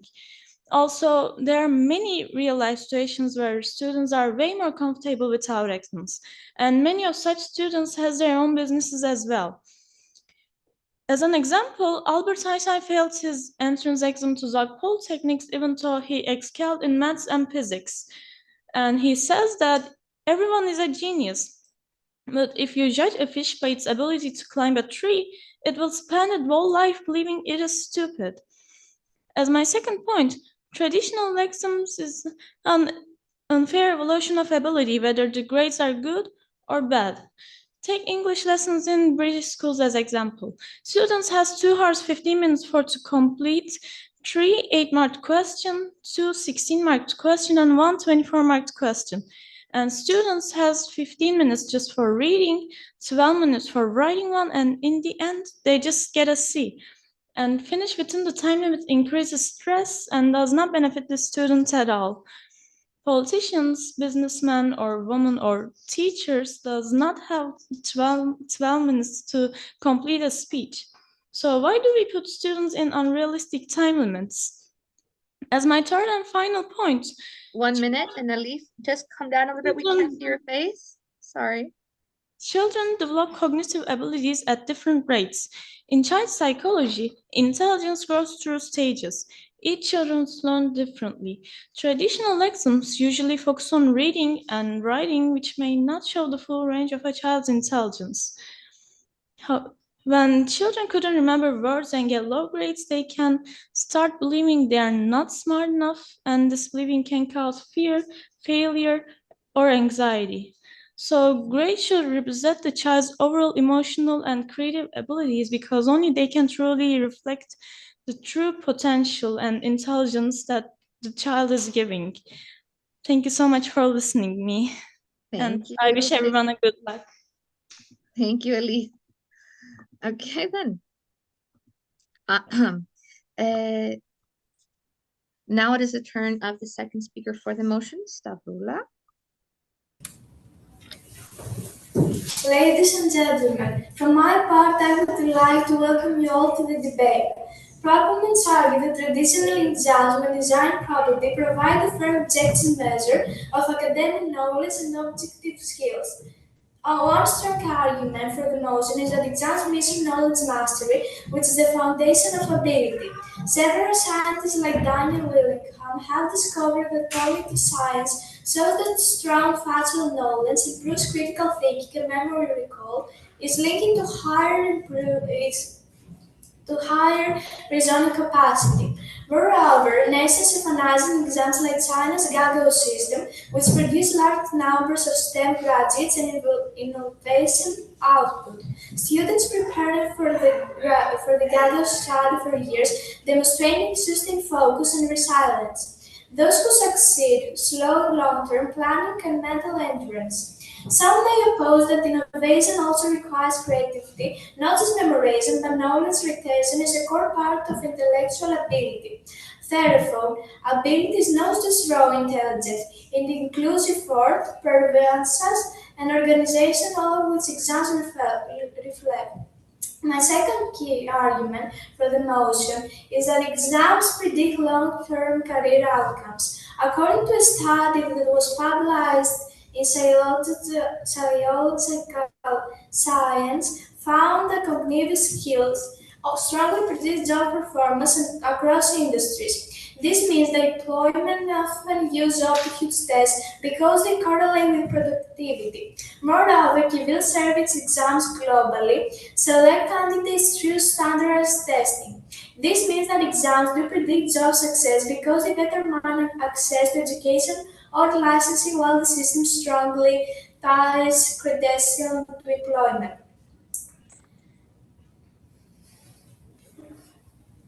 Nevertheless, the majority of institutes. 1 minute.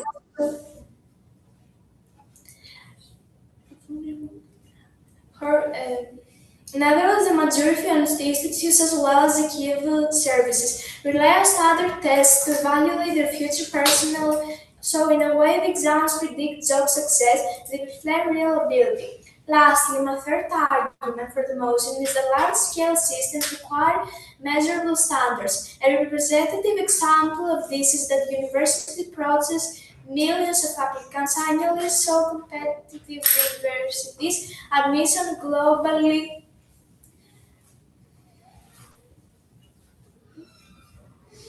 depend on exam methods to have thousands of applicants. Obviously, without exam-based grading, institutions would struggle to allocate opportunities fairly. Also, exams create comparability benchmarks, which indicate informed assessment criteria. Thank you, Stavroula. It's now the turn of the second speaker against the motion, Ruya. Before you start, Ruya, please you don't have to rush. Okay, take a breath, and also please I need you to be able to see your actual face as well. Okay, Alifa was a little bit hard to see her.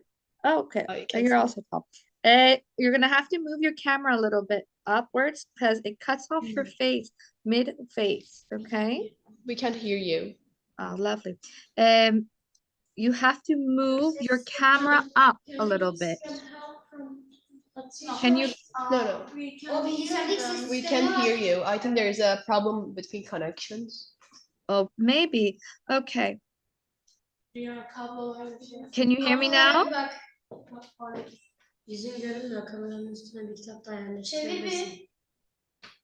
Can you hear me?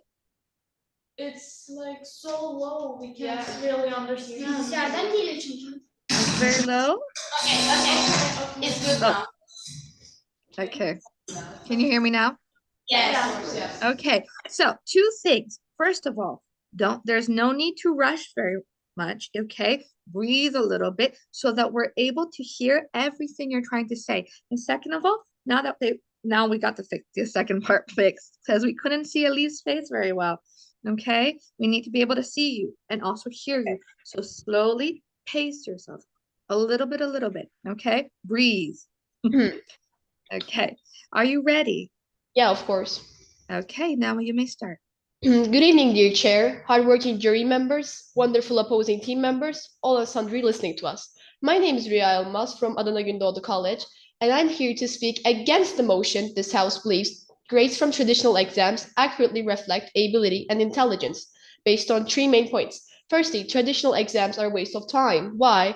Because exams are filled with memory texts, and anyone who has basic knowledge about how human mind works knows that memory is divided between two groups in the brain: long-term memory and short-term memory. As students study for the exams, they end up trying to memorize a lot of information in a short amount of time, which causes all those information to be stored in short-term memory. And this is why, even just days after the exam, students forget most of the information that they've learned. An exam sitting being up to 3 hours and resulting in not even remembering what you studied for is a complete waste of energy and time. And secondly, traditional exams cause health problems. As a seventh grader who is already working on the national exam LGS and also preparing for this debate festival, the stress and workload is too high. Many students have to study at home for long hours and do extra homework every single night. A study shows that an average exam student studies 6 hours a day. This causes too much pressure on students. The American Psychological Association reports that about 45% of students complain of, in quote, exam flu, unquote. During finals week, because of burnout, overworking, and sleep deprivation, cortisol spikes, postural and eye strain occurs, and this creates an uncomfortable situation during exam times. And my third and final point is, traditional exams only test people's knowledge based on just a day, while the student has studied about that subject for more than 300 days. A student might feel unwell during exam time, or significant life events could have hampered their ability of performing well. For example, an A student might feel sick during the exam and mess up the exam, while a C student who is not playing an active role in the class might cheat and get an A. This eventually creates low-quality human sources and professionals, which will have a drastic impact on the whole economy. Do you think it's really fair? Of course not. That is why, as a team, we believe that the world needs people of all ability and dignity to function.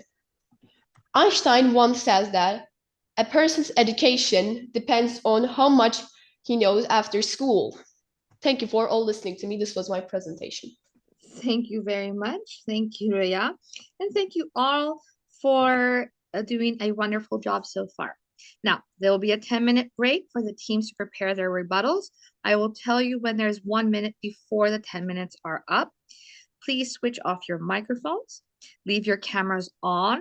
Stay in the room and stay visible in the room. There can be no help from teachers except for your support team. Thank you very much.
1 minute.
Welcome back, everyone.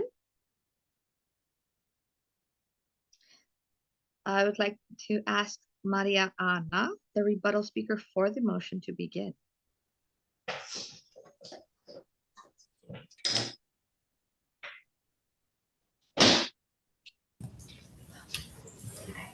Ladies and gentlemen, my fellow components and judges. This opposition argues that intelligence is broader than most exams measure. We agree intelligence is multidimensional. However, this debate is not about whether exams measure musical talent or political coordination. It is about whether traditional exams actually accurately reflect intelligence and ability in an academic context. You see, exams consistently demonstrate predictive validity. Sacket's 2020 meta-analysis proves that standardized tests predict university success even after controlling for socioeconomic background. You see, that is not a coincidence, that is measurement accuracy. They argue actually that socioeconomic bias, but removing standardized tests does not remove inequality. It replaces standardized measurement with subjective teacher assessment, which only the UK, which research like the UK's Educational Endowment Foundation shows that it is often more biased. At least exams are anonymous, calibrated, and psychometrically validated. They claim anxiety often distorts performance, but truth is that in the real world, performance requires to be performed under intelligence requires to be performed under pressure because surgeons, lawyers, and pilots do not work in a calm, extended deadline environments. Intelligence actually includes the ability to process information sufficiently under time constraints. They argue exams promote motivation, but modern exam formats increasingly test applications, evaluations, and synthesis higher levels of Bloom's taxonomy. Analytical essays, case studies, and even problem-solving tasks dominate advanced level exams. You see, finally, anecdotal examples of entrepreneurs who do not like school do not actually disprove statistical tests. Outliers exist in every distribution, but education policy, must be must rely on large-scale data and on exceptional individuals.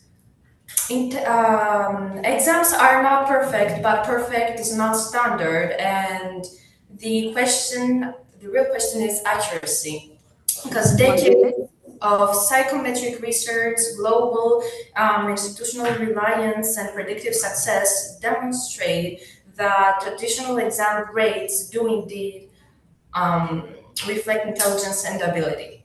Thank you. Thank you very, very much, Maria Ana. And now we're ready for Zeynep, the rebuttal speaker against the motion.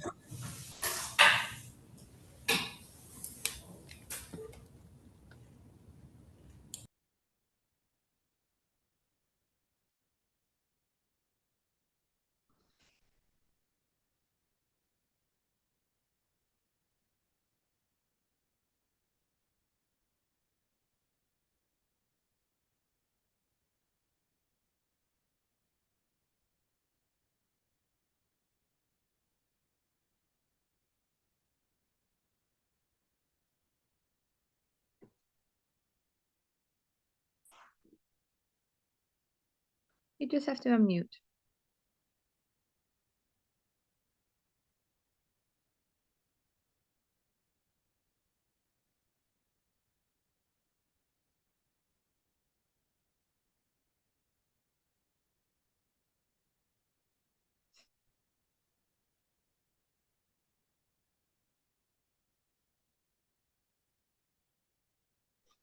Can you hear us? Yes, I can. Can you hear me? Yeah, we have some connection problems. It's all right now, right? Yes. Okay. So Zainab, don't rush. Speak clearly. Okay. And try to stay as close as you can to the microphone. Okay. Ready? Go. Yes.